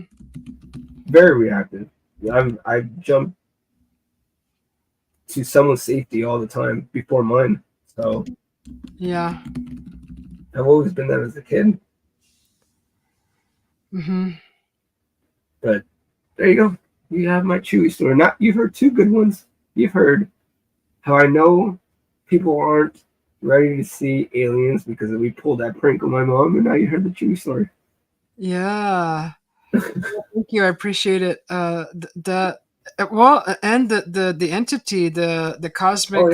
yeah. That one has more behind it, right? That one's a 10-year story. So I Just go, how do I piece it together so it comes down to like a cohesive narrative that doesn't like I'm not jumping all around, because right. that's what comes down. Sometimes when I get nervous talking to people about the Chewy story, I'm jumping around and I don't mention the details, and I go, oh man, I missed that part. That's important. Yeah, that was a lot of detail in that because I could see the picture as you were describing everything clearly. Mm-hmm. Poor John. He's gonna hate me after this. If he listens to this, he's gonna be like, "You didn't do it well for me." Oh no. No, I was very detailed with him too because I showed him. I basically walked him through it with the pictures. So Mhm. aerial view. He got to see where we were walking, where we ended up, and where it happened. So he's got a little bit more. And he's so stoked. He's been trying to get me on his channel for quite He some, is. Yeah. and I don't know what he wants to ask me because I've told all of my things pretty much, but it's now that I'm here at this place, I can find the time because back home I was doing a lot of things during the day and house things and plants and my poor hubby now he's got the plants chores and he tries his best, but you're always kind of busy, and here now I have more time uh, to be centered and focus, and be calm and not be distracted by a lot of. Right. So, So J- there you go. John, John P, if Thank you for making the Bigfoot thing. you're welcome. Yeah, Yeah, that definitely set the narrative. I go, okay, I feel good today. I said it's gonna be a good one. I'm sorry I didn't put music together for it. I could have Oh no, it's okay. put some music together and had it playing real low. Creepy vibes. Yeah, not creepy, but mysterious, like a mysterious Mysterious. tune. Yeah, for anyone who's listening, by the way, you guys can ask some questions. Oh I'll try yeah. to answer them. If anyone has any questions that you want to ask Juan, please put it in the chat, and we'll address it. But I appreciate you sharing that, and you're good with this, huh? Seeing that you protected your friend, and it backed down. It seemed like, well, you stood your ground Mm-hmm. to protect your buddy, and you're not the first person that says that they've when you stand your ground. They actually respect you more for that because they don't know if you're a threat to them. If when you get scared, humans are capable of anything, right? We Hmm. do kind of crazy things when we're scared. Hmm. So by you standing your ground, I think it had a little more. That's why I believe that you said it went behind the tree a little bit because it Hmm. probably wasn't sure. Like it was like, oh, this one's different. This is just my theory. Hmm. But yeah, that was good that you did that in defense of your buddy. And thank goodness, poor thing. I feel so bad for him with the stutter. I wonder I if that know. could be fixed. Do you ever wonder? I mean, I'm in contact with his family. Um, I know he's joined the army. He's doing well. As far as the stutters, like he refuses to talk to me. Oh, So when he comes around, he asks about me. Like he's asked his sister, who I'm in contact with, about me, and checks through her how I'm doing. And it's like that kind of back and forth where I ask how he's doing through her, he asks about me through her. So when he wants to come around about it, it's up to him. I think there's a lot of healing that can happen when you guys get back together. Yeah, and it'd be something that we'd have to. I mean, if he wants to share what we saw, Yeah, 100%. I'm yeah. down. I mean, not really healing like woo spiritual thing. You know what I mean? Putting it to rest and moving on. Because I think I don't know. Maybe the He stuff. might, he might, he might have a lot of resentment towards everyone else. Not so much me, but I think he has a resentment towards everyone else.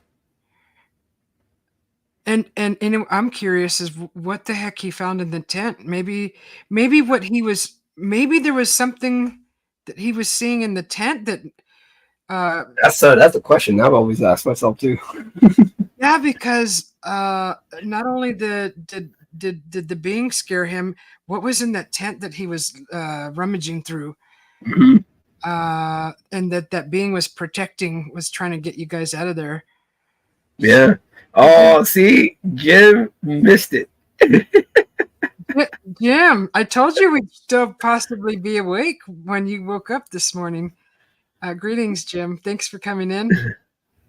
The psilocybin Maybe. therapy can cure the stutter. Uh, I believe that. I honestly, because it puts you in tune with yourself at a deep level. If I start throwing things at him, he's just gonna think I'm crazy. Yeah, I was So I telling. keep it as long as I can know that he's okay and that he's doing well. Like I leave it at that for right now until he's ready to talk to me. But Yeah, I mean, sure. this happened High school, junior high. 20 years ago. Yeah, quite some time. 20 years ago. Hmm. So, like I said, I tried to talk. I talked to Justin yesterday. I talked to him almost daily, and I try to be like, "Hey, you want to talk about it?" He doesn't want to talk about it, and I go, "You're gonna have to one day, bro." And he doesn't want to talk about it, and I go, "Okay." Yeah, I get I try frustrated. to see if I got him on here, or if he would do just a one-on-one with me, and I could put it up on my channel. But he refuses, and I go because it makes you look bad. Because we were one of the ones that ran away. Yeah. Uh, So it'd be interesting to hear what they all have to say. I know, and I tried to say it to him. I go, well, the reason why I'm trying to speak to you about it, and he's like, no, you're just trying to make fun of me, and I'm like, I'm not trying to make fun of you, dude. I go, but what did you see? And he goes, you know what we saw, Oh. and I go, all right. So, all right, I said, when you're ready. And you're 100% correct, and thank you for being so patient. I think it would drive me crazy, and I'd well, maybe I'd approach it the same way too, having a heart, right, and giving them their time. Well, the last thing I want is them to feel bad. You know, they already have the guilt. There's no reason for me to add more fire to the flame or No. fuel to the flame, whatever they say. Right. You know, Hi, Joy X. like they're already dealing with that. So I go, yeah, I try to pry it a little bit and like sneak it in there, but you know, it's up to them when they want to talk about it. Right. But I'll Right. go, oh man, you're already on the internet. Uh, I've already mentioned you guys' names. called you out. Ain't no Oh, hiding from the Area 51. You're like, you better say something. People think I'm crazy. No, no, I don't think I'm crazy. I think I know what I saw. But like I right, said, my job isn't to make you guys believe me. I know what I saw, so I know what I believe. I'm already convinced. It's up to you guys now. You make it with what it is. well, in the community that we've been hanging out with for a year now, look at all the experiences we've heard, Mhm. and you'll find a lot of similarities in the features when they describe these beings, Yeah. and it's like people from different parts of the world, the states, and a lot of the details that they're saying, the ones that that I have heard, it's very similar. That's why I like to ask these questions: the eyes, the teeth. Yeah. I won't even go into the feet or the hands, but you did say that the arms were elongated, and that's another similar feature that others have described. And Mhm. the body, the definition, the how it's defined with muscular. You said that the thighs were defined. That you could see the calves, everything. So Mhm. this is a very powerful being that lives, and anybody that lives up at a high altitude and they're always climbing or hiking, they're going to be bulkier. Like Mhm.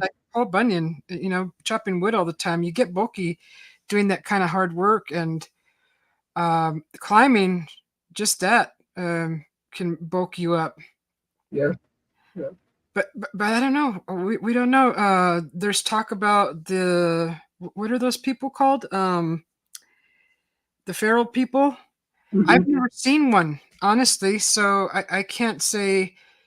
What do you think? Could it have been a feral person? A I'll tell you this. wild That's, person? I think the people that have heard the story without like being in the podcast have asked me not about the feral people, but they go, did it look like the Patterson film? And I said no. I I said there was less hair on it, and you can see more muscle on it. It's weird. I said, um, Mike Bothwell, I haven't seen you in a while, brother. Good to see you. Miss you too. Welcome in, Mike. Thanks for coming in. Yeah. Jim, you missed the story, but you can totally rewind it and Y- compare it. Yeah, But yeah, you guys, like I said, if you guys have more questions, I'm more than happy to answer them to my best of my ability right. because I know it raises a lot of questions, but also, even the curiosity of the area, um, which would make sense where we were. I mean, you would want to be in an area where you're constantly eating and not really hunting, if that makes sense. Yeah, So it made it easier. But yeah, yeah, I'm open to anyone ideas, theories, whether you can call me crazy, but it's a story of very, very, very, very. I keep it in my pocket, you know, I have. I for have. An, so for a good day. I have another question. Mm-hmm. In that area, uh, is there any caves nearby or anything No, that you mm-mm. know of, or you're pretty That I sure? know of, no, no, yeah. Uh, the furthest we've explored was that moment that we were there. We never heard about any caves. Okay, Philip is asking if you've ever gone Yeah, back. not to the specific area, but we have been back to the fish hatchery, to like the farthest point you can get to, um, as far as like the fence. But no, we would do daily walks there all the time. It was like our, I guess you would call it like our physical activity to like when we would go to school, get our release out. A lot of us would just like talk and walk. If that So makes any sense. it's interesting. Right in that area is a nice food source. The fish. Hmm. But as far as like the specific area, I tried to get them because when Justin moved away because he was in the military, Jay, who wasn't present at the time, Jeremiah was one of our friends that we met on later when we were in ninth grade. We would do the hike all the time up until that point, and then we would come back. And we asked Jay one time. We were like, "Oh, we haven't seen each other in 8 years. Let's get drunk and go to the spot." And they chickened out. They didn't want to go. No. So I have suggested it before. Yeah. So yeah, I've suggested it before because I had a little bit of liquid courage, and I said, "Let's see if he's down." And he was not down for it at all. And neither was Justin. Justin was like, "There's no way I'm going back." I was like, and it's like, obviously it was midnight too. And I go, "What? You don't want to go back?" You know what's crazy is in other accounts that I've heard of, they have said that if there's one, there's definitely more. Yeah. Because it's very rare that in the accounts that I've heard that they're alone unless they're an outcast. I don't even know how valid that is. Just of what Mhm. I've heard, but That's what I said. I was like, I have more stories too, because you yeah, hear that if there's one, there's more lurking around. right, You know, right. just how we were rolling. It's not like one person went out there on their own. We had, let's see, me, Chewy, Hugo, Justin, Ulysses. We had 6 people there. Yeah. Hi, Christopher. Welcome in. Thanks for coming in. I know. Lex Diaz. That's what I said. Like when people used to be like, "Tell the Chewy story," through text, and I go, "I can't text you a Chewy story. I have to tell it to you because you're Yeah. not gonna get anything by me texting. You don't get the emotion. You don't get No, the rawness of it." you'd have to dictate it in audio. Hmm. Uh, and that's the best way I would say if they really wanted to know and you couldn't text And that's it. what I've told a lot of people, and they go, "Well, I want to hear it," and I go, "Well, all right, cool." And they're like, "Text it to me," and I'm like, "I'm not writing that." No, that's a book. That's like a small book. I'm writing it to you. Yeah, So I can't think of. I hope it sheds some light on what I've seen.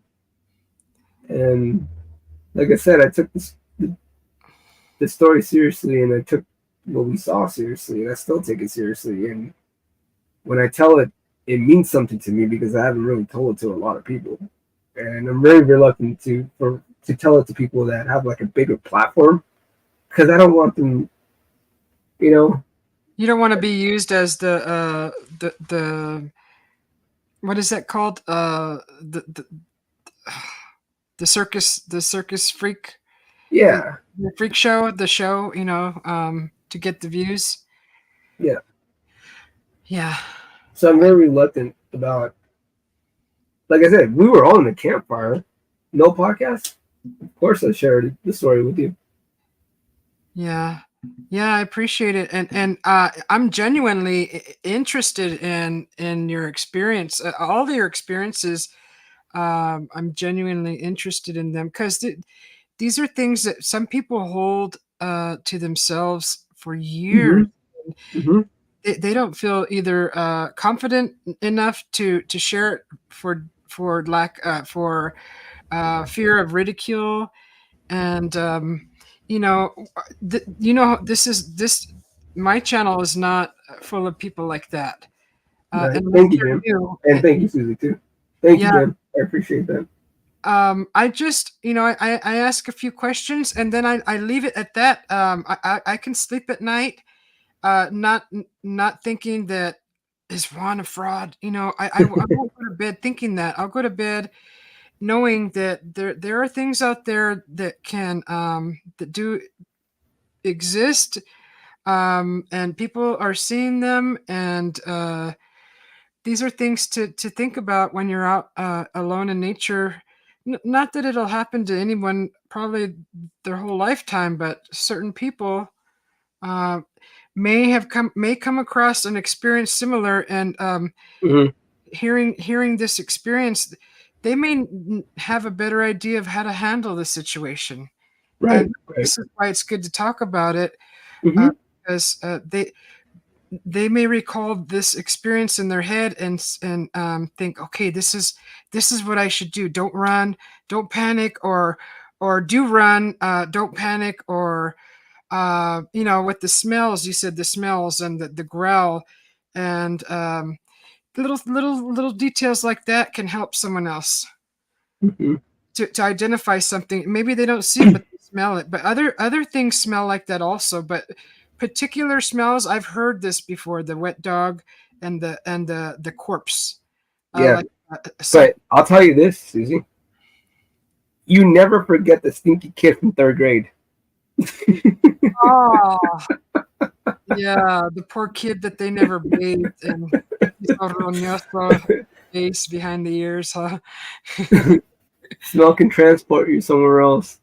And I go, I know where I smell. And I'm someone that lacks very, very detailed smell. But I go, man, that was not something that I should have ever come across. But the fear, the react, like the reactiveness in me, just that goes completely blind. In moments of you got to take action.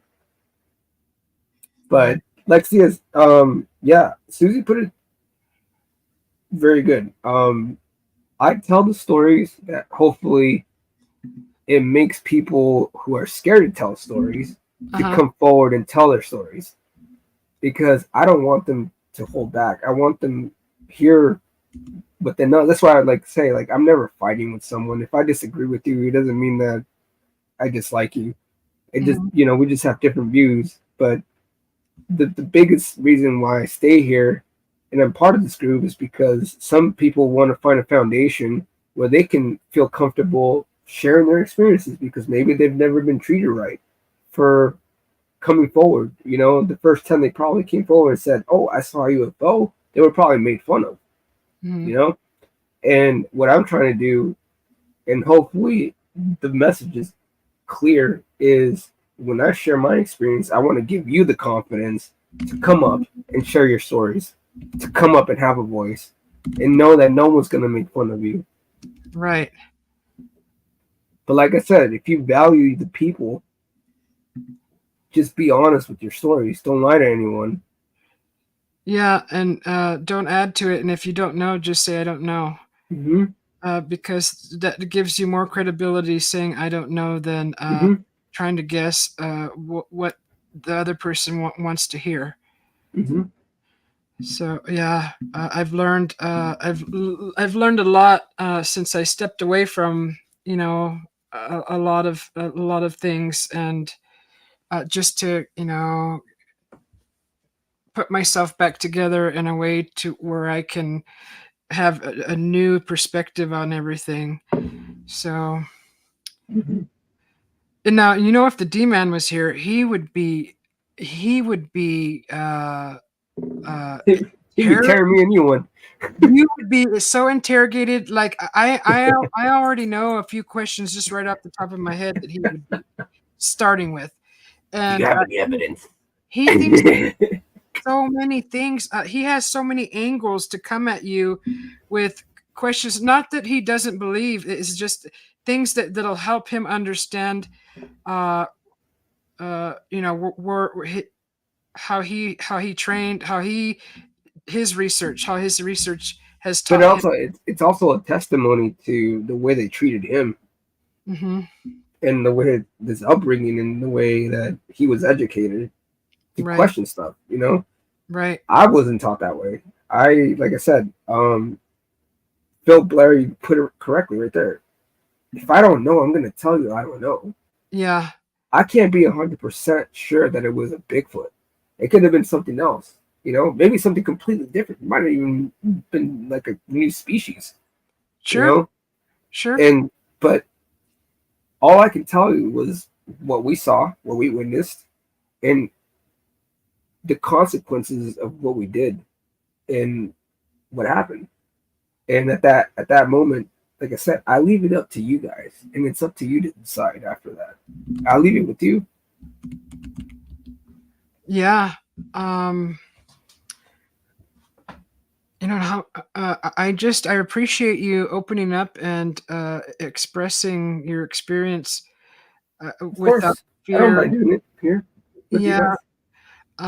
But like I said, if the D-man was here, I would probably be cringing and hiding and turning off my camera because I would feel It's so okay. bad. 'Cause he's drilled me, and actually, I was second guessing what I was seeing because he was drilling me hard, to the point where I was thinking the way he was from a totally different angle. I mean, he throws stuff out of left field at you, and you're just like, "Whoa, I never thought of that."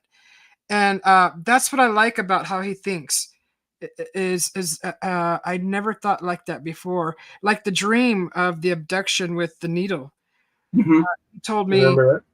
he goes, if this was an advanced race, why would they need a needle? What species uses needles in their practice? And I was like, oh my gosh, you're right. You are so right. So he's just little things like that, little details like that. I'm starting to learn how to approach it at different angles and question it, like question it. And I didn't think I was capable of that. And boy, Yeah, you uh, should. You should be able to question it without any backlash. And I think that's the reason why sometimes I get mad at like SOR and not so much at Dave, but the no, people that surround that platform. Because I did the same thing with Jimmy Church. I did the same thing with Billy Carson, with Christina Gomez. And I go, am I not allowed to question and maybe say that you guys are probably wrong? Because they just jump on you and be like, you can't say that on the platform. And I go, but then you guys are not open minded. You know, you can't come at and say you want to have a discussion when everything is only one sided. That's narrow minded. That's not open minded. right.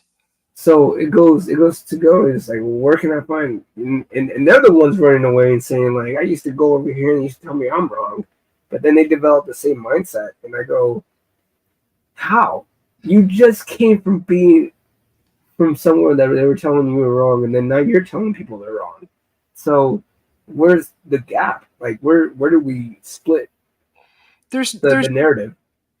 there's no room left in a place like that for you to even visit, because everything Yeah, goes against what you believe, and if you speak up, you're shunned. And what's the point of even going there? It's just like wasted time. Hopefully what the things that you did say that got across through the chat, it maybe have woke up a few people, and that's better. That's better than nothing at all. right. um, because I think we do function on what is that called? Uh, when you get one person thinking something, and then you get another thinking the same, another, it's that domino effect where um, It's like blind faith. it becomes part of the collective, and everybody starts waking up eventually, Hmm. and it just takes one person. Yeah. So uh, Like I said, my intentions are not to skew your way of thinking. I don't. But if we're gonna have a conversation, I have to respect you and value your thoughts, and I expect that back. You know, Right. and when you don't have that, you can't have a conversation with someone. And I guess the best way to put it is just pretend like you're talking to your best pal. Treat them like that. Family members, your best pal, your blood brother. And give them that treatment to where they feel like it's a genuine conversation. It's genuine, very genuine and sincere. And I Mhm. think that'll work every time. I treat a lot of people that I come across my path like family. I and they sometimes they respond, and you're so easy to talk to, or we talk like we've known each other forever, and that's the feeling, that's the response you'll get back when you treat someone like your blood brother, Mhm. or your family member, or a best buddy that you know everything about. That's the way that I'm trying to express that Yeah, treat. And if they can't. that's very important. Mhm. And Lex Diaz, you bring up a very good point. My best friend, like I said, Justin was there for the Chewy story. He was there. He ran. He's still my best friend. He's my brother, and he disagrees on a lot of things with me, a lot of things. But you see, we're still brothers at the end of the day. Yeah, you don't have to fight. That you shouldn't have to fight. Where does the fighting come from? Because it's so hard to think outside of the box.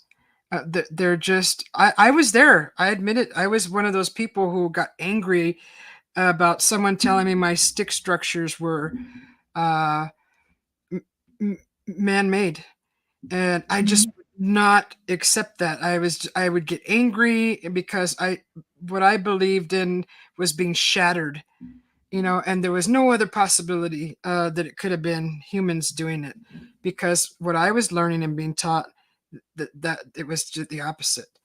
Right. So, uh, and I finally learned how to not be like that and just break out of that, and I'm so happy because I'm just so Yeah. grateful.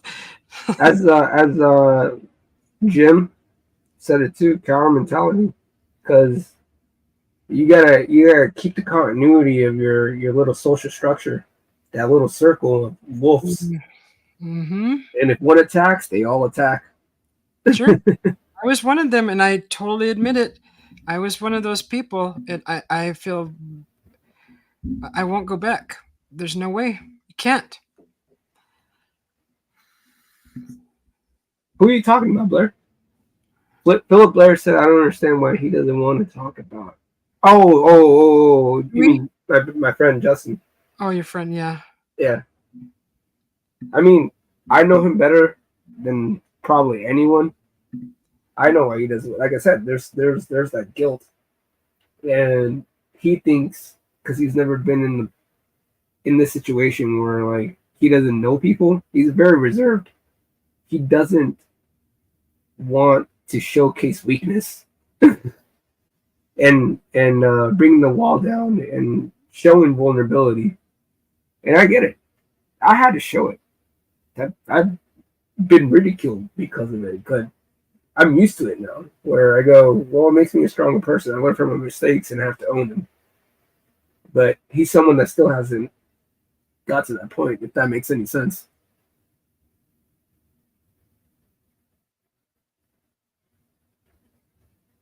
So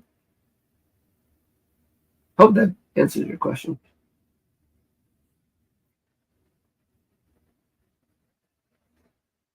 Now the other ones, I try to get them to talk, and they just don't want to talk about it either. It's social status.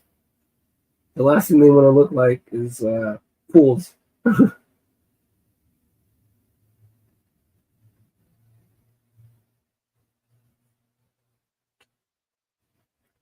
of deprive people, right, from getting answers. When you think that way.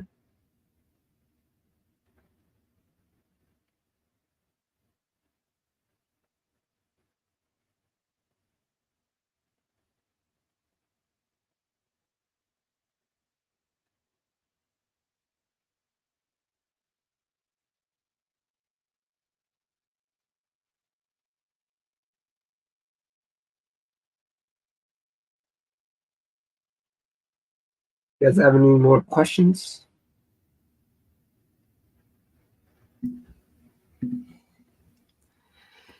More Stop questions? bringing up the moon Oh. landing.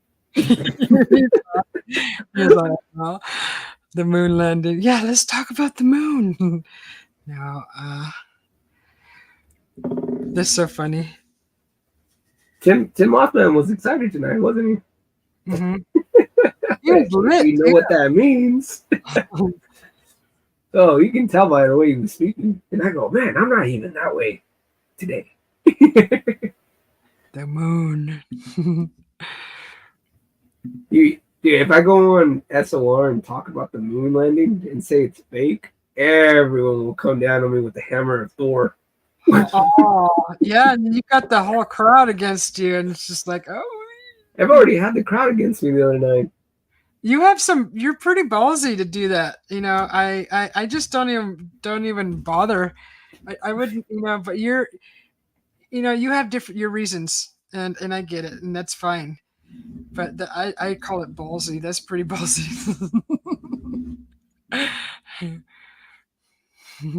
A man can only go two ways, bad or good.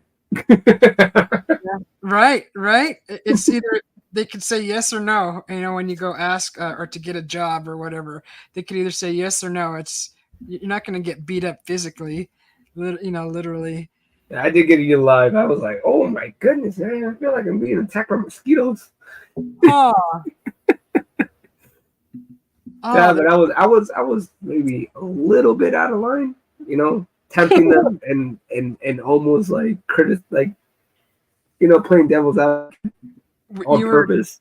Were you aggressive in your No, demeanor? I don't think I was that aggressive. No, Yeah. no, I don't think that. No, no one's seeing me get aggressive yet. Believe me, I'm very tame. I don't want to treat people badly, even when they're wrong or if I feel like they're wrong. That's not in my nature, unless it's Billy Carson, of course. I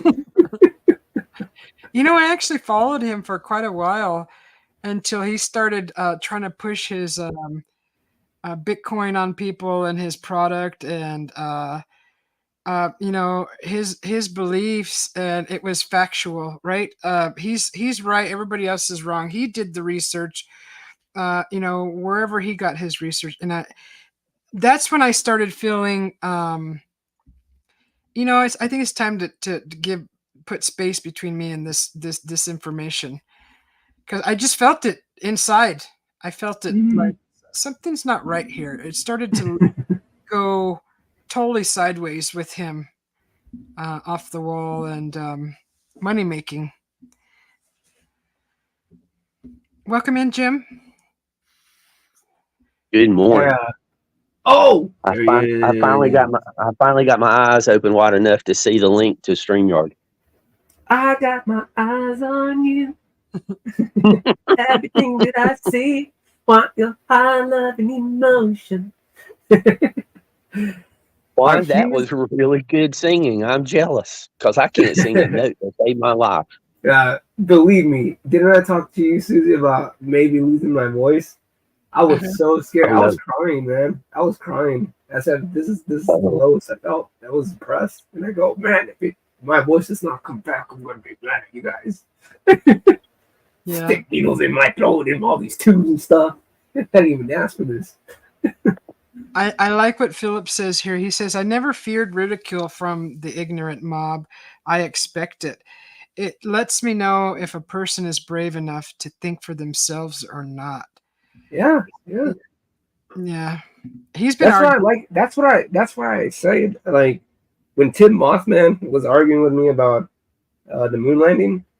Obviously, he shares a different perspective than I do, but that was fun. It's good, trade back and forth, and I don't know if he was genuinely mad or not, but I wasn't. I was enjoying it, and it goes, I respect him more for saying I don't agree with you, because I would rather have someone hate my music and tell me they hate my music than someone pretending to like my music and tell me that it's good. Yeah. No one telling you is a lie, or no one telling you a lie is a good person that values you as a person. If that makes any sense. But people who tell you the truth, gotta listen. Yeah, I can deal with the truth. The people who color things, shade The truth, things, flat out you can't lie. handle the No, truth. no. You know, Juan, if I thought you couldn't sing, I'd say, buddy, you might want to find something else for a day job. I'd try to tell you in a nice way. Be like, hey, buddy, let me put you on the sideline for a second. You can't play soccer for crap. Like, you can't even kick the ball. I would probably say private, not in front of everybody. Imagine About the we had to playing deal soccer, with I'd probably say something like, "Are your shoes averse to hitting the soccer ball?" Huh. Dude, our coach used to yell at us when we would kick the ball, like when we would play soccer and we hit the ball and we would hit it like really badly and it would go completely off goal. He would yell at us and be like, "You couldn't even give him a call with that."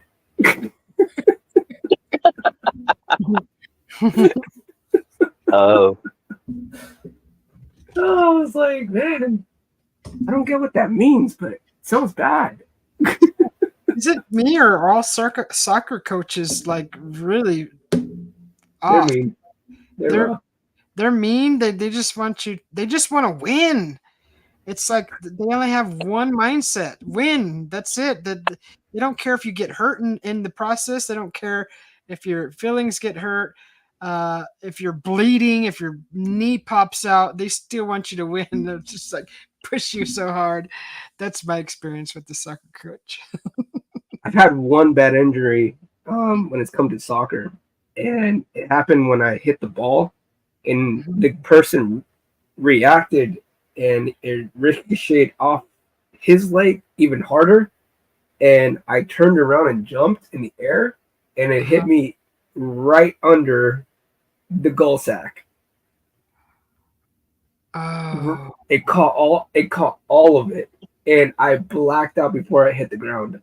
Ooh. And I woke up to like the whole, like a lot of people around me saying like, "You okay, man?" And I just remember just this tremendous pain in my stomach. Oh. And I go, "I think I'm okay." And they're like, "You need to go to the hospital." And I'm like, "Why would I need to do that?" It's like, "Dude, you cut it all underneath." And I go, "Hold on, let me feel." Oh. Like, we're good. But Kids. painful. Yeah. Painful. Ow. No, I don't think I've ever gone through worse pain in my life.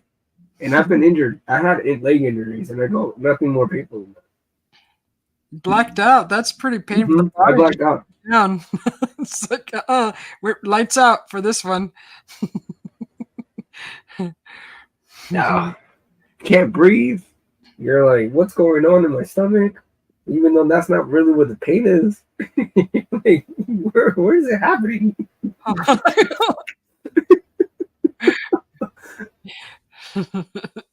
Get up, you're not hurt.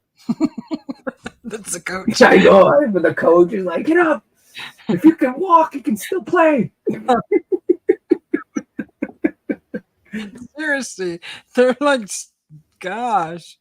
I can't even find the word to describe them. I don't want to say the HITLER because that's not even really accurate, but it's similar. I just yell out random words that are not even in German. Schmecks. Like, what? Isn't that a city? Hominy.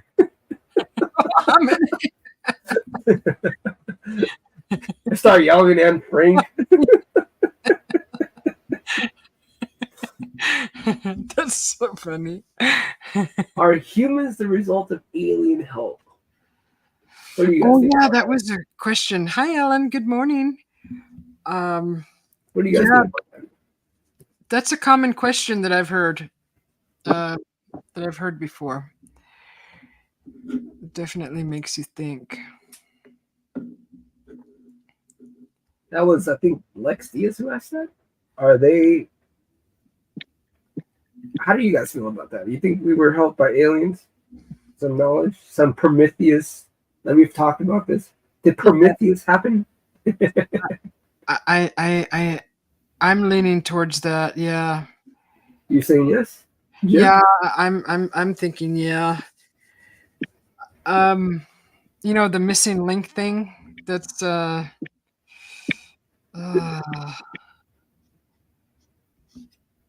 Oh, that's important. This is link. yeah, the missing link. Like that's the only gap between the evolution, right? Between animal and man, isn't that how that Yeah, works? that's what they say. I don't think that it happened that way, honestly. I don't know, but feeling wise, it just doesn't make sense to me. Jim, what do you think? I see everything through a Christian point of view, and I think there's so much going on in our history that we will never learn about. I think that we were created to be extremely adaptable, and people have confused our adaptability with evolution. Okay. I agree. I agree with both of you. I respect what their opinions, and this is where I'm going to go. I was telling my girlfriend the other day that if you believe in evolution, it's really hard. Do I think that animals do evolve? Yes, they evolve in the way that they adapt to their environment. Like we adapt. If you live in the cold, you're not all of a sudden going to become a polar bear. Okay, you just adapt to the cold. If you live in the desert, you're not all of a sudden becoming like an armadillo or like a cobra. You're going to adapt to the heat, right? That's what you see with evolution. With Darwin's theory is you see animals in certain areas. A bird just doesn't turn into a plant because it lives on an island. It's not going to become a coconut plant. It turns into a different type of bird because it needs to adapt to its surroundings. So that's why I say, does evolution happen? Yes, but not the way that they try to describe it. And I think Darwin struggled with that his whole life because he could never come to a very clear conclusion as to why he never had real answers. He just had theories.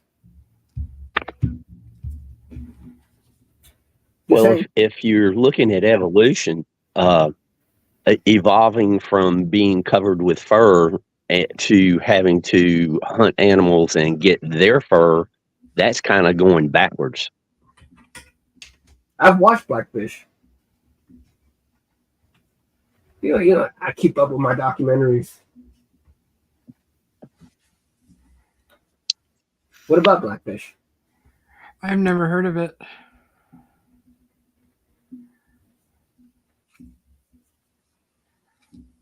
You're gonna tell me my German Shepherd came because of a dolphin decided to start walking on land? What would the first dolphin look like walking on land?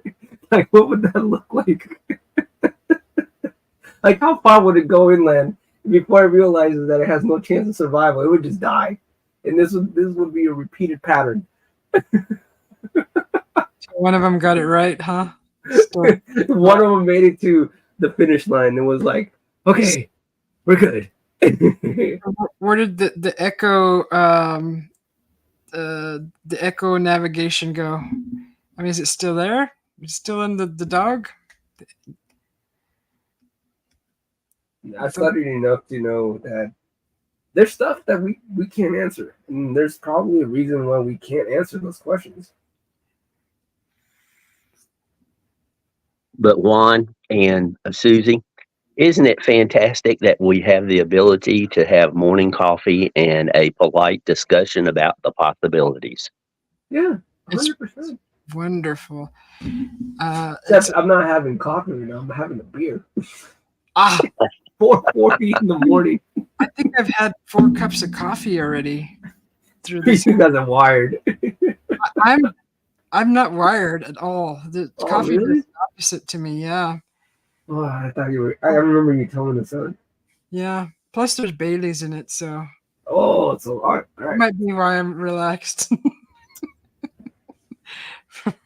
But You even can still without, go for another 4 hours. my heart isn't pounding. Oh, Jim's holding up his cup. That's a beautiful. I like that blue. That's a pretty blue. How do you like your coffee, Jim? Uh, a spoonful of sugar to just black. Mm, I brought the coffee pot out on the back porch, and I'm enjoying the morning sun and great nice. conversation. Yeah. And there's a certain young lady that has a program that she's got a fantastic smile. So she's on the laptop, and you guys are on the phone, and life is really good. Nice. Welcome in, freckle face artists. I hope I'm that lady that you're looking at that has that fantastic smile.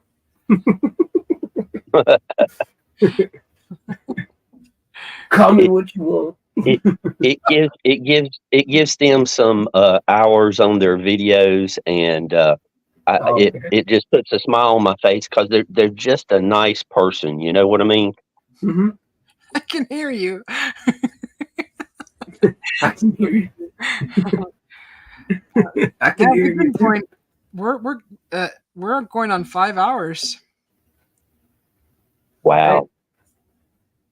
Well, You I know, it's told you. funny. Before I came on the chat, Susie has said we're live, and I didn't get the message for 2 hours after that on my phone. Wow. So there you go, Oh, the YouTube algorithm right there. I didn't get I that was comment I, until later. I was I was awake for 23 hours yesterday, so I knew I'd sleep a little more than my usual 4. Mm. wow. Yeah, I'm feeling the And I soreness did. from the walk yesterday too. I slept 4.5 hours, so that's pretty good. Yeah, 4 to 5, whatever your body needs is usually what they say. 444. That's what time it is right now. It is right now. I was just about to say that too. Nice. Keep Nice. beating me 7:40 towards it, man. 7:44 a.m. here. And that's how we know aliens exist. Oh. Oh. Yeah, 444. You guys have been Oh, a great oh. crowd. You guys brought the Sorry. heat today. Sorry, Hung Lone. I forgot. I'm sorry. I thanks for reminding me. Please take your nick down. No, her I pinned her channel up at the top. She said to take it down. She was going to be gone. Oh, Okay, it's down. Thank you for Thank reminding me. you. Thank you for coming by. Yeah, thanks for I, coming I by. can't see chat, but boy, I bet there's a bunch of stuff going on in chat. It's nothing but the Nightbot. Philip's in here. Lex is still commenting. And I saw Frankie popped in. Cranky Frankie popped in, and Archie popped in again and said hello. And a few others just kind of in and out. Oh, Alan. I don't know if Alan's still here. There's a few others, right? Henry's at the doctor. He was in earlier, a few Oh, hours that's right. ago. Going And to the VA. yeah. Mayo popped in earlier. Joyax popped in. And take care, Archie. So there's Archie. You too, Archie. Take Thank care. you. Have a good day. Lex Diaz, good night as well. Thank you for joining the chat, bringing the heat with some of the questions. Yeah, we did good. And you missed the Chewy experience, Jim, but that was really good. We took our time with it. There was no rushing through it or nothing. So it was really nice. We had good conversation. Tim Mothman popped in and he brought a lot of Dave's a lot of people from Dave's channel in, and they were all real nice, and That was great conversation. We had trivia. Oh yeah, we did the trivia We did trivia earlier, which was fun. That was with fun. Evan Walters. Got that right? Yeah. Are you leaving too, Lex? Good night. Sleep well. Yeah. Thanks for Good hanging night, out. Lexius. Thank you for hanging out. Thanks for your company. Much appreciated. You brought the heat today. Yeah, that was fun. Shoot, we were actually using our brain for these 5 hours. Talking about, things, neat things. Fun. We talked about Star Wars and which Oh, lightsaber you liked better and the colors and oh god, we covered a lot, huh, Ron? yeah. We did the Chewie story. The Tim Monthan came on to discuss the fake moon landing with me. I don't believe in conspiracies. We talked about aliens. We talked about we covered a lot of ground today. Yeah, I talked aliens. a little bit of the paranormal, the selling your soul, and the demon possessions. Yeah, the parasite, the Mm-hmm. cosmic parasite. Yeah. And what else did we cover? Uh, we didn't talk a lot about food, really. Oh, yeah, we did. Yeah, we did. We talked about KFC and Popeye's chicken when OG Brand popped in. Lex says he never addressed the moon landing. Such a brat. Man, I'm gonna pop on SOR. They're not even gonna know what I'm gonna be talking about. I'm just gonna be like, Tim Osborne, where are you with the moon landing? What happened? Get him riled up. Just say those words, moon landing. He'll know. This is gonna be an inside joke now. The moon landing. Oof. Russell some feathers. Lex says, "Do it. Do it." Oh, don't tell me. I will do it. At the very least, on the moon landing, I think they didn't get the photos correct, and they took some fake photos back here. Oh, here we go. Let's jump in. Got Jim on my side. Let's go till the sun comes up. Come on, let's go. Let's do it. With Jim in the sun's up here. What are you talking about? Uh-oh. But I mean, if you look at some of the photos, the camera lens had the hash marks on it to help them calculate size, and in a lot of the photos, the hash marks are not there. They're behind whatever is the subject in the picture, and that is an impossibility. So at least some of them were fake, in my opinion, because when it comes to something being on your lens, it's going to be there in every picture. It's not going to be there in selective photos. Yeah. What's blackish? No, he's talking about Blackfish. Oh, Blackfish. The documentary. You mentioned that a while ago, and I'm not familiar with that. What is Blackfish? Isn't that yeah, I'm pretty sure that's the whale movie. The killer whale movie. Oh, okay. Is it? I haven't seen it. It's a documentary on on killer whales. Okay. You're great too, Lex. Thank you. Oh, orcas. There you go. Oh, the intelligence. Okay. Are killer whales orcas? Yeah. Yeah, the black and white ones. Mm-hmm. Yeah. Lex says the moon landing pics are fake because aliens were telling them to leave.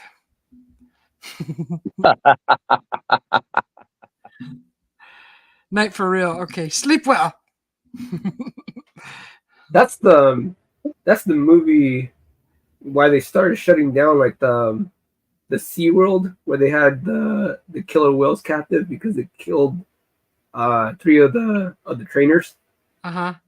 I think that's what it is, because I've seen another one where they kill dolphins. They corner them into like a marine area, that's shallow, and they start like slaughtering them. Like they just start attacking them. Oh, So I get those two confused. Right. I wouldn't want to see Or, that. That would Yeah, be or it's sad because there's like people who are so obviously the people that are killing these dolphins or porpoises are doing this to survive because that's their way of income, right? But then you have the filmmakers that are trying to make a point that they shouldn't do this because of the way they're killing them, basically entrapping them, and then like bringing them to shore and then just like slaughtering them, right? yeah. And Cover your the ears. thing David. about it is they let you can hear the babies crying. Oh. Yeah, and that's what sucks about the film. Oh, that's why he said it made him No, cry. the Cove. There you go. Yeah, the Cove. Yeah, it sucks. You can hear the babies crying, Uh, and it's very very emotional, and you can't do anything about yeah. Nope, nope, nope. it. I know. by the way, CCB, great background. I've been watching it as Juan was talking. Now that my eyes are open, and it looks really good. Oh, thank you. Thank you very much. Thank you. Your background? Yeah, the Oh, transitioning background. yes. The I gotta fog. admit, it's good. The fog. The fog. Yeah, the Cove is tough to watch. You gotta stomach it. Yeah, nope, nope, nope, nope. Yeah, I would be I would turn into one of those activists and go out and throw my body out in front of the, you know. That's enough to turn someone to want to protect the all of them, the species. Mhm. Uh, Yeah, the Cove is tough to watch. oh no, no.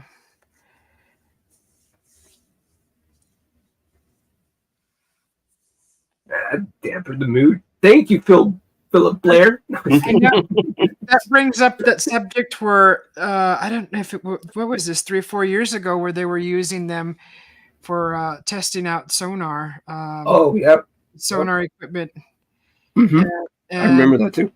that I was very angered by that because it was hindering. No, yeah, it was hindering the. They weren't using them to test. They were testing in an area where they were living, and they were losing their natural ability To to to travel. navigate where they would mate.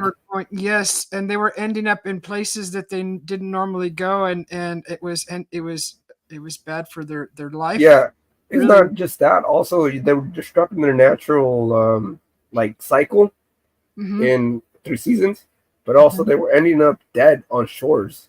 And Yeah, people were like, "Why there's so many like dolphins and whales ending up on the shorelines dead?" yeah. Because that's how they communicate. It's through sonar Right. and sound. I think weren't they were they doing some kind of blasting? They were testing out something underwater, and it was amplifying the sound, and I don't know if that was killing them or hindering their. Yeah. So what theory is that they were testing this weapon. Um, I don't know what it was for, but I think it was used for like pirates who because you can't shoot at pirates, right? You're not going to start attacking pirates that tried to like steal cargo ships. Mhm. You're not going to get in a gunfight. So what they were trying to do is disrupt them by sonar, so sending the signals that would hurt their ears and render them, basically, and make them incapable of like reacting. So you would basically stun them at this point.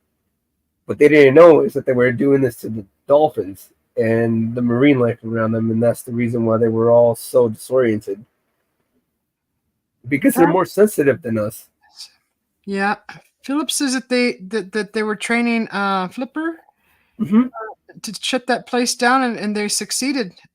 Just succeeded this spring. That's awesome. They train Flipper? That's probably the name of the dolphin. I feel like that's a generic name for every dolphin. Yeah. Isn't there a movie named Flipper? Oh, the guy who was training Flipper has been trying to shut this place down since the 1930s. Okay. SeaWorld? That's that was a long, many years in training to finally get that done. That's awesome. So they shut down SeaWorld, right? I remember my mom used to work at the Hilton Hotel right across from SeaWorld in Florida. And I remember seeing that specific killer whale before it killed the 3 trainers. Oh. I was there as a kid. It splashed me with water. Well, I was in the splash zone. And animals don't do things, don't just lose their mind. I think through time, somebody was antagonizing uh, that poor creature, the animal. Right. It goes back to that scene from Rise of the Planet of the Apes where they have Caesar and the monkeys and the apes inside the cages, and they're like taunting them. Mm-hmm. The people that have them in the cage. Mm-hmm.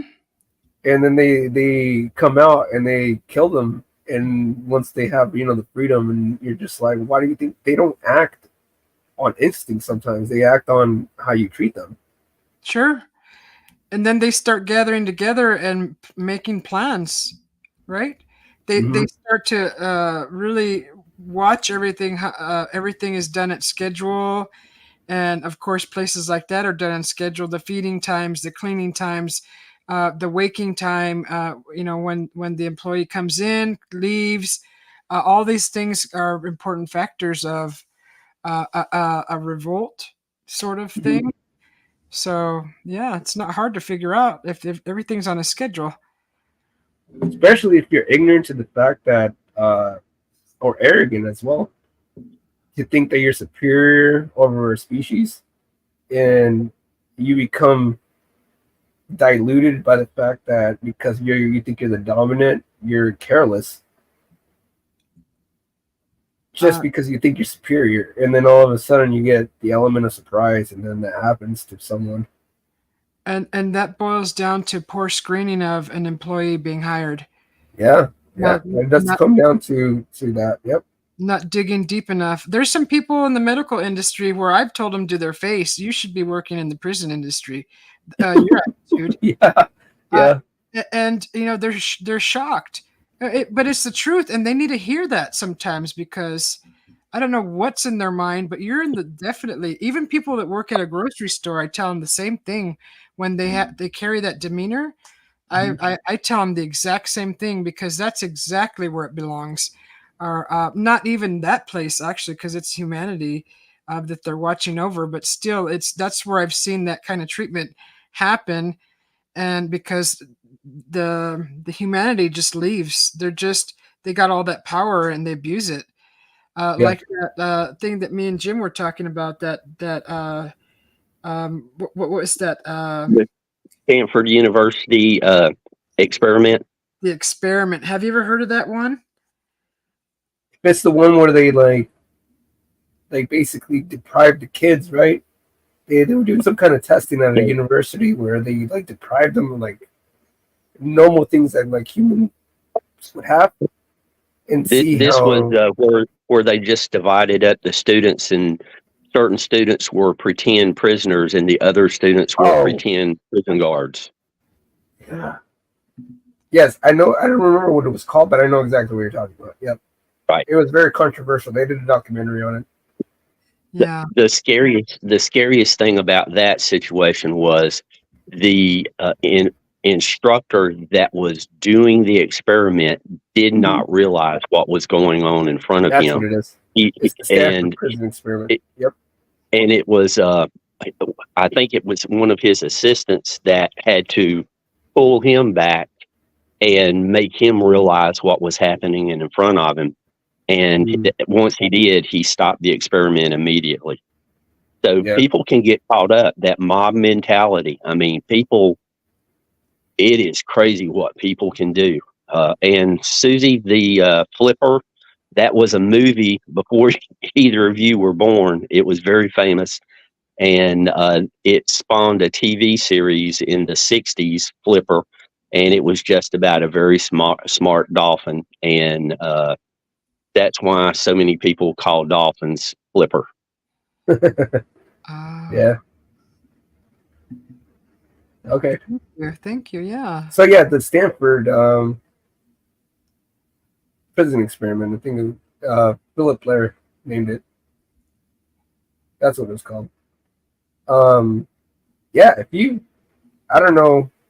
I'm talking from personal experience. I mean, I've gone to jail 3 or 4 times, and I've stayed from a Friday night to Monday morning just to show up in front of a judge. For just no, not for drinking or anything. It was for you don't have to say.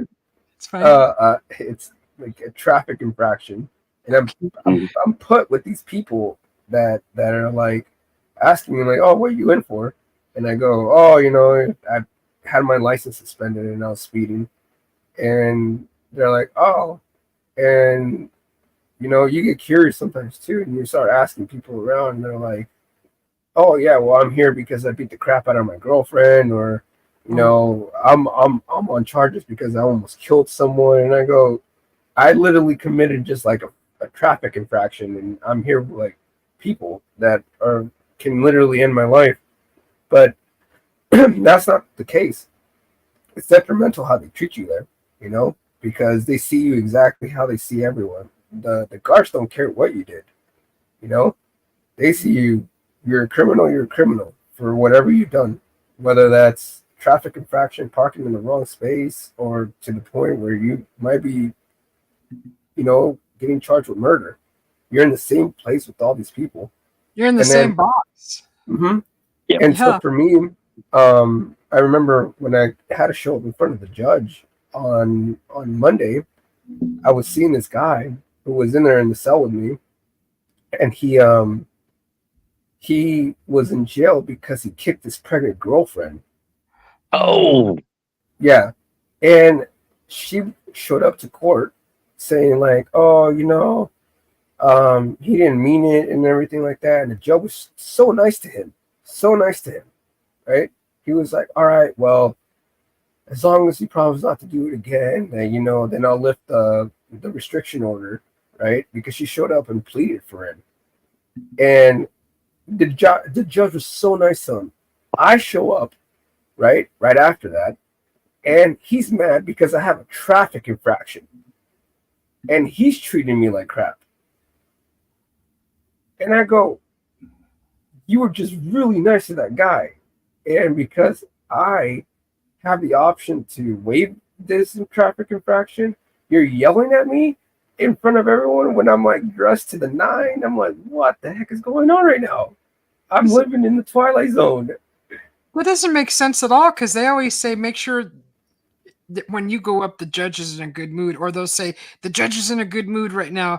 You have a good chance. You had a good chance, but that's bipolar. That's 100%. That's cruel. That doesn't happen. I was like, what the heck happened right now? You just went from like being really nice to like being really mean to me. What? Did he get a messed up phone call in between the two cases, or what's going on with that? And I go, you literally just let someone walk out of here who just kicked his pregnant girlfriend on the ground while she was pregnant in her stomach. Right. Well, it's like, and I go, and all I got was a traffic ticket, and you're being mean to me? Oh, nasty. It just proves once again, humans, I don't care what their position, you're going to have good ones and you're going to have bad ones. Yeah. Poor judgment. Yeah. How could he go from being nice to that? I have no idea. A traffic infraction. I have an idea, but I don't want to be the judge there. No pun intended. Oh, I think I know where you're going with that. You can't read somebody's mind, and it's hard to say for sure. And Juan, I appreciate your honesty on that. Yeah. Yeah. Yeah, that's an embarrassing thing to talk about. Very, very sensitive. Yeah, it's crazy. And I go, I think I'm the least capable of doing anything bad to anyone here. I go, and I get the worst treatment there, and I go, whatever. I said, Where's my back scratcher? My nifty little. you see He's your at back home. scratcher. He's at home getting ready to go to work, and probably. Oh God, it feels so wonderful. Sometimes you just need a good back scratch. Oh, Yeah. that's so awesome. It's a little bear claw. That's awesome. It's got little sharp claws on it. It's so wonderful. Thank you. Thank you. So nice. Yeah, yeah, Phil. I mean, sorry, Phil. I mean, Philip. Bleh. Yeah, Yep. bad judgment on his part, right? It's like recently, you know, that artificial intelligence that they were talking about. I can't remember which one it was, and we probably shouldn't say which one it was. But whenever they ask it a question, it would give the most outrageous answer because it had been programmed not to do certain races, and it got everything wrong. I mean, even AI is going to depend on the human being that programmed it. So, how do we filter out, what humans do so naturally in their brains, and make humans consistent? I mean, that is the $20 million question. How can we make human beings consistent in their thoughts? And no, I do not want to mind control people, but how do we encourage people to actually use their brain cells and think? Right. Being brutally honest with them and not sugarcoating Yeah. anything. I mean, let's not go there. Yeah. Thank you. I'm going to go back and pour me another cup of coffee. I agree. Rev Cosmic Joe Chronicles. Are you a reverend? Is that what your name is, Rev? You use medical cannabis for pain and anxiety? Yeah. Massive. Sorry to hear that you're disabled, man. Strokes are not fun. Yeah. Hi, Jess. Welcome in. Good to see you.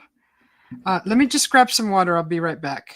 How do you feel, Juan? Do you feel good still, Okay. or I'm okay. You feel okay? Okay.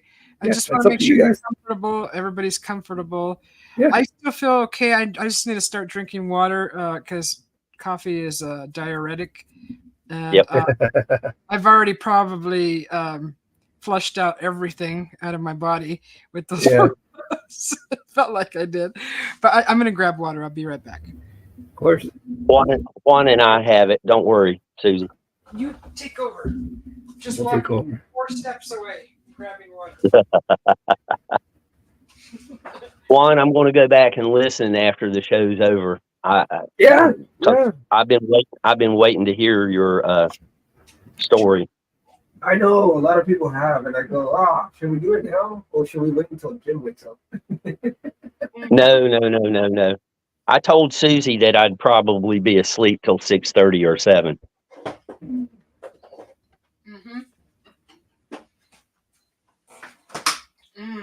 I just had some pickled okra. Oh man, good stuff. Really good stuff. Excuse the squeaky door. It's my early alarm system. The squeaky door, I love that sound. You got to record it, put it in a music video. Susie is really playing with sound these days. That would go great in Halloween. In Halloween, I can't wait till Halloween comes around so I can make a music video. Nice. I think Susie B secretly wants to be a Foley for a while. Huh. I'm enjoying it. I don't know what I'm doing. I'm just having fun. Okay, now it's my turn to go and take a diuretic.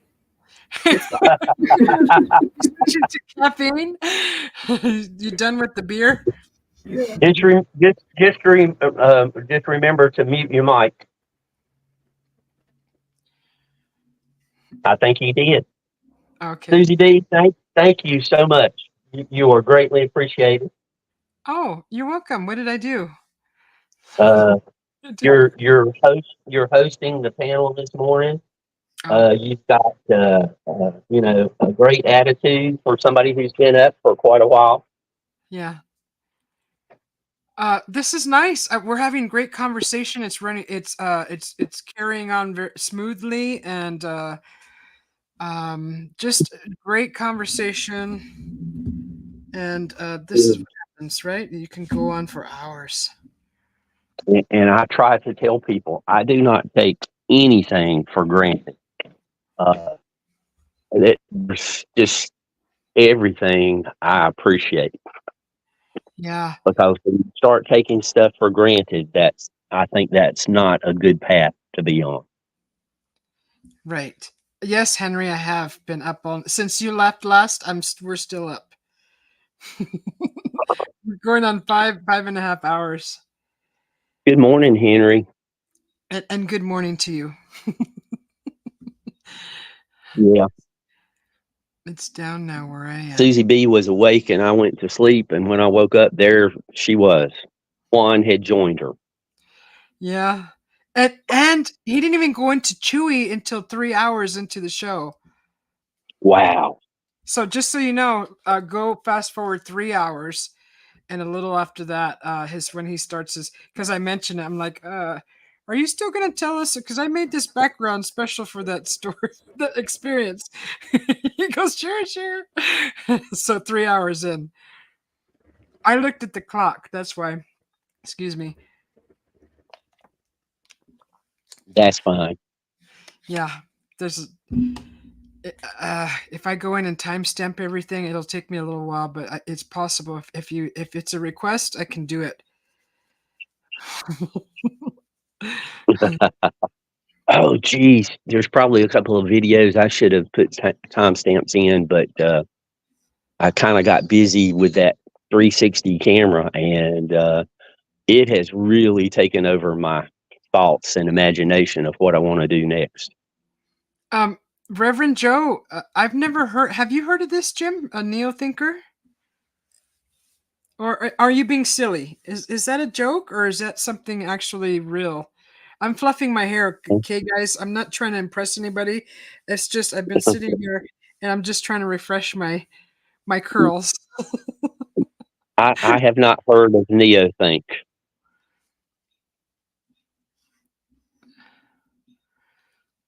Lex, you came back? Wait. Did you sleep? Oh, John P. Hi, John P. How are you feeling? Good morning, John P. Shh, don't be so loud. It might be. He's on the phone. John P.'s on the phone. Shh. Yeah, what's the Neo Think Society? You know, when you're in a hospital and people are trying to get better, you're not supposed to talk loud. We want you to have peace and quiet. I like the way you say quiet. Quiet. Quiet, yeah. Quiet. Little old mountain man quiet.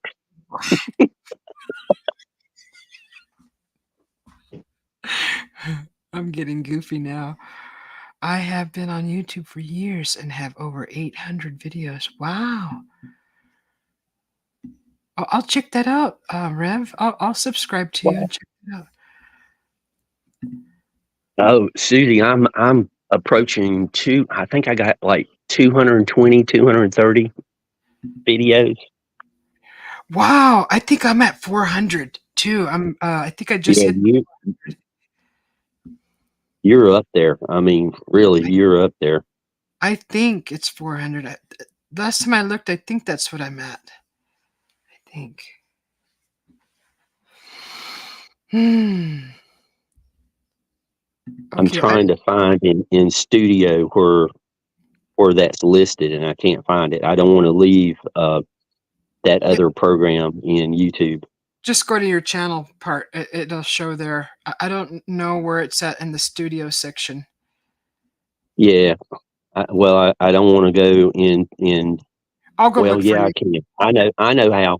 Uh, Oh, I just had to think for a second, and it is 249 videos. ooh, you're almost at 250. Yeah, I'm at 406. And I've been going just over a year. I think April 17th was a year. That's awesome. And well, I'm not going to go down that path again. I just am amazed at the number of people that watch and that actually seem to like the material. But if I'd have never done YouTube, I'd have never met John P. I'd have never met Susie B. And Area 51. Hmm. Area 51 has the best name. Yes, I agree.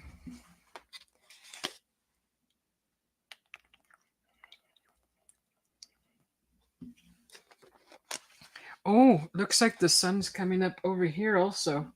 Oops. Let's see here. It is, yep, it's coming up there because it's 5:18. So yeah, you should be seeing some a couple of rays of light. Ah, the light.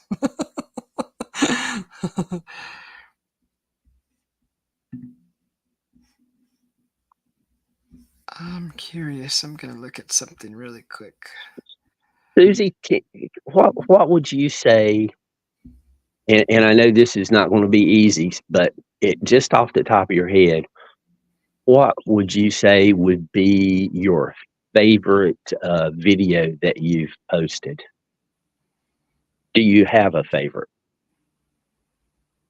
Memorable to you? Hmm.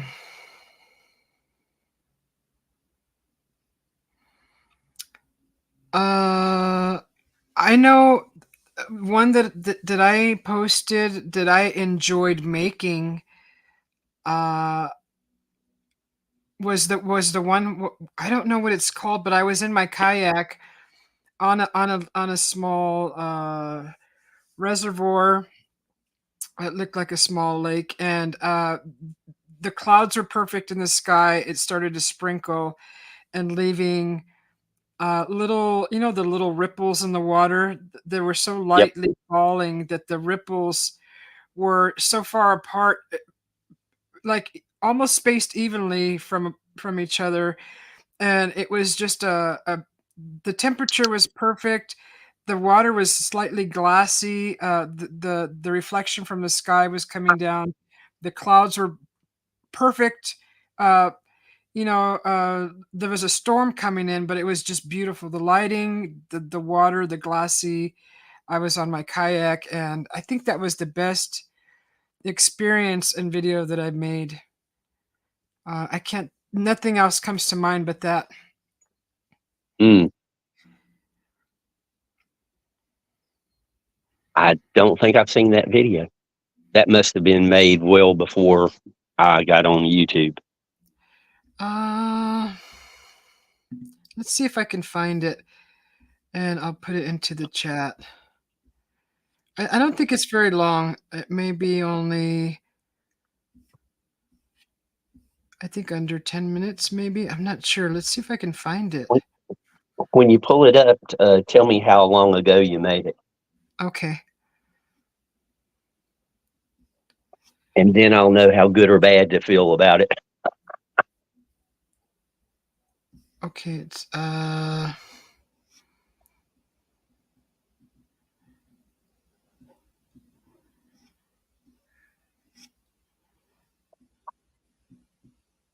And the reason I asked that question was the other day, you asked if we have a change of season here, and I showed you, the fall leaves, and it made me think, there's probably stuff that you did long ago that I've missed also. Yeah, I mean, how often do we actually go to a friend's channel and go way, way back? Especially if they have many videos. Okay, I'm back. Is it? Yay! It's my bad. Whoop. I had to stretch so badly right now. I was not feeling the soreness until I just like stood up. Yeah, well, yeah, we've been sitting here for 5 hours, 5.5 now. Yeah. Whoops. Aw, Okay, where is it? getting a good tan. Getting a good tan. There's my kayak. It's not this one. No, that's not it. That's not it. Photo roundup. Is it this one?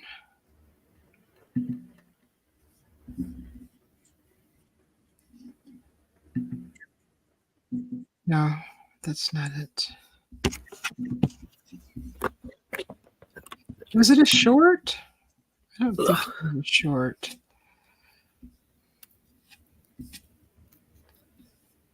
I didn't start making shorts till later on in the channel.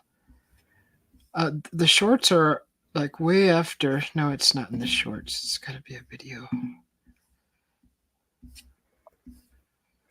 I just got doing the shorts because it was my sister. Mine too silly though. They have nothing to do with my music or anything that I really have a passion for. You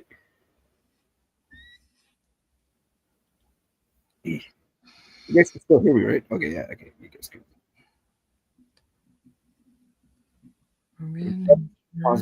Joe Chronicles says he was abducted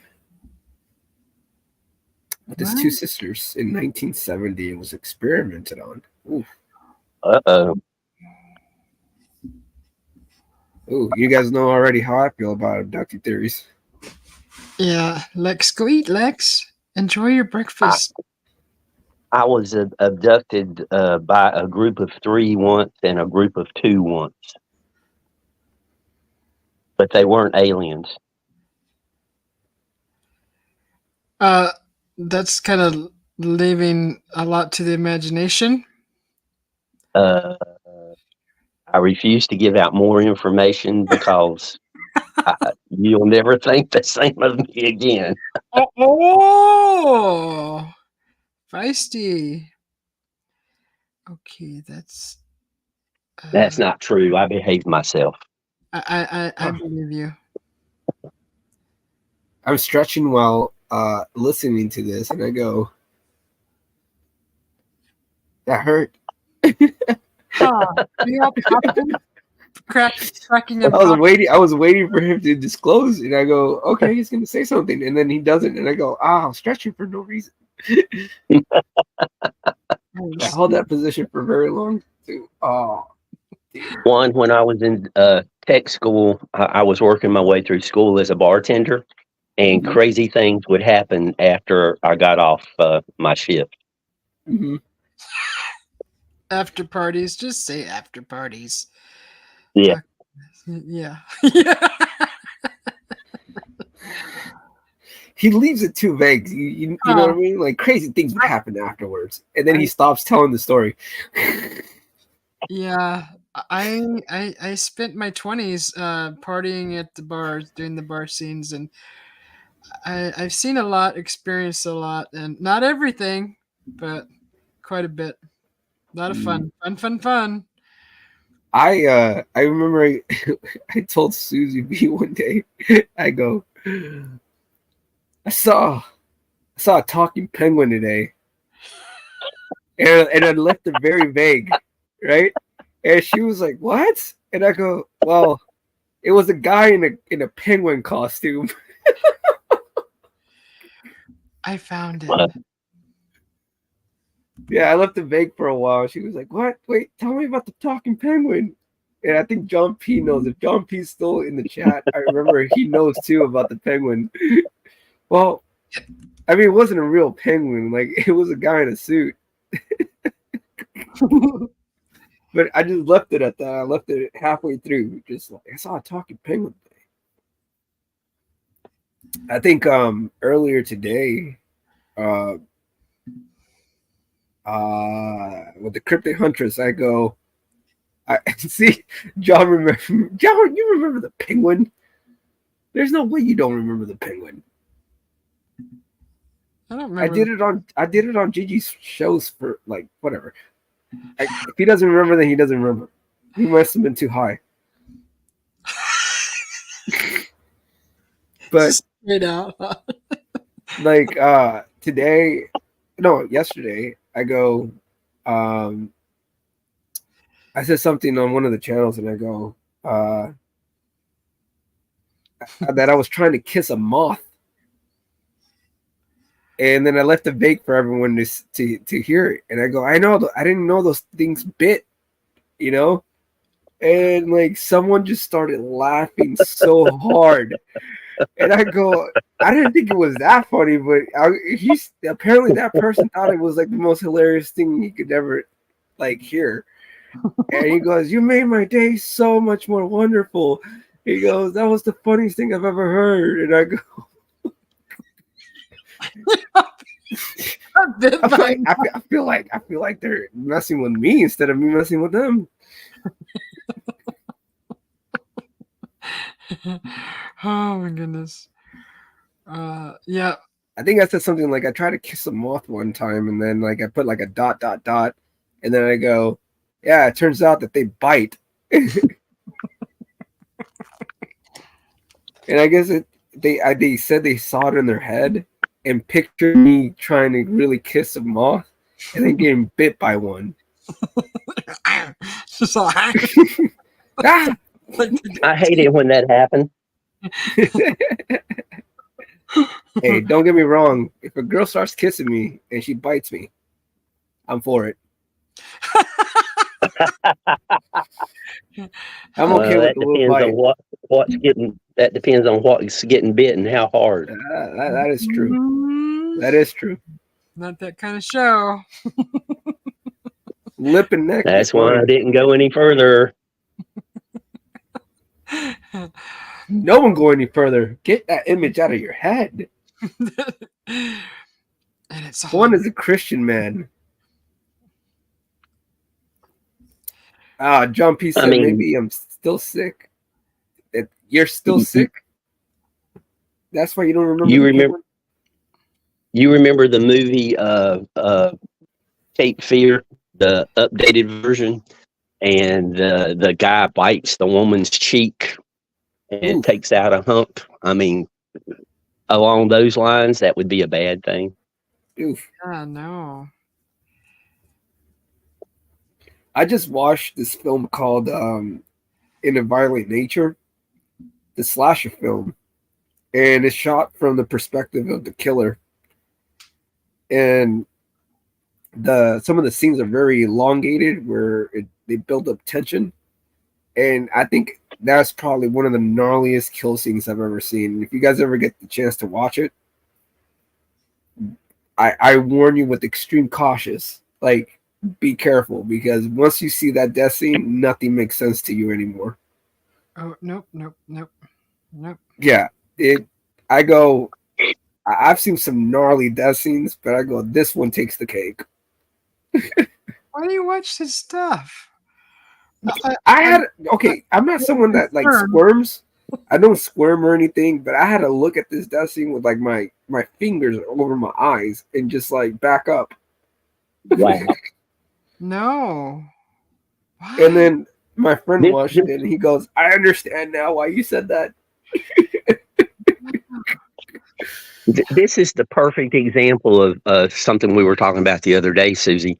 You know, watching television programs, listening to certain song lyrics, etc.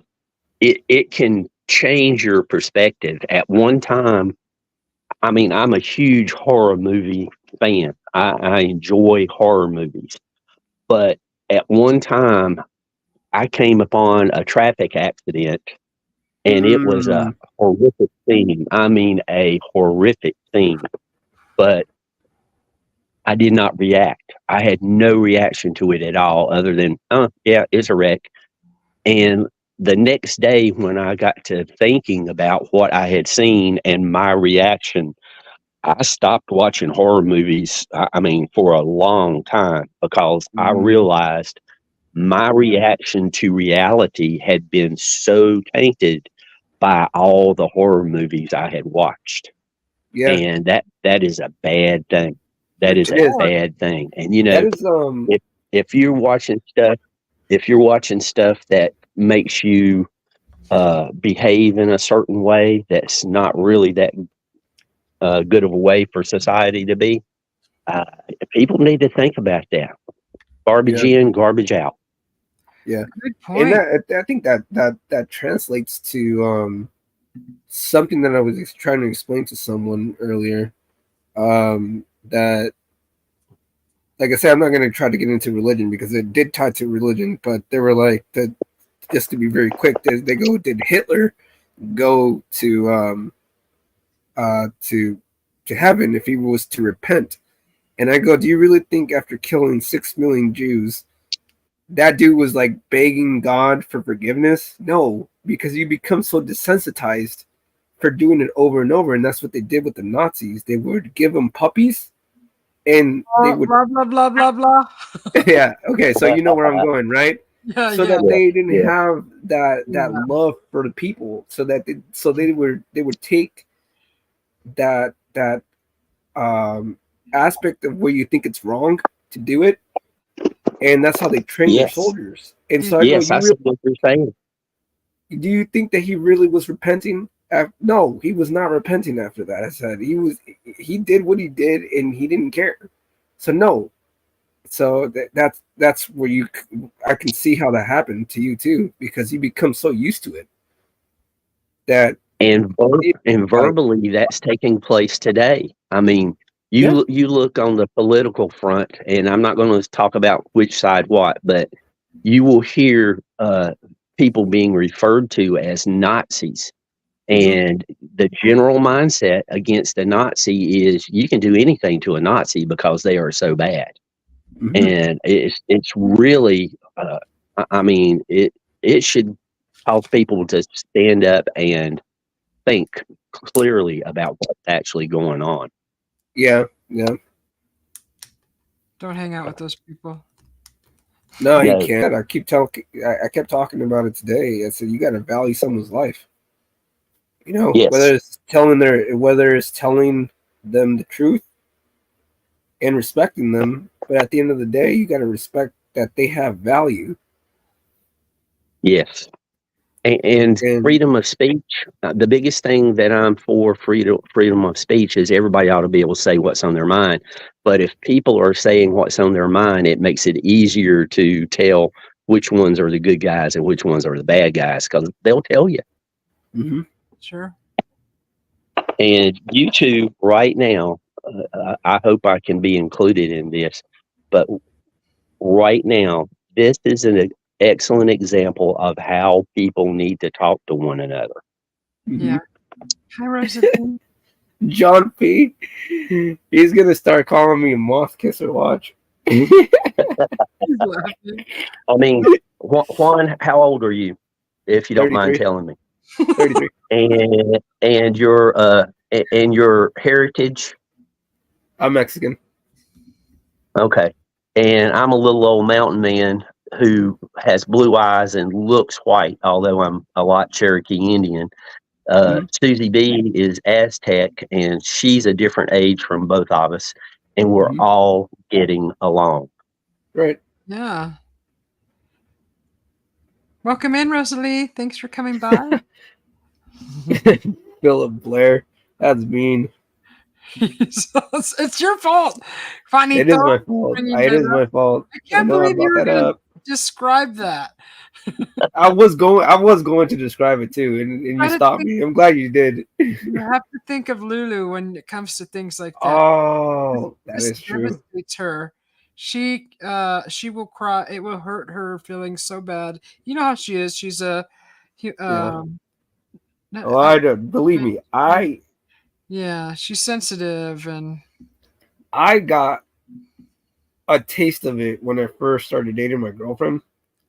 I didn't know how much she cared about animals, and I mean cares. You yeah. know, I told her a story. I'm not gonna say it here, but the moment I told her, because like I said, like I'm open to say it. She just like started bawling like crazy in the car while we were driving, and I go, "Wait, what the heck happened?" And Yeah. she's like, "You can't tell me stuff like that." And like since then, I go, I can't anything involving animals. She just does not anything bad. She just does not like. If And I've had to respect that. And I know sometimes I don't. Sometimes because I don't. She's been the only person that I've met that has reacted that way in such a very, very, very particular manner. And I go, okay, that's a no. yeah, if we were in a private conversation, I would have you know, I wouldn't have said blah blah blah blah. No, that's okay. Out of respect Yeah. for other people who are very sensitive, which I always think of Lulu when it comes to animals. I didn't know Lulu was like that. She will That's go good off to know. that, and she will say it'll rile her up, and she'll get very emotional. So I respect that. With Hmm. the viewers, you gotta think about the viewers. Yeah, Comes to yeah. stuff. I was just talking without that right now, so it's good that you stopped me. Yeah, I wasn't trying to be rude. It's No, just no, no, no. I didn't take it that trying to way. No, not at all. viewers, Not at not all. think about them too. Think about their feelings and Yeah, sometimes I'll just be talking and go off without thinking. So then I'm glad that you stopped me because I go, oh wait, you're right. I shouldn't say that. yeah, I knew where you were going with that. I go, oh, oops. I could already see it in my head what you were just about to say. Yeah, No, no, sorry guys. oh, it's okay.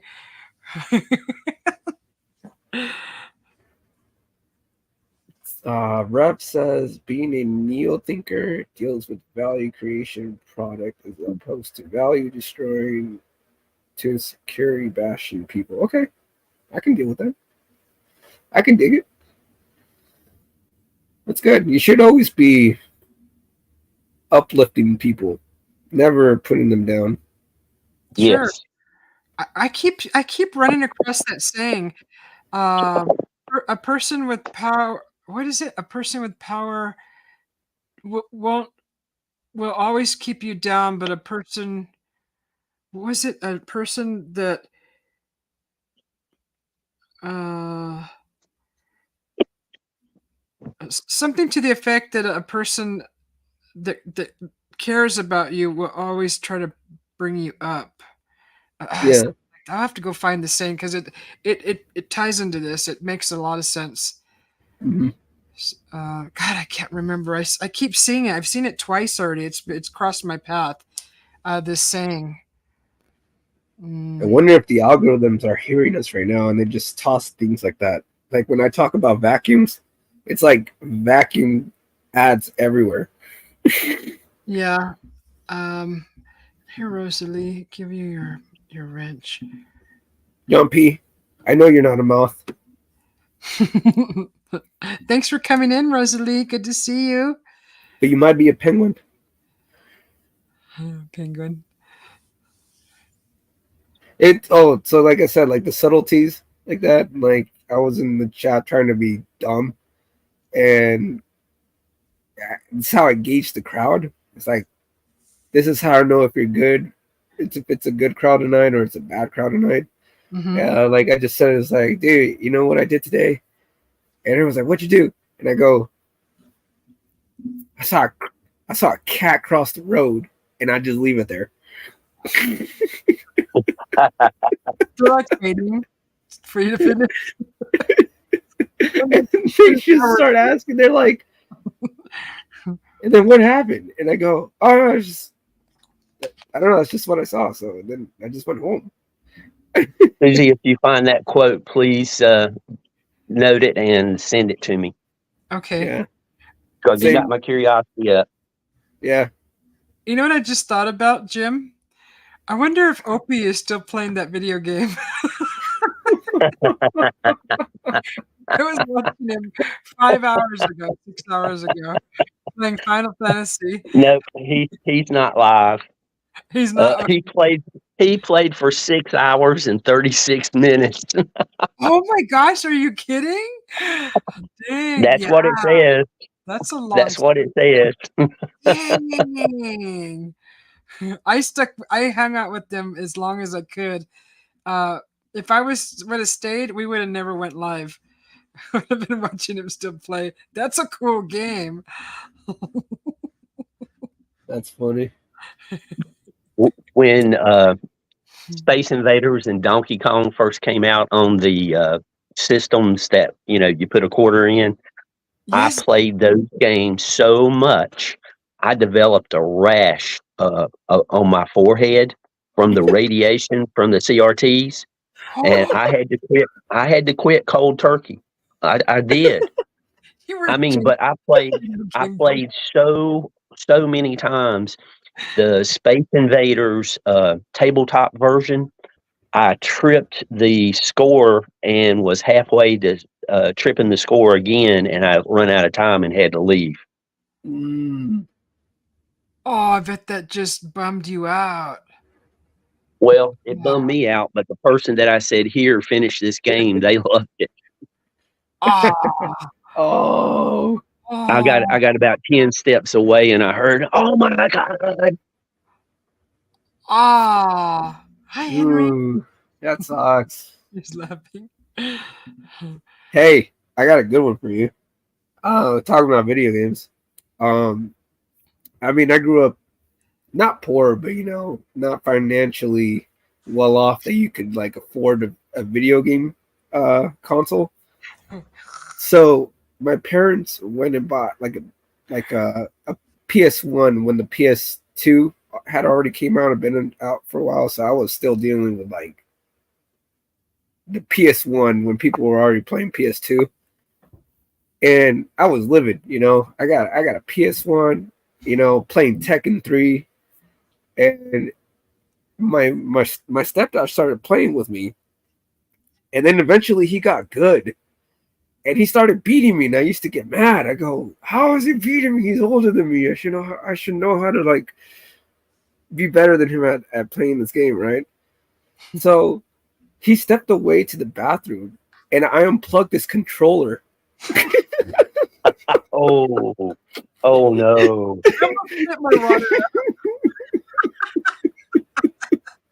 So by the time he came back, I'm like, "Let's go, homie." Just wailed him. He didn't know what was going on. It kept happening repeatedly until he found out that I unplugged his controller and I was cheating, basically. Oh, he was so upset. He goes, "I'm never playing with you again." And he never played ever again with me. That's how upset he was. That's a poor sport right there. Yeah, and I go, "Oh, I didn't think he was gonna get that hurt by it." But yeah, I unplugged it and I was like, "Yeah, I'm winning again." Right. That's not such cheating. Oh, thank you, Rosalie. Blessings to you too. Pong in the 70s. It's good to see you, Rosalie.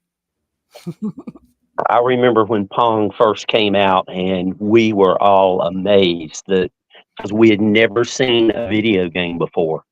And people, today they look at Pong and see how simple it is. But when you've never seen one before of any kind, Pong is amazing. Right. Atari? Was that with Atari? No, this was it was Atari. I don't know who did it, but we were amazed, and trust me, every spare quarter I had went into that game. Really? Yeah. Steve Jobs was one of the creators of Pong. Really? He did Pong? Mm-hmm. So that wasn't Atari, then that was what was before Atari? Apple. Did you say Well, Apple? if it was Jobs, he was Apple. Yeah, this is Most a lot before of people Apple. don't know, but Steve Jobs, one of the way he raised money was he found the phone systems diagrams. Back then, they were public information, and he made a box that would allow people to make long distance calls without getting charged. And he sold them for like $100 a piece in the early 70s. And he raised a bunch of money that way. At least that's the story I've heard from a couple of different sources. Oh, wow. So long distance, I mean, back then, long distance was expensive. I mean, Yeah. you didn't just call anybody long distance. That was big stuff. Because, I mean, it was like $1 a minute or something like that. Yeah. Yeah. But yeah, I think he worked on Pong. I think they were kicking him out of one of the gaming programs that they were developing for Atari, and then he developed Pong with some of his coworkers, and then it just like floored everyone.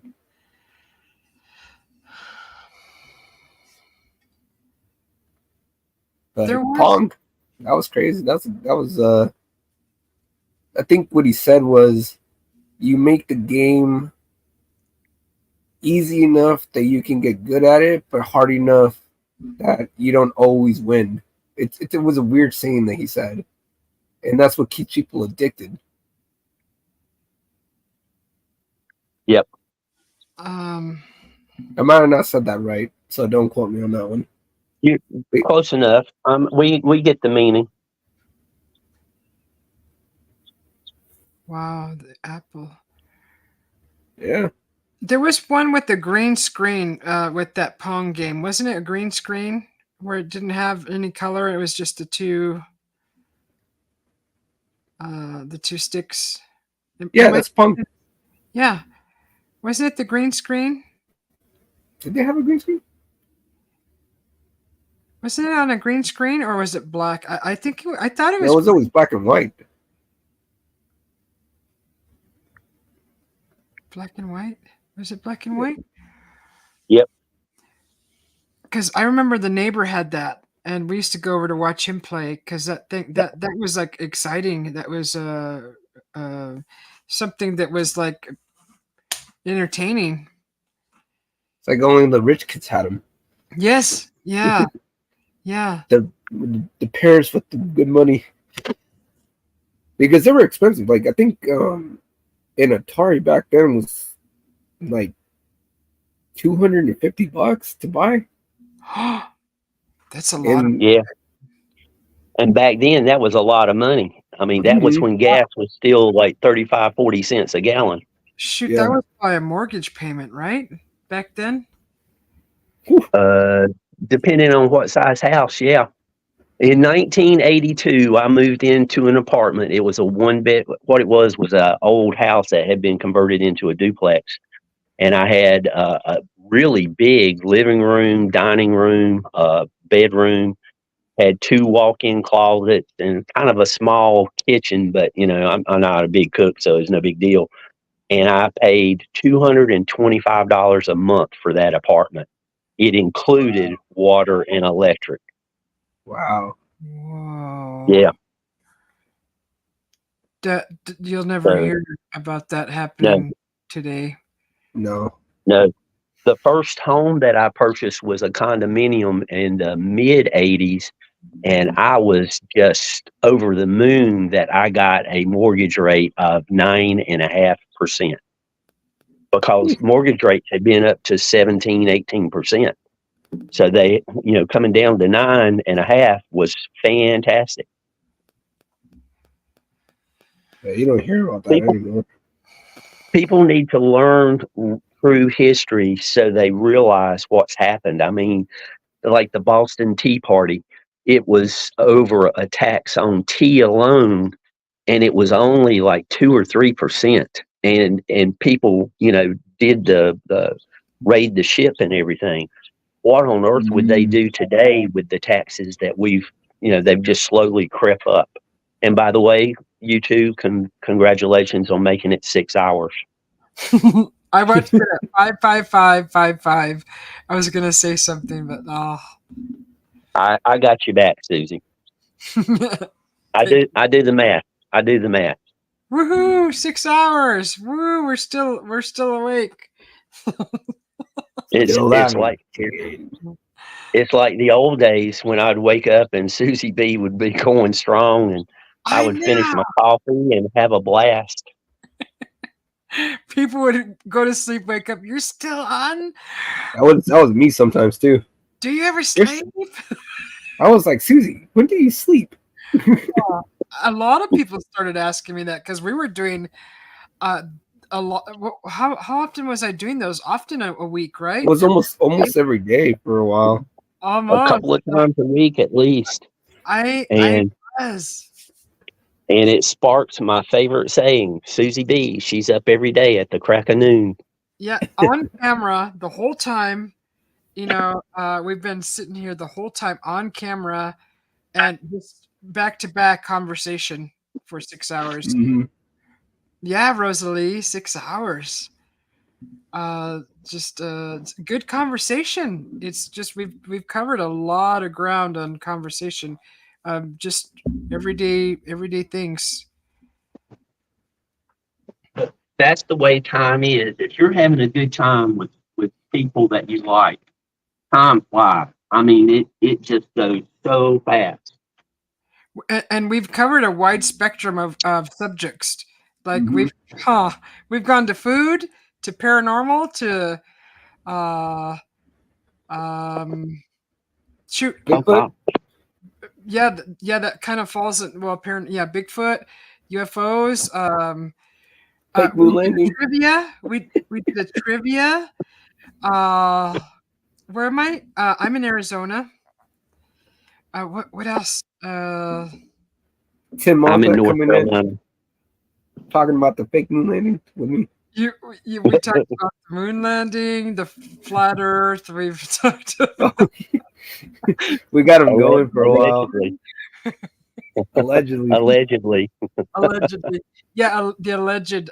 Yeah, you have to be careful how you put things nowadays. Oh, we were allegedly talking about the moon landing. That's the magic word for any conversation on YouTube. Allegedly. Yeah. Thank you, Rosalie. Thank you.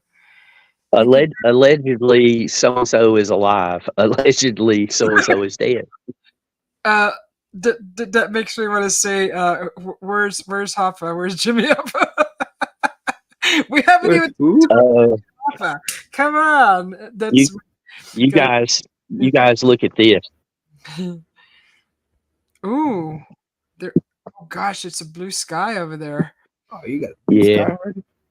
There's the infamous. After the storm last night, I lost power. Hold on a second. Last night? Ooh. Yeah. Ooh. Trying to grab a tissue here. Yeah, good storm then. Yeah, it wasn't here. It was near here, and only a couple of hundred people lost power for about an hour and a half. Mm. Sometimes I don't mind losing power. I go, how can I entertain myself? And if it's a good storm outside, you can hear the wind, the battering of the rain, and I have pretty good percentage on my battery on phone. I usually turn on some like old school like mystery theater from like the 70s. Mystery theater. Yeah. You see what Philip Blair said? We've never landed on a flat moon. Paranormal food sounds good for breakfast. Flat moon? I've never heard that before. Oh. Hey, speaking of the moon, let me ask you two this question. And this falls under pareidolia. When you look up at the moon, and what face do you see? It's always the same. On a full moon, but what do you see? Male or female? No, I wouldn't give it a gender at all. It doesn't look like a gender. Not to me. So what do you? I'd say a female. I don't see a gender in it, honestly. Do you see a face at all? Yeah, there's a face, but it looks more like a cartoon of Okay. something that's not male or female. Oh, Because Rosalie, yeah. did you have the hurricane happen recently? Right now, like last night, you had it blow over you. Oh, in Jamaica. Oh, there was a hurt. Oh no. They're out of power. Sorry to hear that, Rosalie. Yeah, they just had the hurricane pass over them. As Wow. a child, the only thing probably 99% of the population saw was the man on the moon. And it was Oh. commonly heard everywhere, and everybody saw a man's face.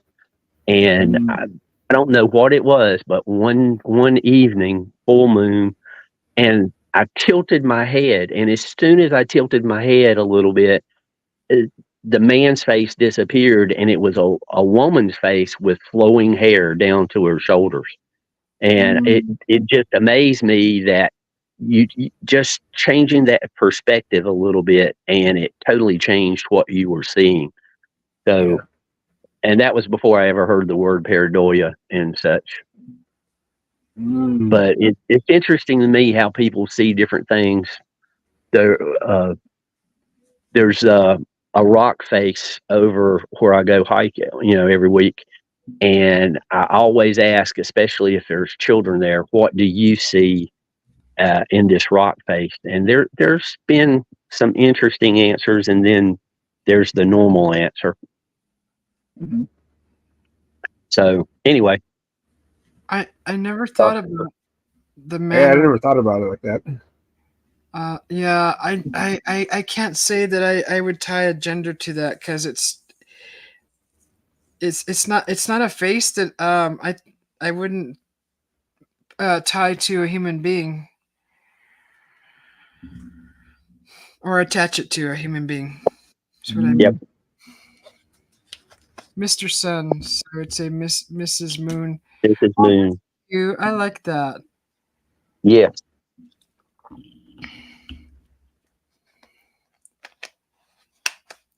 The birds are singing now. Oh. That's crazy. Yeah, they're starting to sing here. You won't see me till way later on. Do you guys know what a fox says? What? You never heard that song? What does a fox say?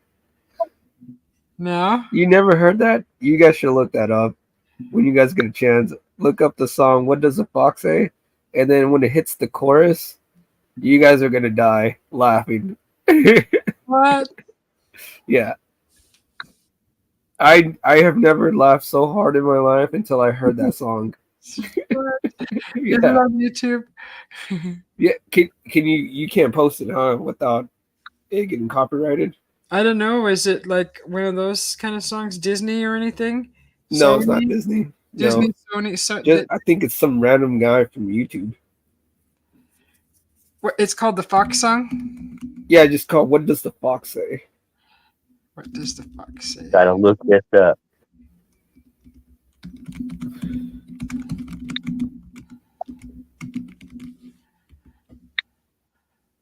Is he wearing a fox suit? Yes. It's the fox. Oh my goodness. Okay. I'm not going to get you in trouble, Susie B. But I'm going to have to mute my mic and watch this. Can you hear it? If I play it? He's gonna laugh so hard. Watch.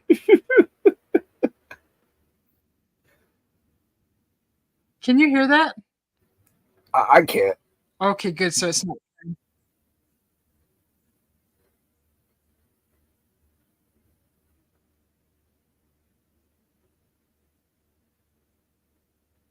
Hey, Judy. Good morning, Judy. I already know what you guys are listening to, so I know when you guys are gonna laugh. What the heck? That's cute. I like that video. Oh my gosh. They're like in the forest making this music video. Oh, hi Judy, welcome in. Good morning. We're doing a marathon.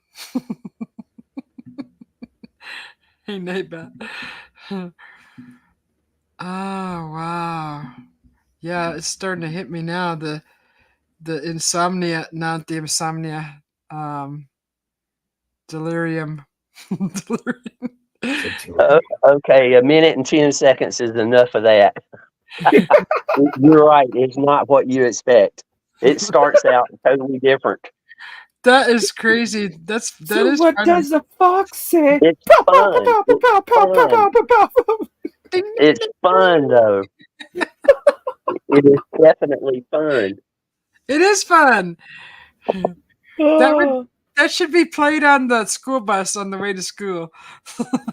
No, they don't play that on the school bus. They play that other song, the Rebecca Black one. Kick it in the back seat, kick it in the front seat. Which seat should I take? It's Friday. Gotta get. Really? That Bigfoot song, Susie B, that you know when you heard the roars, it got to you. That is a real good rock song, and I'm kind of surprised it didn't take off a little more than it did. Yeah. Yeah, that was strange how I felt with that beginning. That was they do a more than good job of promoting their own channel, so I'm not going to say their name. Yeah. I sing it better. Come on. This is classic. Missed you too, Judy. Hey, Miss Wheeler. It's so good. Thank you for all the kind words, Judy. It is great to see you. Yeah. Yeah. Yeah, guys, go check out Rosalie's channel and Judy, John P for sure too. Everybody that's in here.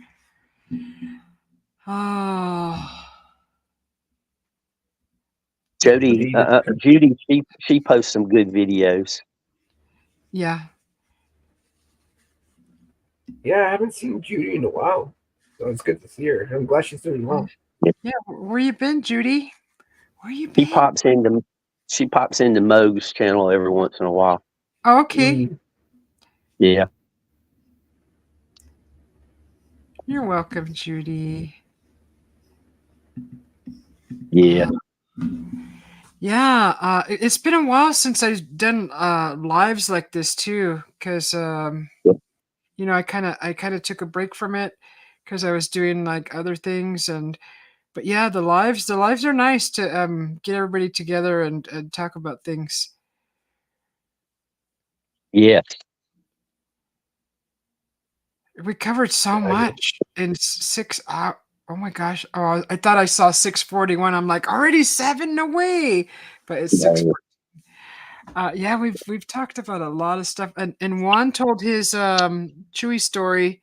If anyone wants to go back and go after the 3-hour mark, he goes into it a little after that. That's why Susie has the background with the Sasquatch.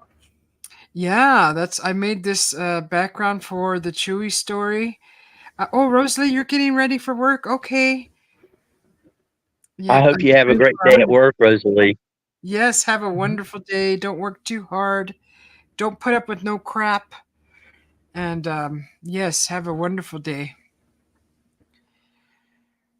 Oh, that's good to hear, Judy. Oh, you're off of the oxygen and nebula. Oh, that's good.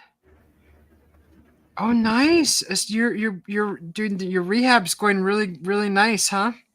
Right. Is that the right word for it? Rehab? Yeah.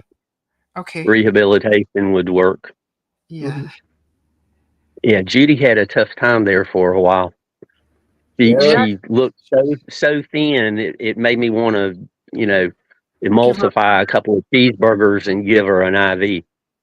Yeah. Mm, Yeah, because that honestly, that liquid, what is it called? Ensure that they give you, that doesn't do Yeah. anything for you but give you vitamins. I mean, it's not like eating rice and beans and tacos and Yeah. enchiladas and all that stuff.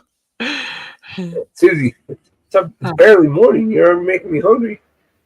I know, huh? Let's start on the food topic. All right, let's start cooking. Uh, waffles. No, no, I'm just kidding. I don't eat those often, but they look very nice. I like how they look, all the little squares, and it fills fill it with stuff like syrups and fun things, sweet things, Mm. butter and syrup and berries and whipped cream and bacon. Then you have that fried chicken on top. Oh, fried chicken, like the fried chicken. What is that? What is that You can called? get a waffle fried chicken. They'll put a fried chicken in between the waffles. I can't remember exactly where it's sold, but I've seen that before. That Chicken sounds Probably waffle, Waffle something. House.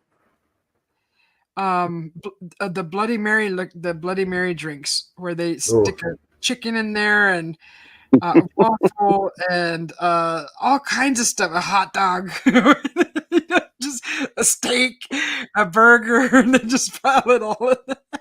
Some restaurants in Vegas, I think, do that. yeah, I've seen the weird concoction when it comes to a Bloody Mary. Oh yeah. Yeah. Uh, Oh, thank I you, went Judy. to one of the buffets in Vegas, and the line was really long in the dessert area, and I saw another dessert area where there was almost nobody. And I went over and sampled it, and it tasted great. I mean, it was fantastic. It was desserts for people who have blood sugar issues, and I mean it. I ate a bunch of it because it tasted fantastic. I don't know how they did it, but it was really, really good, and it looked even better than it tasted, which was very difficult to do. Mm. Wow. I used to really enjoy buffets because of the variety, but then it turned into it was just, you don't eat so much anymore, and you don't, pile your plate like that anymore, and it's kind of a waste of money to pay that much for like all you can eat, and you don't even eat that Yep, much.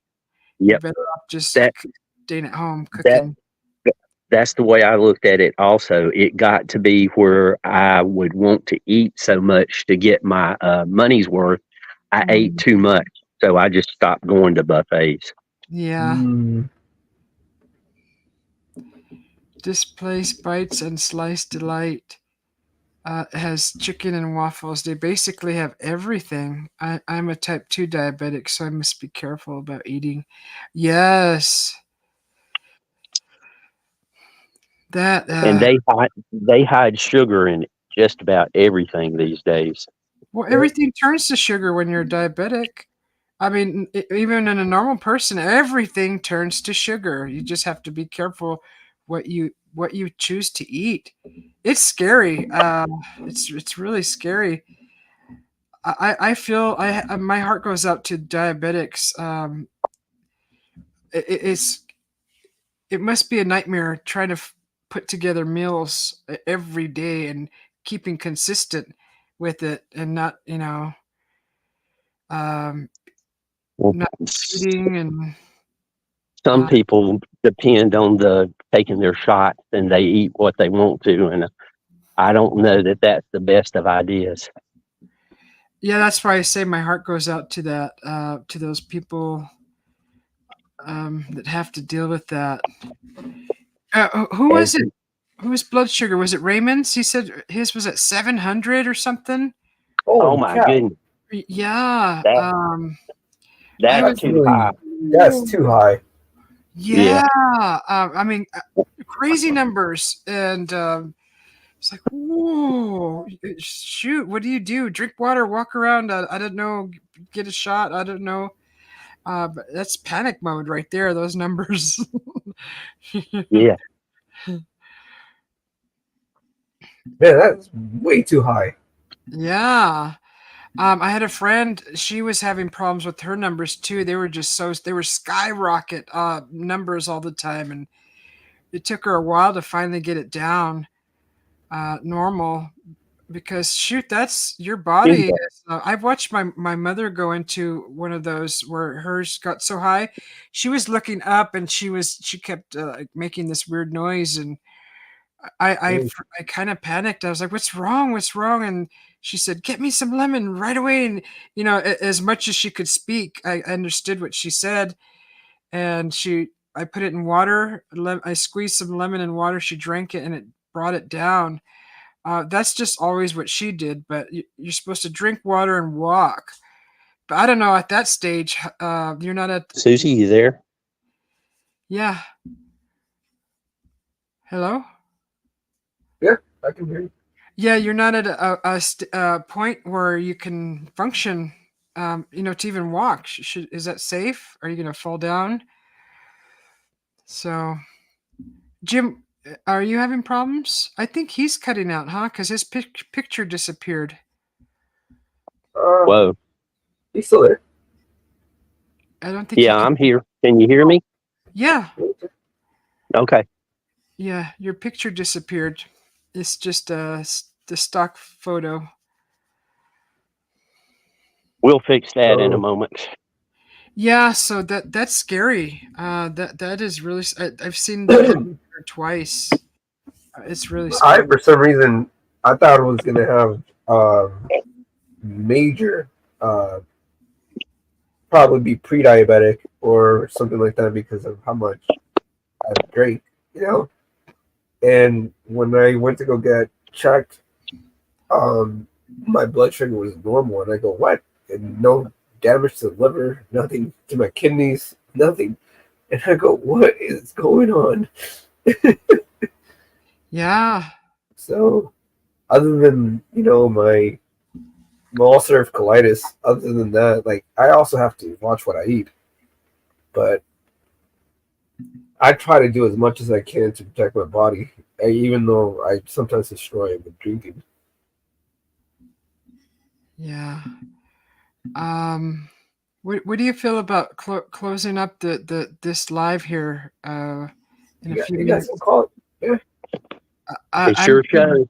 I'm feeling really, really, really sleepy. It's hitting me really fast. No worries. I'm gonna start getting a little loopy and acting silly on the camera if I don't get. No worries. Well, I appreciate you pushing yourself to stay on so that I was able to, talk to everybody. Yeah, of course. It's always fun to have. I'm glad we made it to your rising. I'm glad we kept it going while you slept. Yeah. Welcome in, Andrew. Good to see you. Thanks for the link. Is that one of your latest? He was going to go live, I think, and we probably surpassed the live because he did come in and say here he put the link in for pre-live, and I think the show still continued through the whole thing. 6 hours. Oh my goodness, so funny. But yeah, that's I'm getting loopy. Yep. Portugal plays France today. Oh, so, soccer? Yeah, so let's see how that works out. I'm pretty sure I'm going for Portugal. John P knows that I'm a big Cristiano Ronaldo fan, so yeah. Vamos Portugal. Yeah, thank you, Judy, for coming in. That's awesome to see you, and glad your health is getting up there again. That's good news. Congratulations. Very good news. Yeah. They made what? Tacos, tamales, cheeses, every kind of toppings. Whoa, Spanish rice. Wow, Judy had a wonderful 4th of July meal. Judy did great. Yeah, so Yeah. Judy sounds like she had a Cinco de Mayo instead of a 4th of July. Right? That's what it sounds like. That sounds wonderful. All those yummy flavors. Yeah. Oh, All right. Susie, I'm going to make it easy on you to get out of here. I'm going to drop out. Juan, always good to see you. Always great to see you guys. You guys get some rest, and Of course. I will look forward to our next time that we can chit chat. Yep. yeah. Yep. Yeah. Same. Definitely. I'm feeling so tired. Oh my gosh. Sorry, guys. Yeah, I'll make it easy too. I just want to say good night or Yeah. good morning to everyone in the chat because I will be going to sleep right now. Oh, I'm gonna crash like a rock and Yeah. sleep until I open my eyes again. So whoever stuck with us for this long, thank you. I appreciate that. And I'm sure so does everyone else, and especially Susie. Yeah. Yeah. And thank you for coming on and talking about Chewy. Yeah, of course. Awesome. Of So course. yeah, I just want to thank everybody for coming in. That's awesome, and thanks for hanging out with us this long. We've had a consistent like 10 people in the chat the whole time, 10 to 12. So Nice. that's nice. Thank you for the company. All right. Salute, you guys. Thank you. Yes. I'm outie. Thank you. You're welcome. Thank you. Thank you, Jim. Thank you, Susie. Hopefully you guys get some rest. Or mostly Susie. Definitely. Okay. No Bye, guys. Bye. Yes. Okay. So yeah, thank you, Philip, for the sleeping wishes, and I appreciate it. Oh, you didn't get the notification, Judy? Yeah, Juan got his 2 hours later after I started. So yeah, that makes sense. So I just want to thank. I'm gonna read off the ticker here.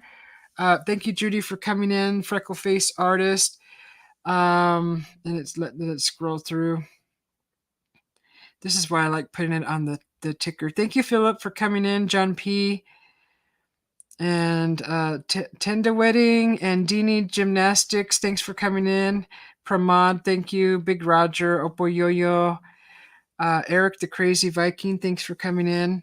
Tales Told in the Dark, thank you. JoyX, thank you for coming in. And Fairbrick Studio, thank you for coming in. Area 51, Name. I went to your channel, by the way, and liked some of your videos and subscribed. Cryptid559 popped in. Timothman came in.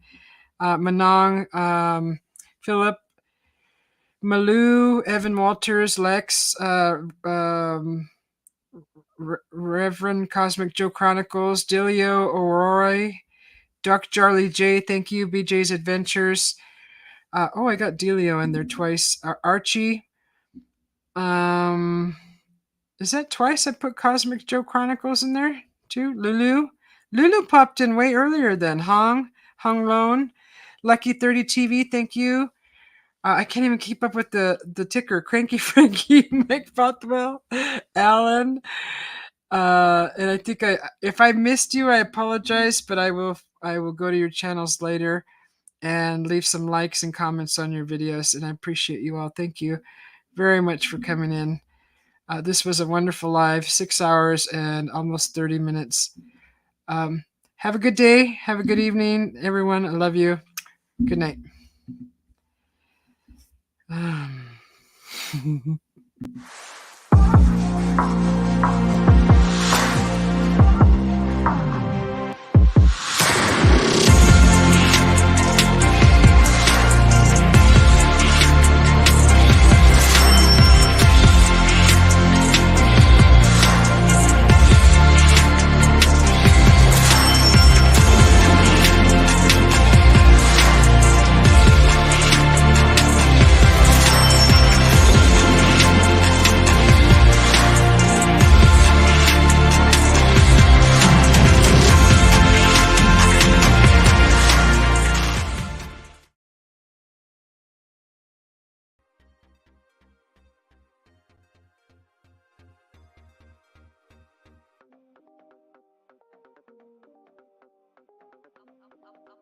walking the bull, go, bull,